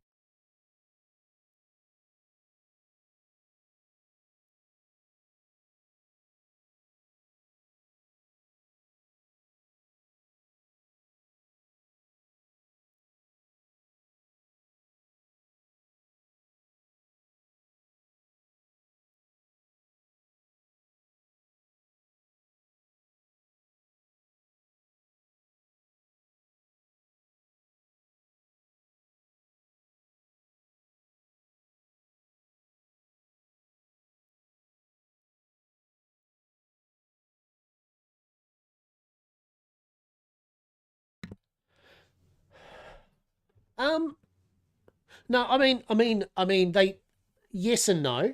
I mean, they just need to make it like any of the other games where they have their own settlements that you can raid, and you know what I mean. Like you just have POIs. That's all. You don't have to make it so that the enemies act like players. Yeah, like just as long as they added it so that there's stuff for PvE to do. Yeah, but yeah, it'd be cool. Rust. Savage. Scrap Mechanic I kind of enjoyed for a bit, but they haven't gone anywhere with it. I was thinking about getting Slime Rancher 2. Slime Rancher was fun. I enjoyed it.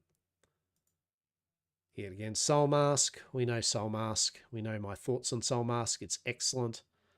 I did buy Spirit City Lo-Fi Sessions just to be hopefully productive. I mean, we probably could have had that running while I was doing this. Right? In fact, would that make it good for this type of thing? Maybe it would.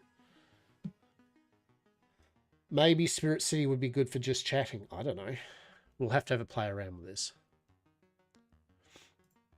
Star Trek Online, I'm not a big Trekkie. Now, so I caveat here. I enjoy Star Wars. I like it. It's fine. Especially old school Star Wars. I enjoy Star Trek. But neither am I a full-on Star Wars fanatic, nor am I a Trekkie, right? I just enjoy sci-fi, good sci-fi, and for a lot of it, I enjoy it.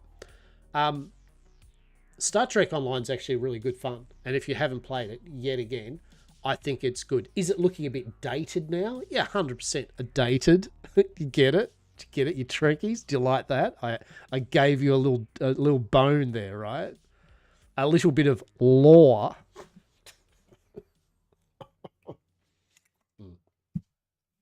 Anyway,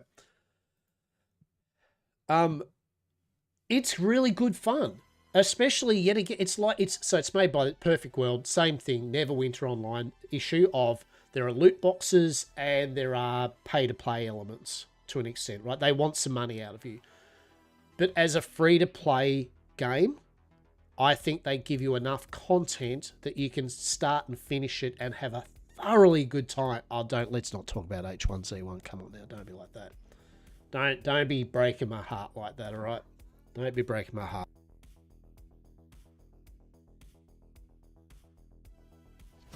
I am Hugh. You might have heard of my people. We were once part of a collective, until we broke free. Now, we fight for peace across the galaxy, against those who threaten to destroy it. Something is wrong in the Delta Quadrant. Incursions are plaguing our sector. The Cooperative needs your help. Our freedom must always be defended. It was good fun. It compared now to more newer games, like it's fine. It's like back in the day it was pretty cool, but now like if you play it, it'd be like, oh, there are better zombie games, there are better things, but it was good fun. Survive the Nights actually is very similar, except without the PvP part. Oh, actually it has got PvP. Survive the Nights is similar.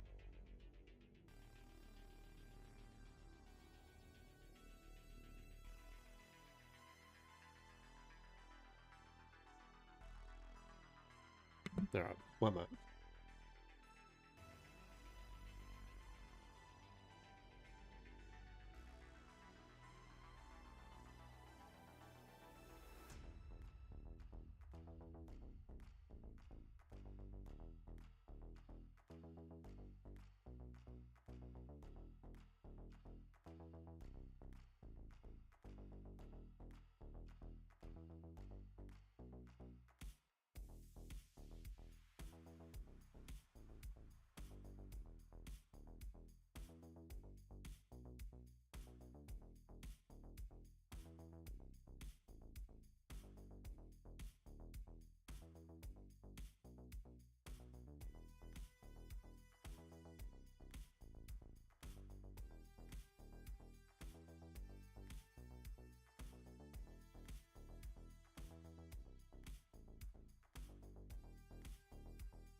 Wait. STO is unplayable until they let me play as a Borg. I mean, wait, the freed Borg? Do you mean like? I mean, how could you play a Borg that's not free though? Like, don't be like that. Oh yeah, play a species 847. Yeah. It's not. Don't be like that. It is unironically a really good time if you like sci-fi and Star Trek. I know that sounds like really, but you know what I'm saying? If you like sci-fi and Star Trek and you haven't played this, just play through the story stuff of it and then stop playing. The ship combat's actually quite fun. The upgrading your ship and getting all the components and systems is excellent. It's really good fun.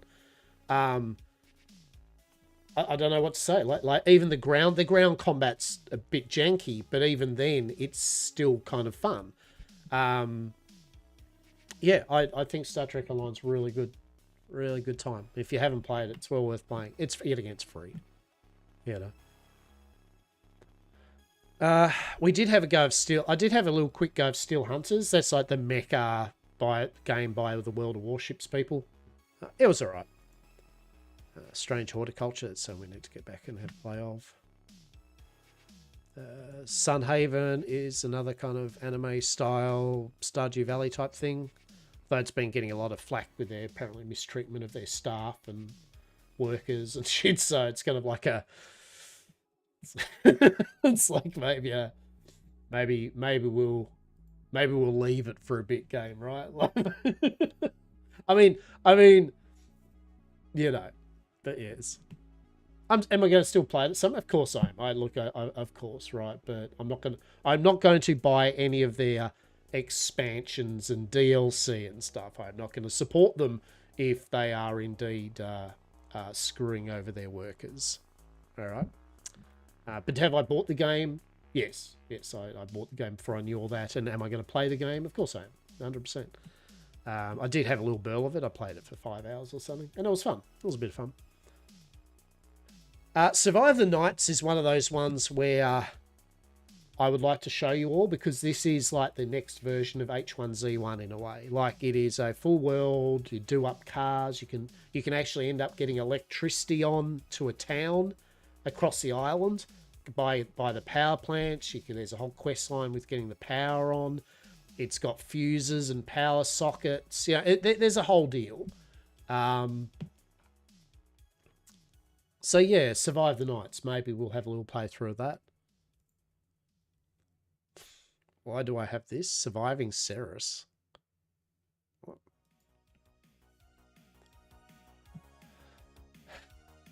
Explore a handcraft survival game with emphasis on crafting and burst survival.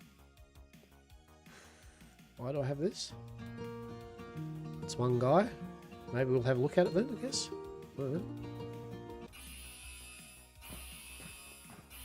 Oh. Well, that can't be good, mate.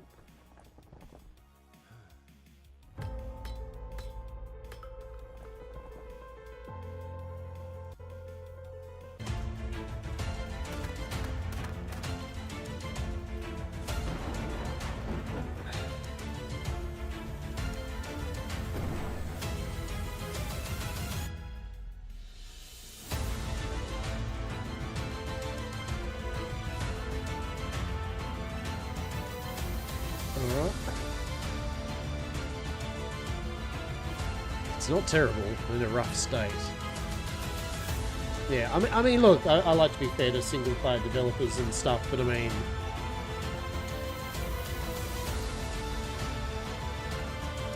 I'm guessing this is their proof of concept, right? Like, you know, I hope so, right? The art style and shit, but yeah, okay. I mean, I'll for the interest of it, I will have a look at it at least once. Sure. Do you know I've never actually finished a Terraria playthrough? I've never actually done all of Terraria. I don't even pretend to say modded either, right?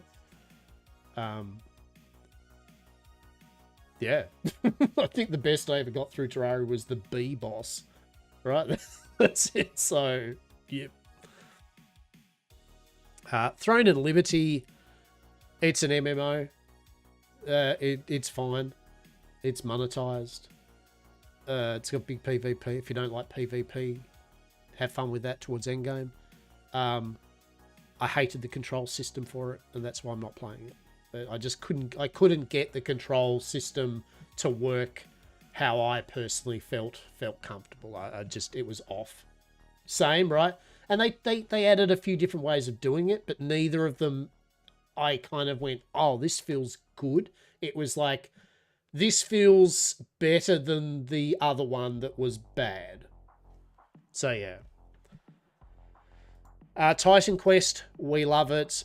Old school ARPG set in Egypt and Greece, and it is really good. And Titan Quest 2 is coming out really soon, so we love it. We love it. Although this is only the Division, I'll say for the Division 2, I actually very much enjoy Tom Clancy's The Division 2. Loved it.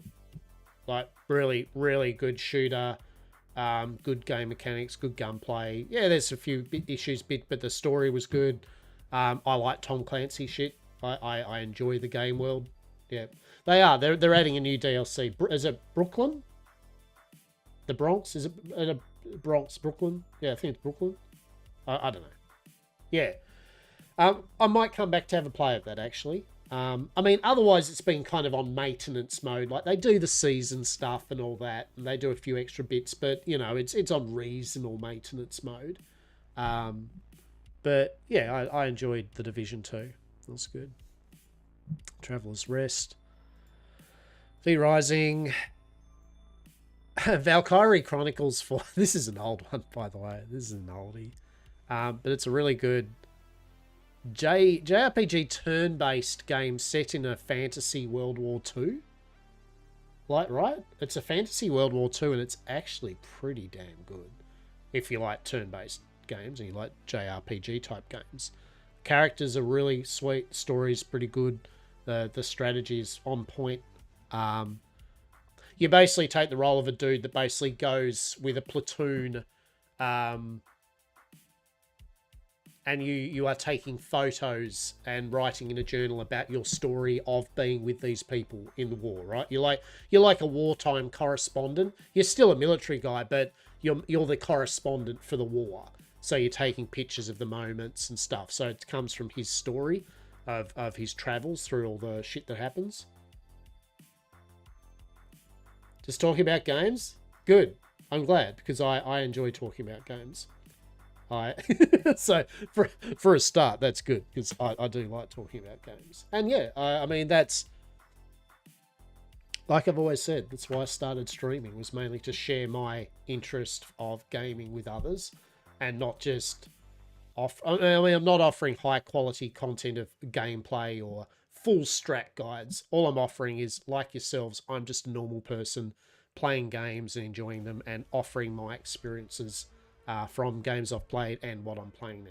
Yeah, which hopefully might showcase off some games that you might not have seen before, or that you enjoy.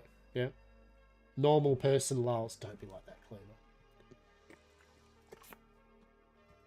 Wait, I am a normal person.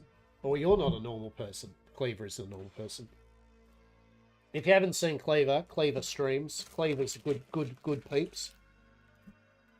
Cleaver is good value. So check Cleaver out with their stream, yeah? When they do stream. They are streaming Atlas a fair bit, but I believe, Cleaver, you play things like Scum, Roleplay, and some other bits and bobs.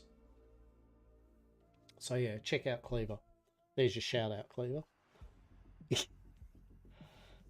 Normal guy, you literally live at the bottom of the earth with such incredible strength to hold yourself from falling on earth. Exactly, right?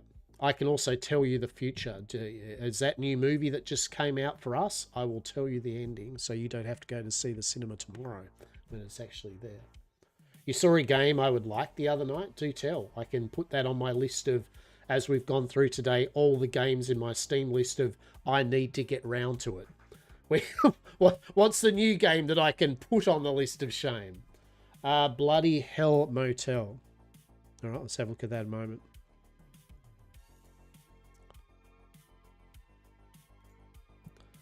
Bloody Hell Motel. You're not inferring that me and Yamcorp we like things that are a bit. Oh, yeah. Oh, there we go. All right, so what? Renovate, upgrade, and expand your hotel. And by the way, you're a vampire. So, all right, you've already had me at this. Okay. All right. I think I actually did see this. All right. Saz, I have to tell Saz that literally this, yes. Right? Yeah, the Hasta Museed fucking running the bloody hell of hotel. I did see this. Yeah. You run the vampire thing. That's actually excellent. Am I that dungeon cleaning? Oh yeah, goblin cleanup crew, right? Oh, that's excellent. Yes, farm and cook. Oh my god, look at it. Look at it. We want this. We want this. When? Add this to the wish list.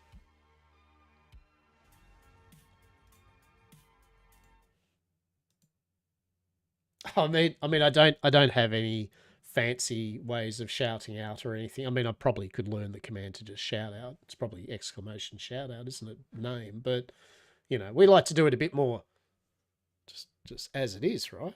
In the moment. Is that because you're a lazy shit like a butt? No, it's not. No, it's not. What are you talking about?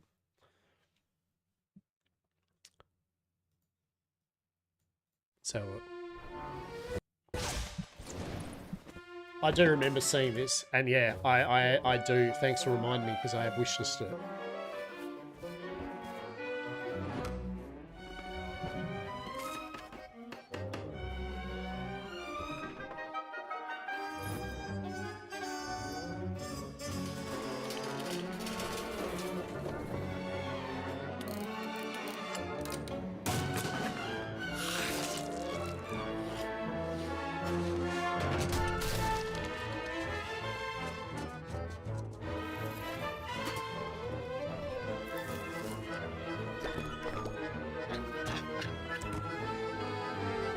Amazing.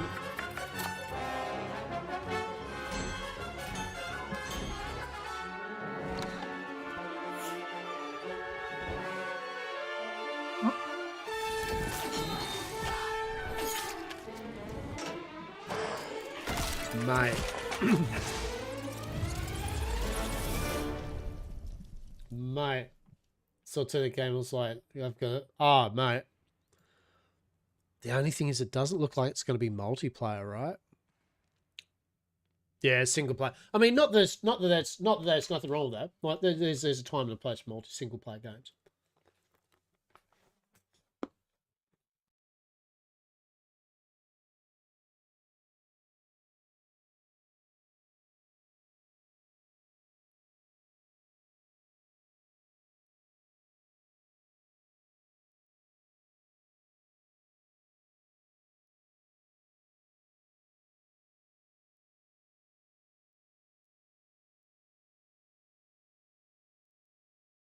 All right. Yeah. Hell yeah. Parlia cake party. Did you check out the Elderwoods yet? I actually got the quest up to the Elderwoods now. Parlia, yeah.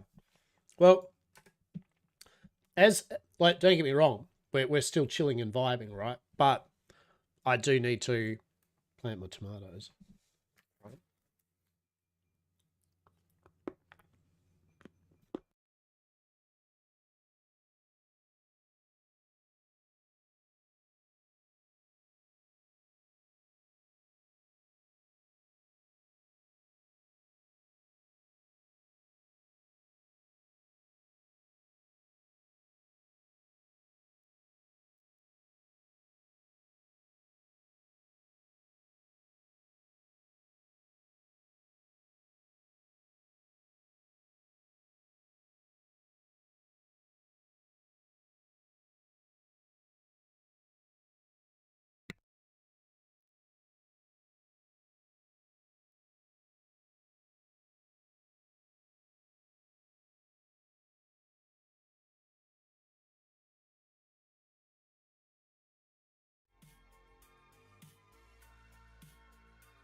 Yeah, unlocked a bit of stuff when it came out. Yeah. I mean, yet again, it's just my comfort game at the moment. Yeah, like it's I log in, I do a bit of farming, I do a few things, especially when I'm just quietly just chilling and vibing, right? I knock off a few quests to do it. Oh no, we damn well picked the rice up. God damn it. I built a quite. Hang on, I'll show you around. I don't think I've done too much since you probably saw that other time. Yeah. So nothing much has changed too much. I don't. Or maybe. I've just put some trees around a bit better. I've made this little gazebo for my work area at the moment. It's got my trees and all that. I've got my 5 preserving bins where I'm doing my pickled tomatoes. Yeah, okay, yeah. All right. Yeah. So I did that. Just move things around, yeah. So I got the windmill over here. Got my little camping area out here. Just planted a few plants and that. I'm still playing around. I'm still pretty new at it all. We have got our growable chair. Love it. You actually have to grow the chair from a seed. How cool is that? Actually, we will repair our watering basket now. Yep. We'll fill it up.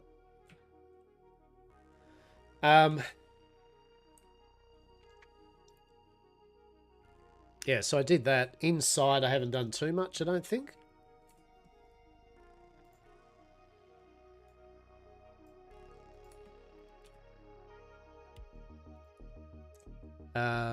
I haven't done full-on decoration yet, right? Like, I'm trying. I'm just working out some ideas and all that, but we got a few plushies happening here.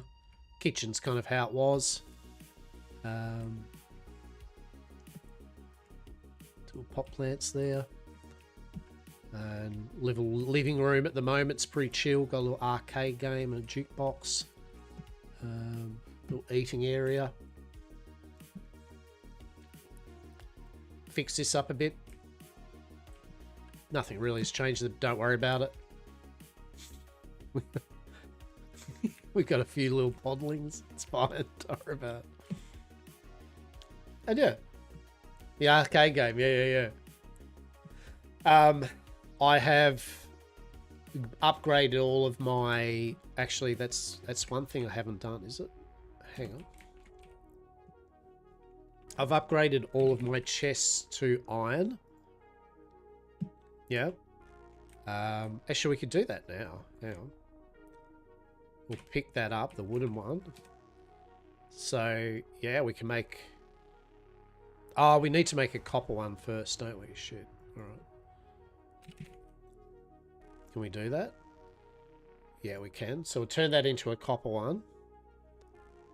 And then we'll finish that off. So I spent 50,000 gold and bought the iron chest recipe.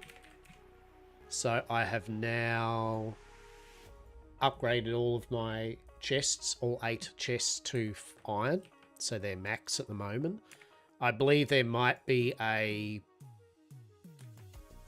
palladium one, which they're going to add. Yeah. I don't know if it's in yet, but it'll be a next step up from this. So now, yeah, so now we've got 10,000 slots, right? Beautiful. And I can still do, I've got one private storage.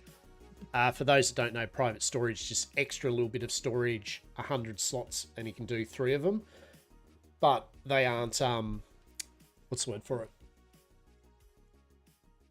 They can't be seen by your workbenches or anything. So they're good for keeping presents and things that you like, food items, good for gifts.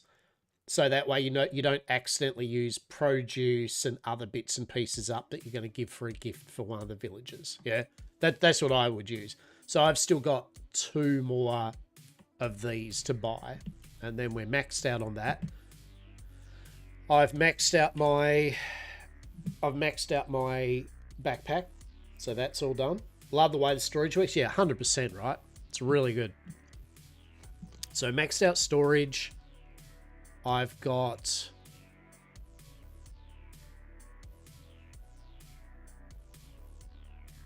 So I think we can upgrade the tool upgrade, right? Yeah. As you can see here, skill-wise, I've got 8 in fishing, 9 in cooking. We leveled up, me and Saz did a bunch of cooking the other day, and so got up to 9 cooking, 15 gardening, 10 mining, 6 hunting, 6 bug catching, 10 foraging, 10 furniture making. So I'm working on these to finish them off now.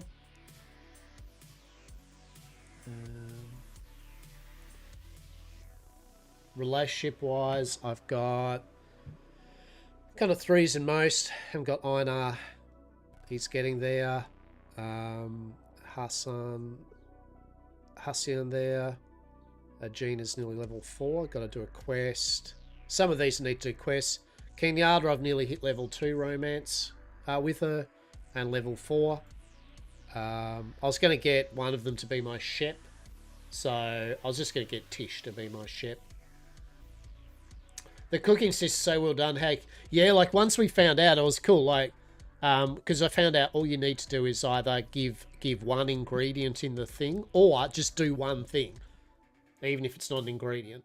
So basically, even when Saz ran out of cooking materials, I would make a few things up, and they would just stir the items on the oven, yeah, and that would give them the experience and the items as well as me. So that was really cool. I think we were having a bit of fun. I was just vibing out and cooking some stuff on. Time to get on.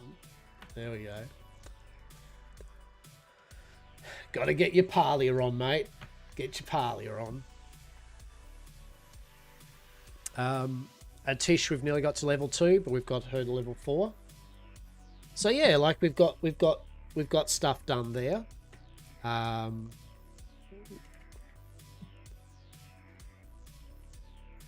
Actually, we've got to... Oh, don't we?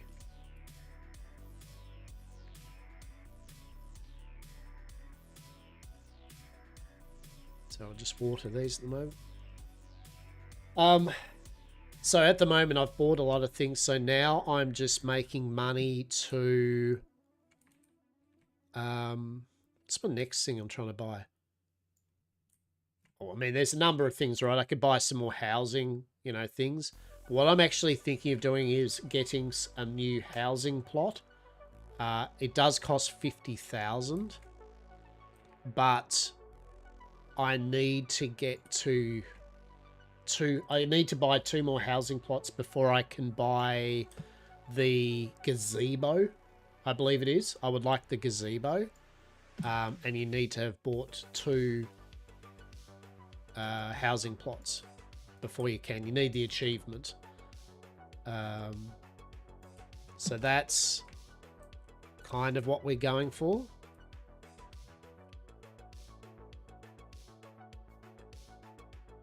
Where is it? Yeah, so for those that don't know, you've got a number of slots for your building area. So it means you can basically make a different building area. You can make a different plot of design. So here, if we go to change to new slot, load, we now have a blank area to build something else. So, some people make their factory on one of them, right? So they don't have their workshopy shit on their one, and then one of them might be their real fancy cafe. One of them might, you know what I mean? It gives people expression of choice. Now, I do believe, though, that you're still limited by the number of items you have, I think. As in, if I only have one special limited edition table, just for example, I don't think I can put that table on plot 1, then go to plot 2, put that down, then plot 3, put another down. It is restricted to what you have. I think, I'll have to double check that. But yeah, basically we've got 3 blank canvases we could build, or 2 blank canvases. What I'm talking about is a new plot. So brand new plot with its own slots. And so to get a brand new plot, because I want to buy one of the fancy new plots that look a bit different, different landscape, like the shipwreck one or something. So we need to buy that. It's 50,000 gold for the first one. I don't know if the second one's 50,000 as well. But we can't buy the gazebo until we get the achievement.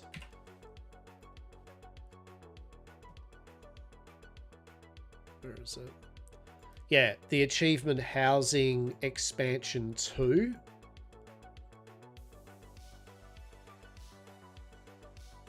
Is it Housing Expansion? No, what's the other one? Housing Slots. Housing Slots 2 we need, right? So Housing Slots 1, we purchase our first slot. And then we need this to get the 3. When does all this reset when I get the house coins? It's 2 times a day. One's at, I think it's 6 in the morning, and then I think it's 6 in the afternoon in game. I think.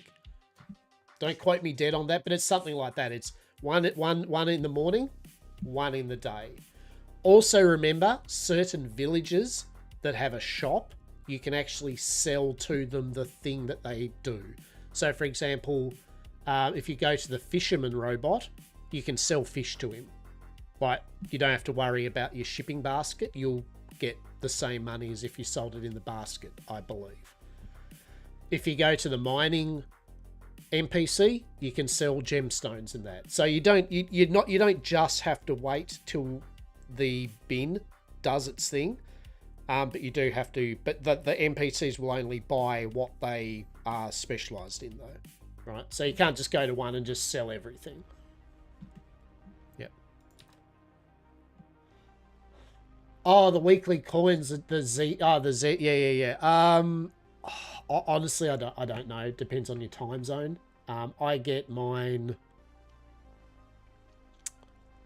at kind of my 8 o'clock in the morning, 9 in the morning. So I don't know.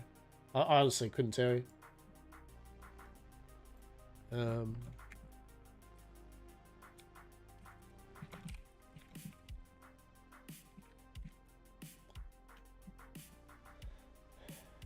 Resets at 0800 UTC server time. So whatever that is. Yeah? 8 AM UTC. This corresponds usually to midnight Pacific time. I don't know if that helps. Oh, the weekly coins. Oh, the tour... He's like, no, bro. No, the other weekly thing. It's like... you can mouse over the little hourglass timer and it will tell you when the expiry thing is. Like that. So the weekly challenge for that is, for me, 23 hours, 7 minutes. Is that what you're looking for? Have I got something finally right? Because I've explained everything else. Is that what you're looking for? All of this, if you want to know how long for any of these, yep, there's the hourglass thing, and that will tell you exactly how long for your weeklies. No, the other weekly. I mean, there is other weeklies. That's the worst bit. There's the relationship ones, but the good news, they're the same. You can mouse over the weekly wants, and it will tell you when they reset. Oh no, I 100% know what you look. I couldn't. I was like going. There are a lot of weeklies. The NPC's relationship is the same. You can mouse over, and we can see here that the weekly resets in 23 hours, 7 minutes. All right. Yeah. So if you haven't got these in, these will do it again. Yeah. But I like how there's numerous things to collect money for, right? I like that there's reasons to get your money. And even when you've bought everything you need, you can then still buy decoratives rather than make them. You can start just using your money to buy decor items, right? Whenever you need them and things like that. So,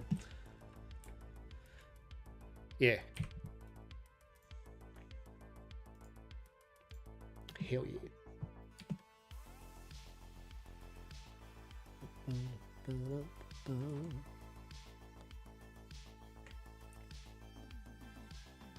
Hell yeah. Let's check out what Saz is doing. Let's have a quick look.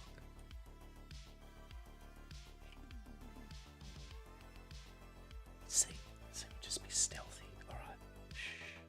Shh. Stealthy, see what's being built, what's happening.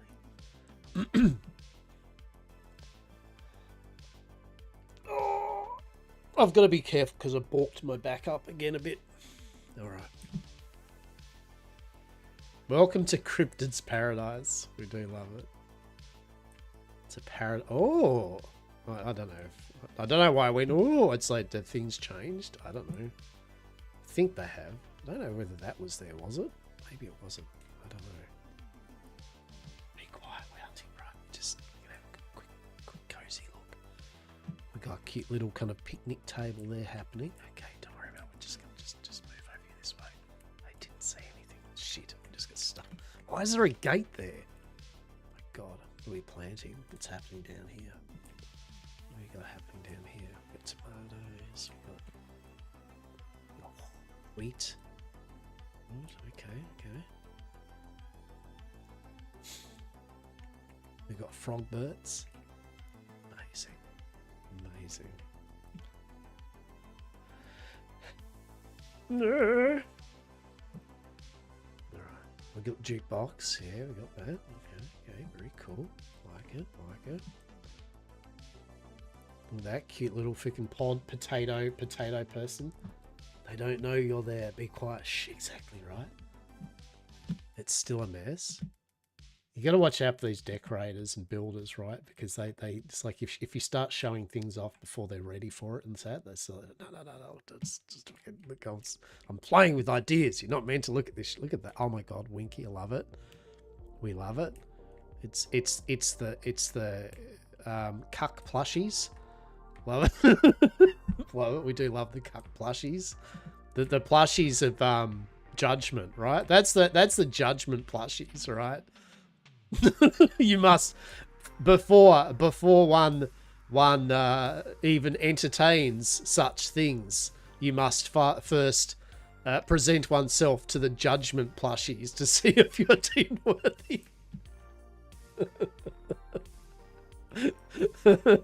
They shall just judge you first. You must stand there still for 10 minutes, and if you break, goodbye, farewell. We love it. Love it. It's very good. It's very good. Don't mind me, Says. I'm just looking. You go about your pottering. You're doing your pottering thing. Right. Thanks, right. Exactly. Love it. You're doing well. You're doing well. You're having a little buildy thing. Your buildy time. Very good. We do like your little thingamajiggy there. It's very cool. It's very cool. Need to fulfill a player request. For request. Give me a request. Yeah, sure.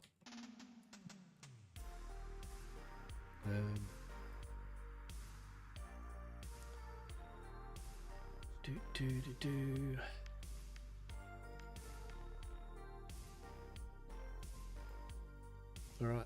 What do you have an item for then? And let's find something basic ass that you can just give me that's normal as shit.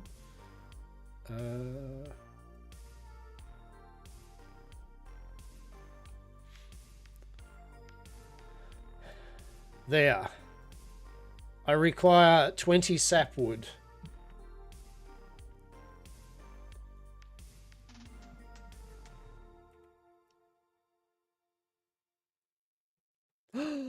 Yay! I got Kenny to level 3. When do I get her quest to get the keys to her room?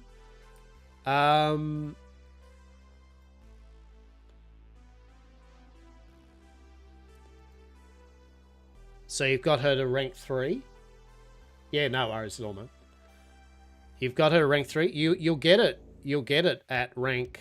You'll get it there. So if you look up, bring it up, it'll show you when you'll get the item reward. So see how you get that quest thing there? But you need to do the quest. Have you done the first quest yet? Because you do have to do them in order. If you haven't done that quest, they won't give you that quest yet. So maybe you still haven't. You have. The other way to look at it is look in quests and go to villager and then check down here to make sure that there isn't other quests for them. Otherwise, I wouldn't have a clue after that. If you've reached level 3 and you've done the previous quests, then at some point they should give you the new quest. Yes.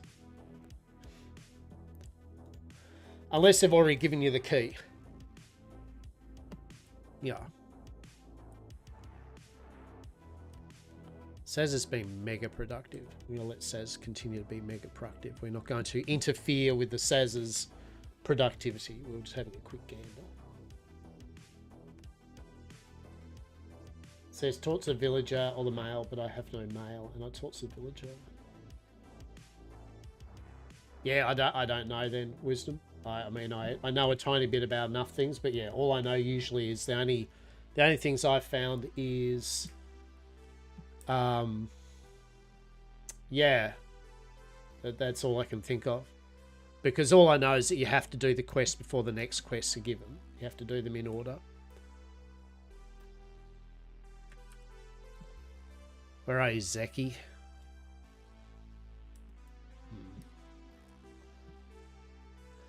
But looking good, Saz. Looking good. Hell yeah. Hope you're having a bit of fun there. We'll at your leisure and when you're in the zone or something, if you want to do later on or something, a bit of leveling or something like that, just tell me. Just send me a message. Can do that at any time. Particularly fishing. Fishing leveling. Fuck yeah. Best kind of leveling. There we go. Oh, there we go. We made a study buddy. Very good. Tomorrow, perhaps, or are we atlasing tomorrow? Well, I mean, if you want to atlas tomorrow, yes, we can atlas tomorrow for a bit and go for the sail and check out a few places or something. I'm totally going to look at atlas.net and just see where we're sailing actually has people in the grid. Not where, but, you know, at least sail us into a grid that maybe has a chance of interaction with people. But if you're keen on the port thing for a bit, we can go from there. But, yeah. And otherwise, too, even when I'm not streaming or something like that and you're bored shitless or something and you're playing a bit of Palia and you see I am, if you want to just chill and vibe for half an hour or something like that, just tell me. We can do a bit of fishing or a bit of gathering or something. For sure. Okay. Alright, Sifu. Well, you know, true. But yeah. I've got a few things later on or something that I've got to level up anyway. Like I do want to level up a bit of fishing and some bug catching and some other skills anyway, so I'd rather do it with someone anyway, because it works both ways. We get extra rewards for sure. Parlor is life, exactly. Well, that's the good thing about this game is you can be yappy while literally playing the game, right? It's like RuneScape. It's like you don't have to have too much focus on the game, that's for sure. Which I think why I'm enjoying it is it's got that nice mix of you can kind of semi-AFK in your brain while at the same time do other things. It's good.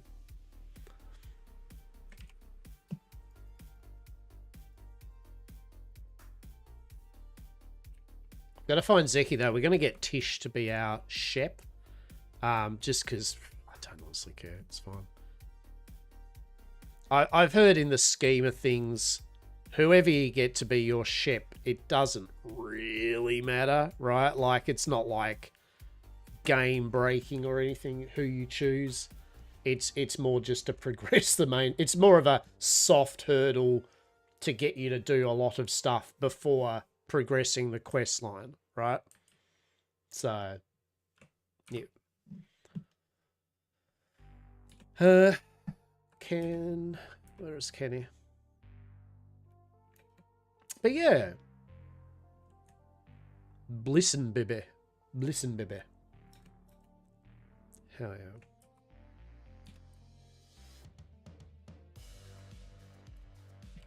yeah. Yata. Chat. Of course. Flirt. Wanna hold hands in my... It's complicated. Word. Hey, wanna hold hands in my mum's office later? If that floats your boat, I guess. I mean, sure, why not? Fucking... It's going down some weird path. Oh shit, you got a quest for me, don't you? Oh, you're here. Cool. I was actually going to send you a letter. So I think I have to break up with Nio. Look, I mean, it went in parley. If you want to keep hanging out with Nilo, I mean, I think it's fucking who cares? Because we're not breaking up with Tish. So, wait, what? About time? Is it because of me? You wish. You're kind of a terrible home wrecker. That's the most underhanded compliment ever, right? Like, you are a terrible home wrecker. It's like, nah, it's us. Me and Nio, we just don't really mix, you know? God, that face, though. Jesus. It's like, she really doesn't mix with Nio. He's so uptight all the time, and he keeps expecting so much from me. I've kind of had enough of other people's expectations. It's for the best, right? You're actually bad at this courting thing, right? So, hang on. So you're in a romance with her, right? And she's like, so it's kind of, it's right for me to break up with the other dude, though, isn't it? It's like, what are my options here to statement? Like, is it yes or no? Like, is there an in between? Is there a whatever works for you? I guess.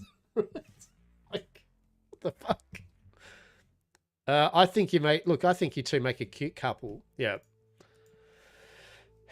I mean, I still do like him. It's weird. I started all of this for the scandal, but he's sweet and funny and charming. He likes you too, you know.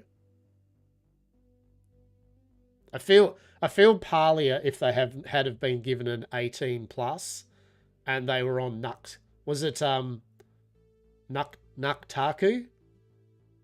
Not that anyone here would know what Nuktaku is, but I'm just saying I feel Parlia would be a very different game if it was on Nuktaku or whatever that website is called. The game for more adult tastes. I've seen enough of those games to know where this plotline's going, that's for sure. Is it so bad to like you both? I'll date him too.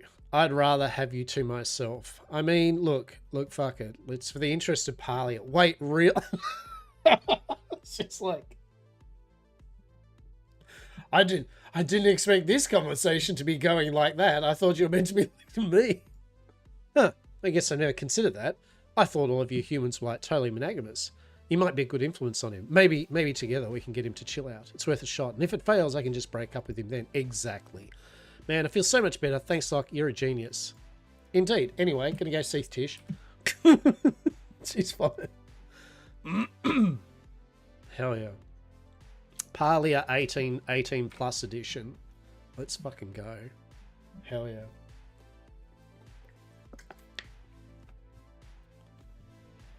Let's go. Let us go. All right.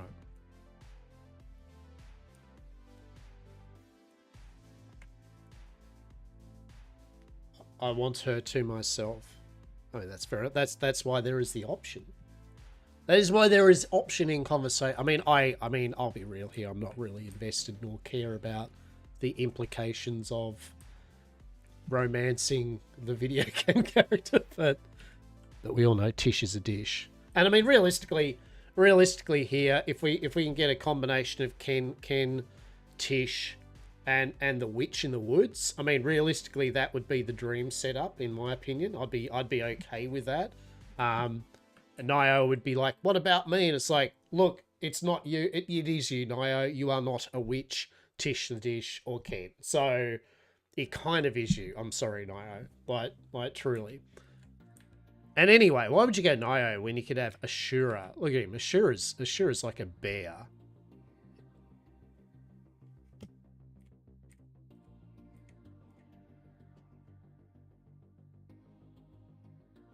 Just big wave up in his face. Don't worry about it. It's cool.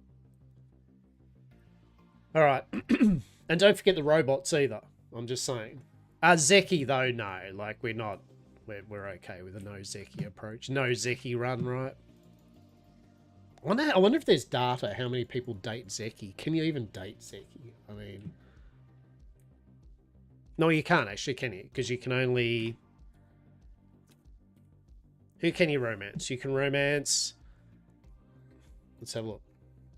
Zeki hairballs? No thanks, right? So you can romance... You can romance the Fisher robot, so that's pretty cool. Would rather the Fisherman robot than Zeki. You can't do a Louisia. It's interesting. Interesting. Ash. Obviously not. Hassian. He's like emo as shit.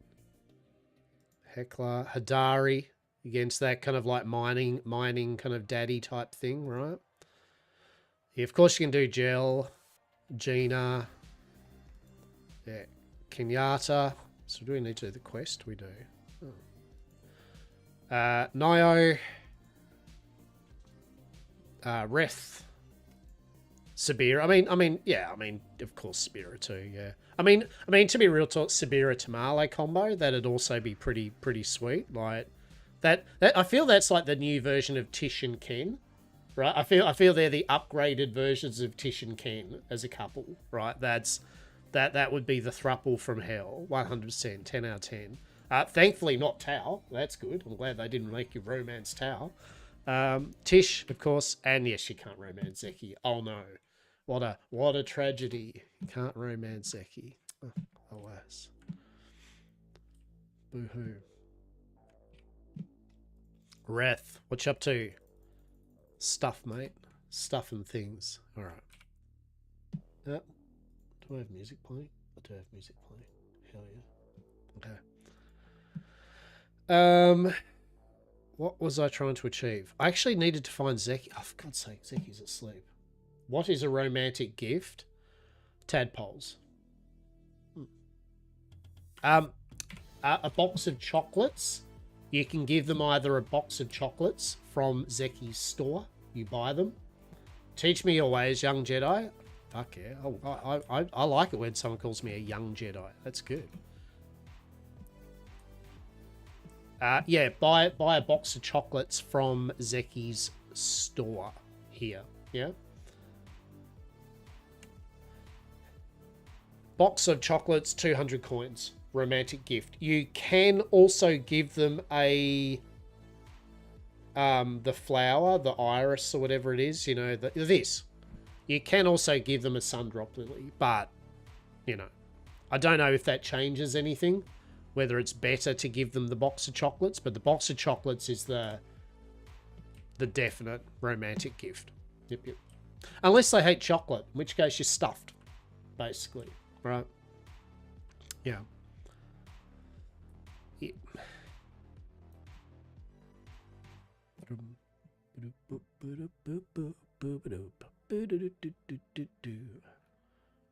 We do actually need to do Zeki's quest because Zeki, get out of here. I brought you some iron. Iron, huh? Well, it ain't flashy. You haven't tried it. Why not? Hand over the iron. Okay.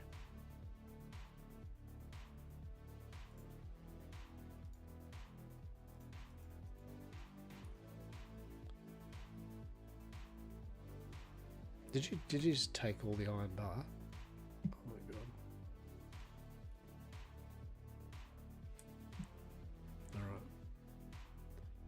Alright. Is it possible to change your character name? That I would not know. That I would not know. I don't think you can make a new character. But no, I think there's a name change. Isn't there a name change? Is there an item?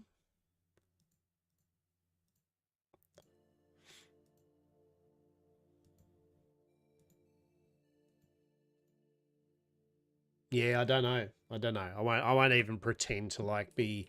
Yes, I have a clue. I don't have a clue. That would be. I mean, we can easily just look it up here though.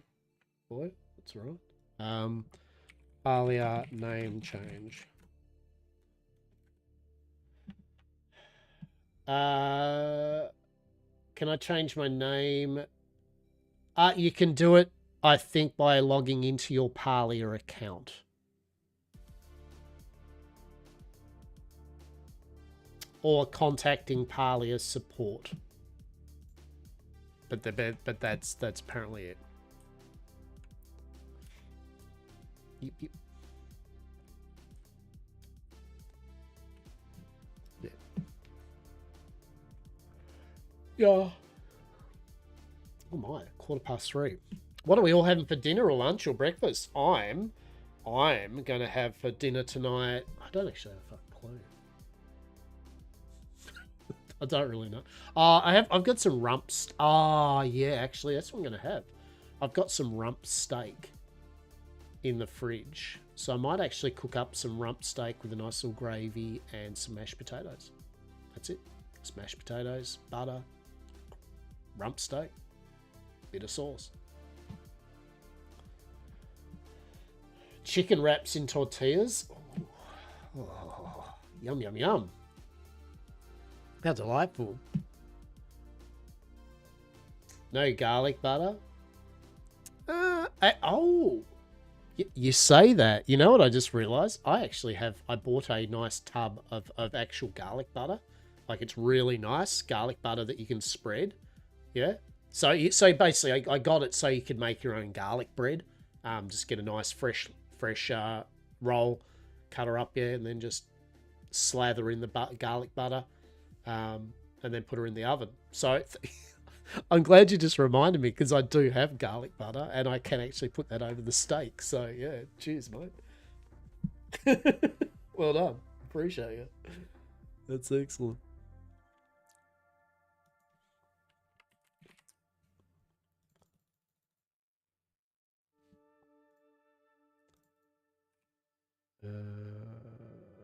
Yes.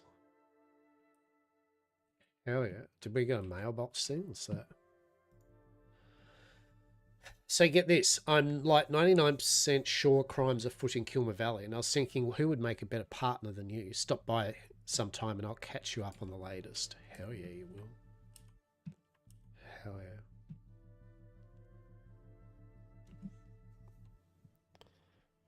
Yeah, I think the whole dreams reality of juggling like a whole multiple bunch of people in a thruple, a quadruple, and that's like dreams reality, right?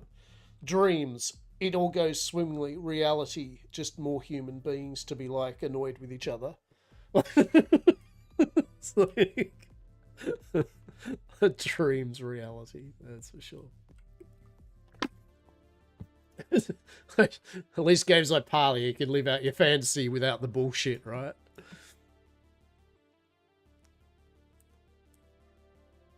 Game designers know what they're doing. Where's Zeki? Oh, he's up here. Cool. I think we've had a good day today, though. I've enjoyed this Sunday, just vibing, conversing, having an old chat about games. Wait a minute.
Hello. Didn't see you there.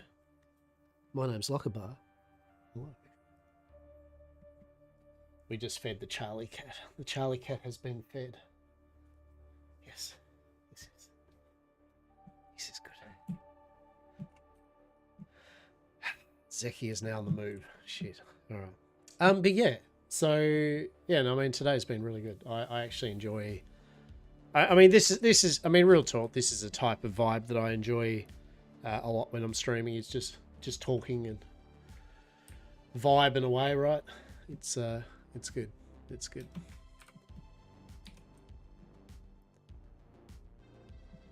And hopefully, once we get the office thing a bit better set up with the camera, I think that the camera, real talk, the camera is the main thing. I want the other camera to be able to get some better shots. Once I've got that up and running, honestly, I'll feel more comfortable doing some more other than just gaming streams, as in like trying the whole, you know, opening some cards up, you know, boost a box of cards or something of a card game or some starter decks. Maybe a bit of the hobby stuff I do. Hell, I can get a nice camera angle over one of my solo board games, right? Like Final Girl, and we could have a sesh where we play a bit of Final Girl and I let you guys decide the decision points of, oh, should we go here or should we do this? You know, something like that. That could be a bit of fun, right? So there are some different things I'd like to try out, but realistically, with the camera setup I've got at the moment, it's and especially for the cards, I have to have something with good focus because you need to be able to see the card text and everything. If you don't see it, what's the point of going, here's some cards, they're a bit blurry and shit. Yeah.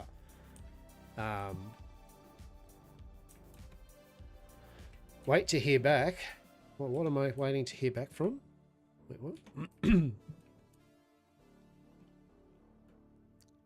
So yeah, we've got some possibilities. We've got some possibilities of things to do, that's for sure. There you are. You're not going to want to miss this. So someone out there is totally attacking traveling merchants playing on wild animals. You and I have to get to the bottom of it. Shouldn't we call the authorities? No, because the authorities in Kilmer are my mum, and oh yeah, my mum.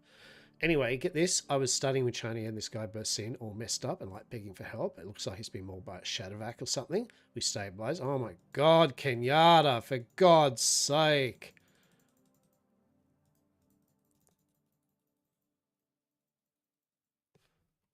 Cool. It's like, all right. We're good. The Bahari Ripper. So we've gone Dexter and Parlia. Amazing. Amazing. I did finish watching, I watched all the latest season of Dark Mirror. That was pretty cool. It actually wasn't too bad. Most of the episodes I thought were not too shabby. That was good.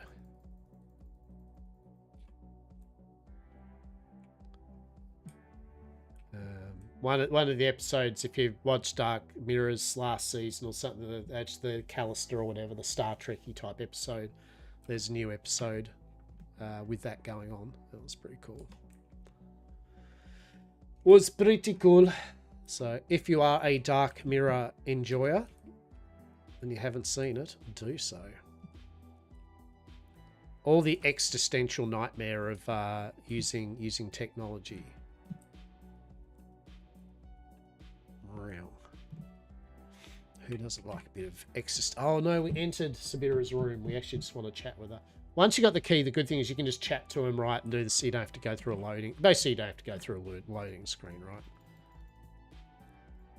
I'm all right. How's yours? Excellent. Yeah, it just saves your loading screen. You know, your mileage may vary.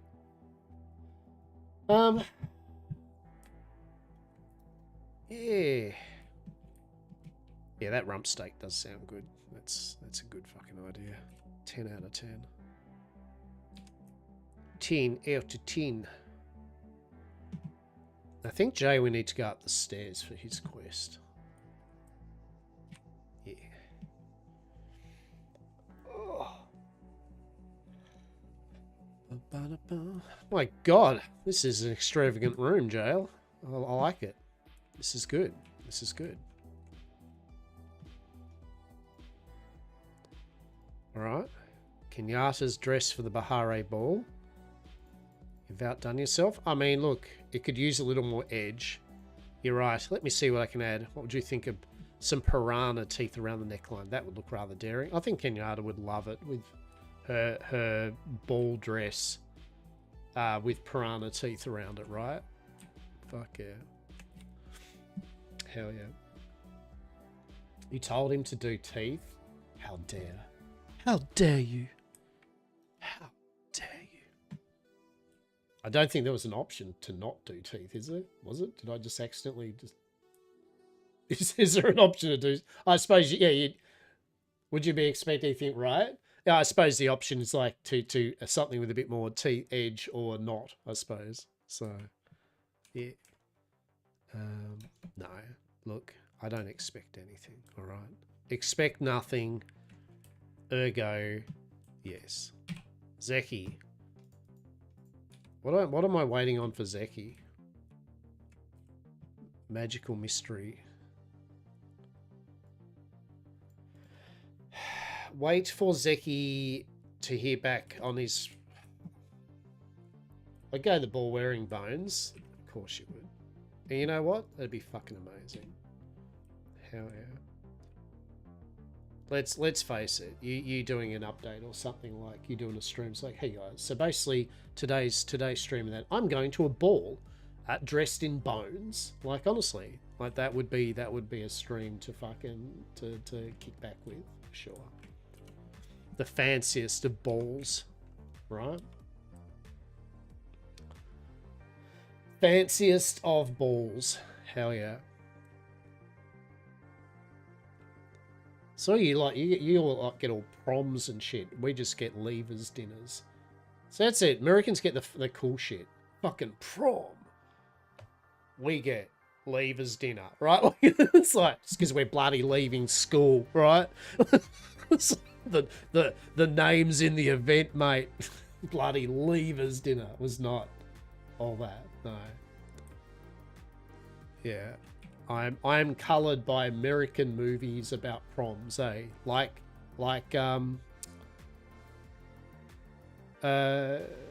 was gonna say Carrie, but that's not the prom movie. Bloody what's the name?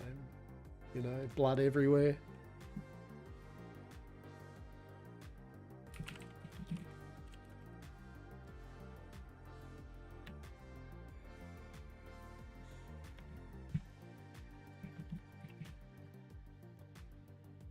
No, it is Carrie. Yeah, it is Carrie. What was I thinking it wasn't? Oh, because I was thinking of the car movie. Yeah, Carrie, right? See, that's my version of prom, right? Christine. See, right? Christine would be a killer car, right? Of course Christine would. Yeah, right? So that's what my vision of prom would be in America, is Carrie, right? 100%. 10 out of 10. 10 out of 10. Would psychic throw blood everywhere at a dance party again? Yes. Perhaps next time don't be a shitlord to your peers, right? Like that's one way of not getting like psychic death and blood everywhere, right? Just be a good person at prom, right? Or don't take the piss out of psychics, right? That's maybe the other lesson, right? It's just when in doubt, don't piss off psychics that have the ability to manipulate blood and death. It's a tale since time long immemorial, right? Shit, do we have any food? We better have some food because fuck, we have to cook more food soon.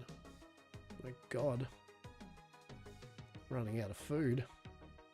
Shit, I don't want that many foods. Yeah. Should I be eating all my good food? Fuck, where's all my shit food? Why have I eaten so much food? Why am I like this? Actually, I need one of these because we want to give Gina one. I don't really want to romance Gina, but I want to get whatever rewards. Romancing Gina. It's like, bro, are you actually going to romance Gina just because you want her fancy rewards? Like, yep, I am. Yep, unashamedly. Yep. Sorry, but not sorry.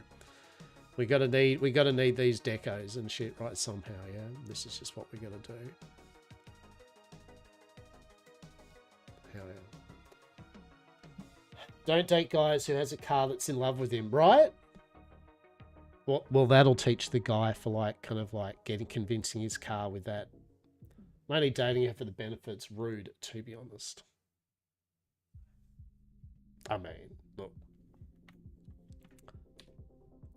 What are the benefits here? What are the benefits?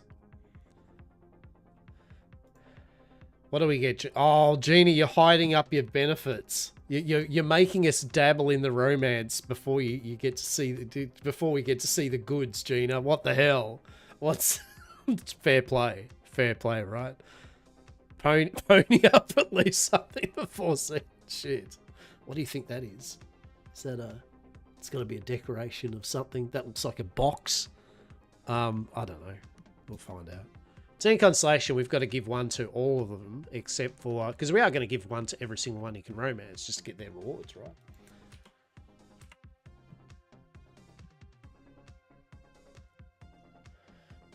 And I believe the Palia people did say, they're like, the romance thing doesn't necessarily mean like romance or anything. Like, technically, it could just be like best mates and shit like that. I think they said something crap like that.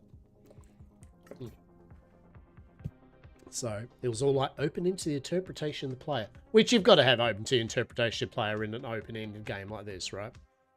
So I think they kind of assumed that a lot of people would date everyone just to get the rewards. I guess I don't know. I've got a whole bunch of tomatoes to pick, right? We got some sick tomato picking action here. Are we ready? Fuck yeah, let's go. Okay. But yeah. No, I very much enjoy like today's Sunday, just kind of vibey, you know, just talking about things, talking head, just chatting. And yes, I know I've still got it under just chatting at the moment, but I don't really think I need to change the game genre to Palia now, do I? I don't see that I'm suddenly going to get 20,000 people that want to watch Parley are suddenly going, fucking yes. And the Just Chatting channel works fine because, well, guess what? That's what we're doing, right?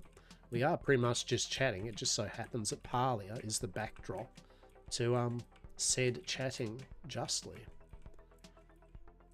Hell yeah. Fuck, we gotta eat some food. Gotta eat some food.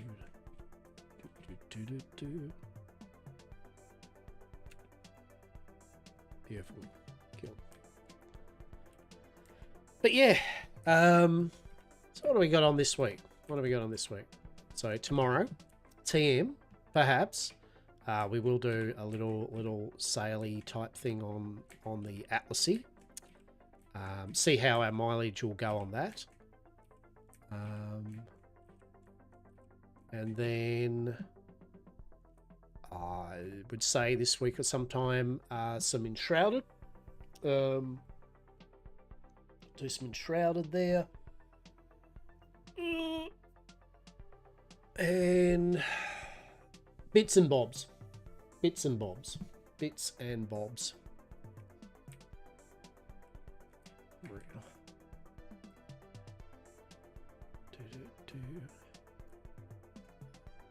think there's what is coming up too.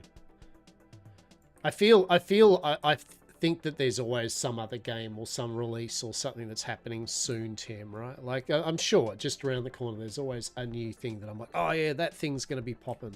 I know, as I said, I haven't seen anything yet of 7 Days or Abiotic Factors, so that's not anything of immediate, yes, something like this is happening. But yeah, we'll try to work out some level of a bit more cohesion with maybe at least getting through some of the games and the backlog of things, yeah, for sure. There we go. Look at our tomatoes, all nicely done. Very good. So what do we get out of this? So we got doing all right. Now, So I go through about 72 tomato seeds for my thing. So what do you got there? 72, 62, 52, 50, 49. So 49. So what I need to do is this. Oh, 49. Well, there's 29.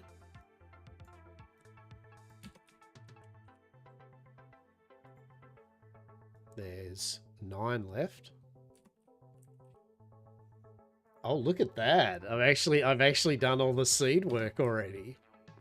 Aren't I a fancy lad? What the shit? On the ball with it. Okay, well there's all the tomato. So what I normally do is my first pick of my crop, I turn them into the 72 seeds that I need. So it's just over and done with. And then the following 2 or 3 picks can be put into my preserver to turn them into pickled tomatoes to make money. I also save up my tomatoes for cooking, but what I've been doing is I'm getting a glut of, well, not a glut, but I'm getting a good number of tomatoes now. It's 177. What I've actually been doing is starting to put them in my glowworm farm to make fertilizer and glowworms for fishing. So I might actually get to a point where I'll maybe get another one going so I can do 2 at once. But yeah, that's kind of the right amount I've got going at the moment. So put 30, and I think 150, which is what these 5 do, right?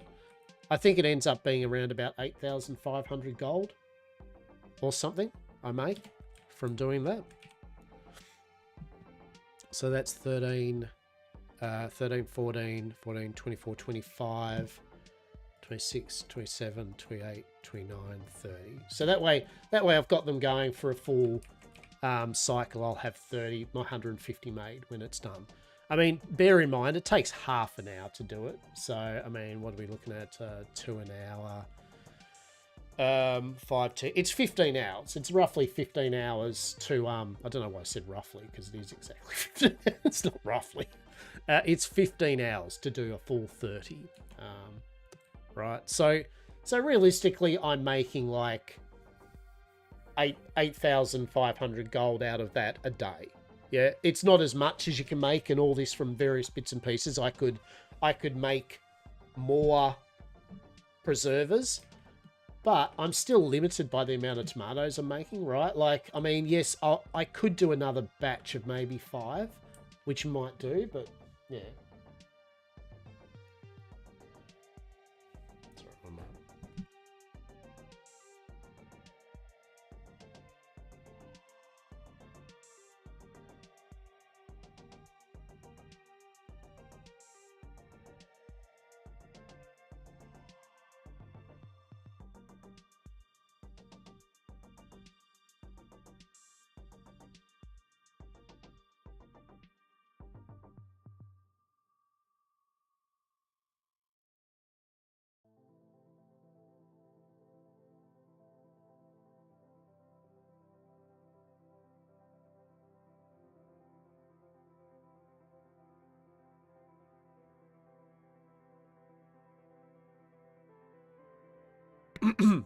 Yeah, so it's basically, it does pretty all right. I have been fertilizing the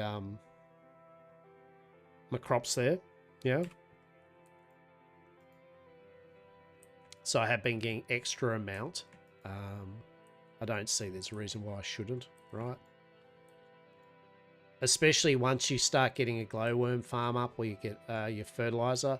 So it's kind of all self-containing now. Like, I'm getting enough fertilizer to make sure that all of my tomatoes are actually fertilized. So the only thing it's taking now is just a bit of time to do my crops every now and then. So harvesting them all, yeah, watering them, which doesn't take long. Probably the longest section of doing this is just when the final crops have been finished and I've got to replant everything and hoe the soil, right? In the scheme of things, though, yet again, does it take long? No, but it's still time nonetheless, right? Like it is still time nonetheless of something I'm doing. But you've seen there how long it took to do it, and it didn't take long, right? So, you know, I'm building up a good amount of cooking thing. I feel though, like the good amount of cooking thing at the end of the day is still a thing of, what's the word for it? You should probably keep the things you have for collections and bits and pieces, and then use the stuff you're going to use though, for sure, and sell it. Like, there is no reason just keeping stuff just for the sake of stuff, especially the stuff that you can get normally.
No, it won't be long.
So yeah, how are we going there? So we've got our seeds done, beautiful. We've got a surplus of tomatoes. So what I usually do with the tomatoes is a couple of things. I either turn them yet again into the glowworm farms, right? And then I turn them into seeds and sell them, right? Because you're still making better money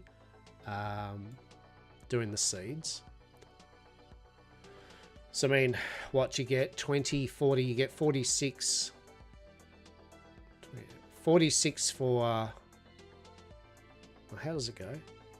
So 3 of these, which is 24, 69. Nice. Turns into 2 tomato plant seeds, which is 80. So you make 11 more, right? You make 11 gold per profit there. Yeah.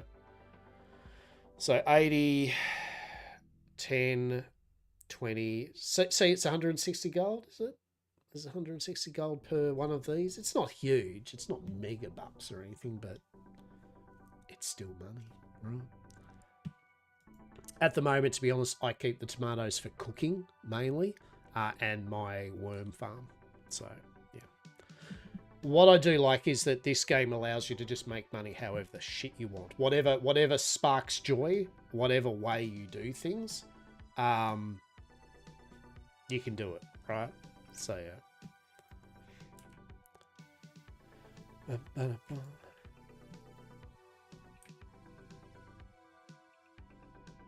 Hell yeah. We got a letter.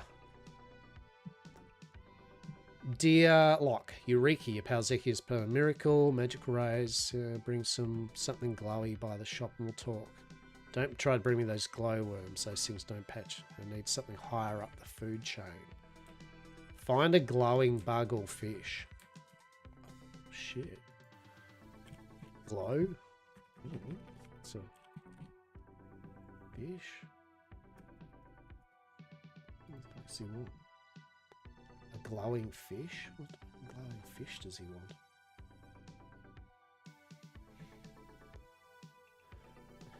Crimson Fangtooth? I don't know. Hello?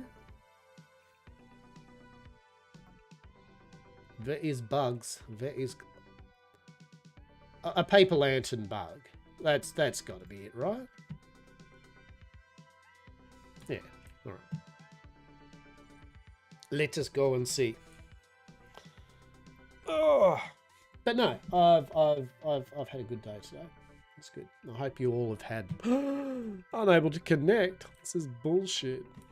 I hope you've all had a good morning, afternoon, or evening too. Yeah. And if you haven't, I hope it gets better. That's for sure. That's for sure. Oh, well, fuck me, I guess. We're just not going anywhere now. Or, okay, is this how we're going to play? Fine. Alright. Can't even run over there. Yay! We can get there. Good.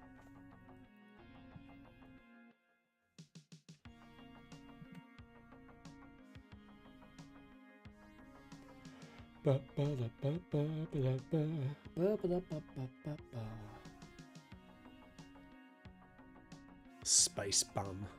Was that space bum? Delicious. Where's the Zeki? Where's the Zeki? It better be one of these glow things. Truly.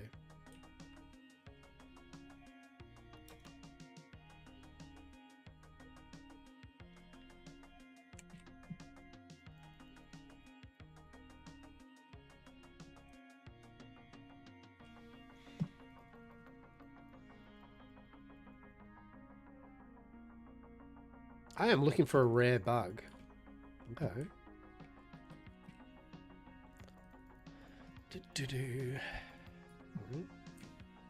Jenna.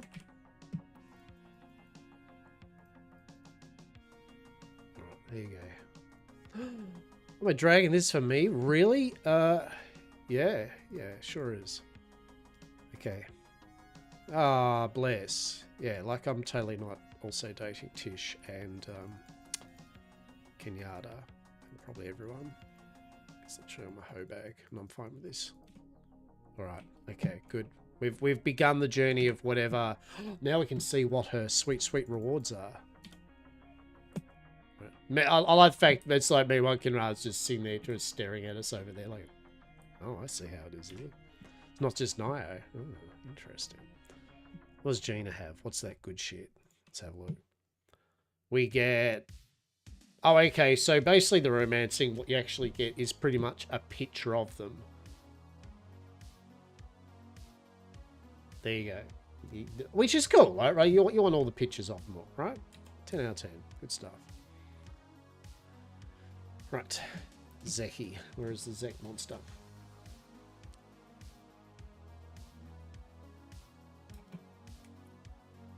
I did play a bit more of the Slaughtermancer last night. It was good fun. I was having a really good fun with it.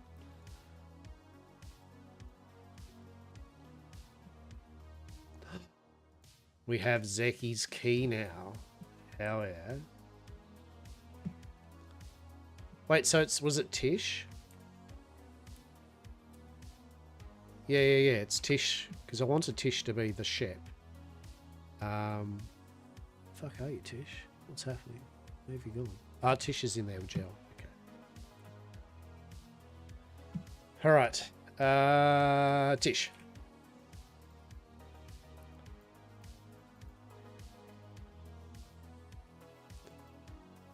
Pretty as always, Tish. Your hair is very nice. Oh my god, we've made a playful flirt, Tish. Oh my god. Truly.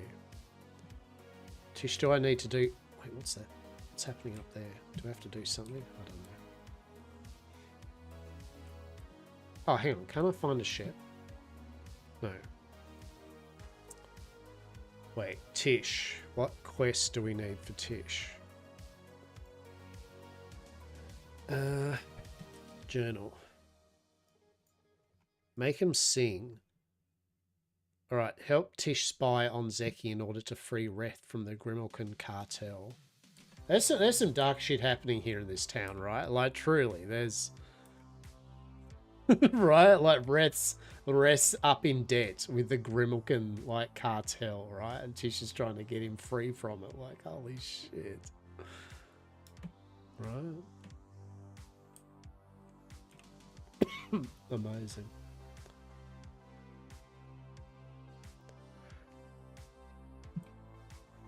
Well, this is awkward. Mama's crab gumbo. Hell yeah.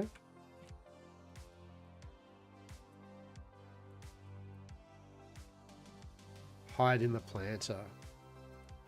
Oh, I want that. I want the back.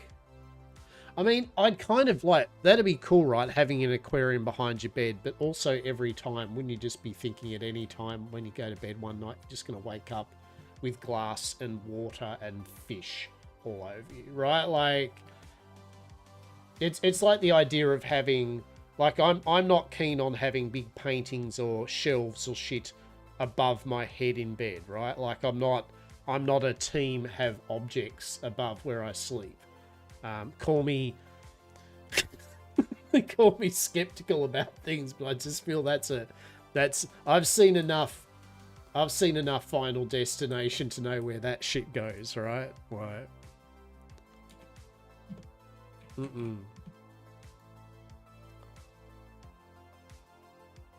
Just plant one seed and you get 2 seeds. Is that how that works in this town? Fair enough. Seems like it does. Use the duplifier. Did I just take the duplifier? Alright. Oh, so he's going to produce seeds. That's why the objects above my head receive softer light, because fuck that, right? Like, that'd have to be softer light. Like, I remember a while back, all of a sudden there was a conversation about putting a very heavy fucking painting above the bed, and I'm like, don't want heavy, big fucking objects above my head. Like, I just... as I said, like, I'm just... No. As you said, light or fluffy or something, hell, like, you're right. We know that you've probably put your sick plushie collection all above your bed. Like, that's understandable. A whole bunch of plushies falling over on top of you, that's fine. That'd be a bit exciting, but yeah, heavy objects, no.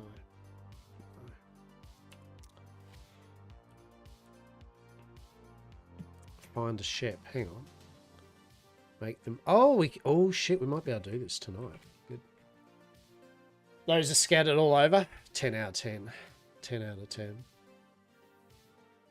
Hell yeah. Strange and unusual places. Just random fucking plushies. Where is Tish? Tish is on the move. Quick, we've got to get Tish, because I would like to... Before we finish up stream today, I would like at least to get the whole ship thing done. That'd be pretty cool. It would. Tish, Tish, Tish, Tish. Tish. I placed a stone. All right, we've done it. Very good. Okay, so now that means I think we can completed level 4. Yep. Will you be my ship? So excited, I've never been anybody's ship before. Oh no, but wait, this is a really big deal. Are you really sure you want me? Yep, sure. It's the best. We have to pick out the perfect thing for you to wear. We're going to have so much fun. Goodness. All right. Return to Ash. Where's Ash? Ash, where are you? Where are you lurking, Ash? Okay, I know where Ash is. Nothing to do with that, but artwork actually in my office here. What I would like is I would at least like one piece from bloody, where is it? Netrix, yeah, Netrix's artwork. I've shown that before. Natrix, I should say.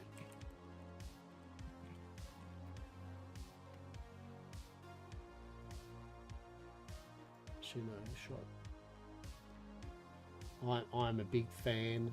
An Australian peep. That's some very fucking cool shit. But yeah, I'm probably gonna get. Actually, before I do that, I might just knock this quest off though. Ash.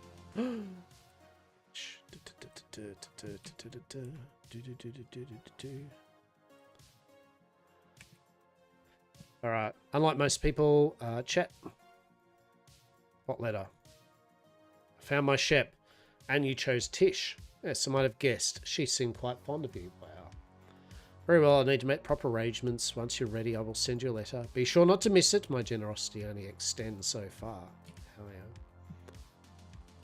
yeah. Hell yeah. There we go. We might just quickly do the. Go to the inn where all the people are at and do the quick chat, right, Dahlia? Okay, Sifu. I mean, I've probably talked to most of these people already, right? Yeah. Vroom. Vroom. I was going to talk to Cookie Monster there. That's pretty funny. Vroom. What a weird thing to have occurred just then. For some reason, in my little memory bank of flavors and tastes, I had the taste of a really good McDonald's cheeseburger just in my mouth for just a hint of a moment.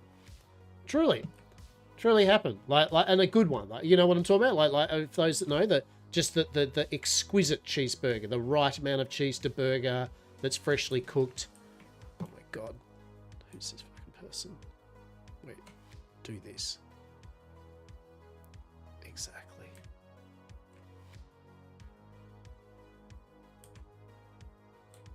Oh, give me something cool. What's happening here? Oh, don't make me do this. That's actually, I don't want to party up with you, but well, I mean, not that I mean, I would party up with you, but I'm not. You know, party up with Garden. Hang on.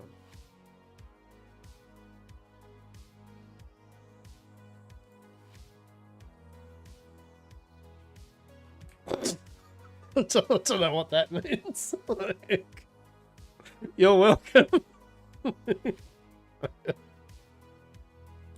I don't know.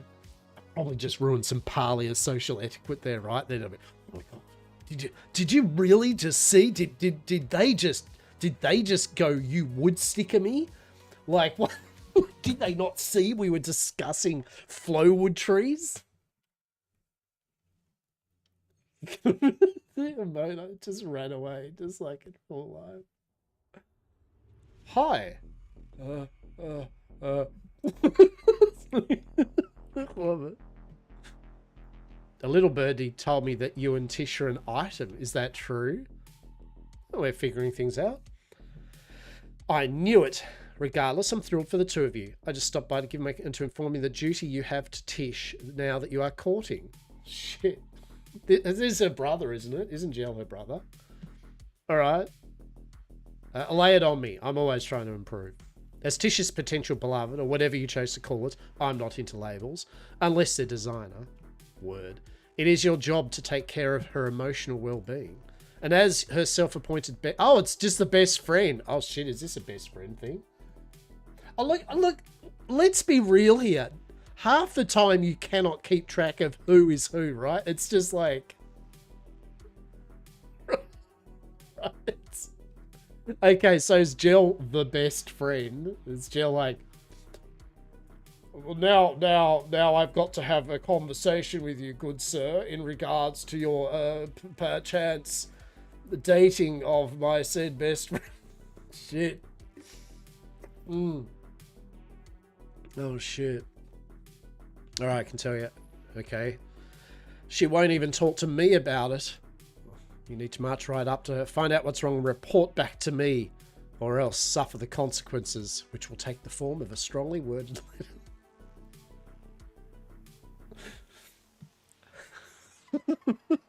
Shit. Bye, Jill. Oh my god. Alright. Holy shit.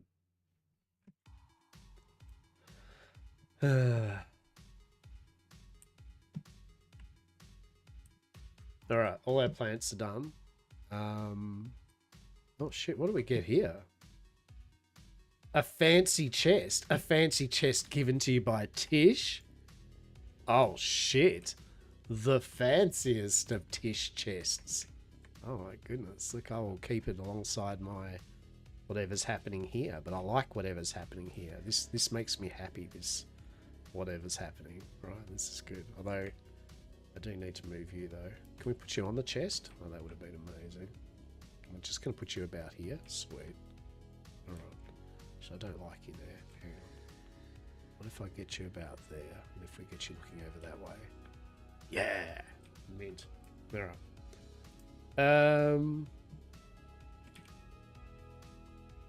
Talk to Tish. Emotional well-being. Holy shit. Oh shit, we didn't want to do that. A golden salmon? Oh yeah.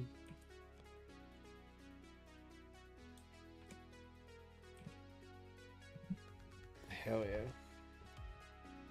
The best friend. Oh.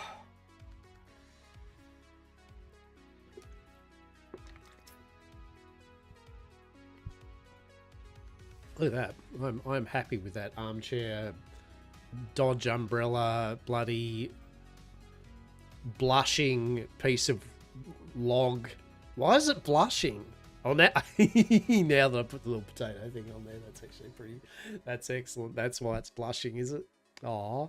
It's like those little movies, the little videos, you know, of like the chihuahua. It's like, how did you get such a cool looking dog and realize it was a chihuahua and a Great Dane or something, and the chihuahua was the boy, right? Like that. I feel that's what's happening there with the log and the little potato plushie, right? Have I just cursed that moment right there? I have cursed that little scene now, haven't I? Forevermore, we can only now see that as bless that little potato plushie and their little best friend blushing uwu log. Amazing. Delicious. Delicious. Oh, shit, big stretch. What time is it? 4:04. Oh my god, it's the witching hour. By witching hour, I mean it's just 4 o'clock. The Charlie has been fed though, so that's good. The Diego cat has not actually been seen, but to be fair, the Diego and the Charlie did stay in all night and only kind of went out at about 10. So to be fair, Diego not coming back for 6 hours is not like a big issue. Like he'll just come on down the veranda like whenever going. So he'll do his thing. And Mini Cat's just doing Mini Cat stuff at the moment, so that's cool. Yeah. Do. So, this is the wind down section. of the stream. I'm going to grab myself I feel like it's peanut butter and toast actually, just as a quick little snack. So I might make myself a little cup of tea, peanut, and then I've also got a couple of little dalliances here on Parlia to do. I've got a couple of little quests I'm just going to hand in and do maybe a bit of fishing or some shit. But otherwise, streaming-wise, that's about me. Thank you everyone for hanging out today. I hope, as I said, you all have a good morning, afternoon, or evening. I had a good time conversing about games and doing the whole just chatting thing mainly, right? That was good fun. And we'll be back on tomorrow. As I said, doing a bit of atlasing, and then if the atlas thing fizzles out a bit, there'll be time to do something else. I'm sure we can figure something out. Good stream, yes, yes. Good stream, good company, for sure. Yes, yes. I'll talk to you soon, Saz, and the rest of you all, I will talk to you soon as well. Take care. Be well. Yeah. Do I leave it at that? That's yeah. I don't know what was happening. Is that we trying to achieve new segue into leaving? Just yeah. I don't think we're gonna be doing that. That's not a thing. All right. Excellent.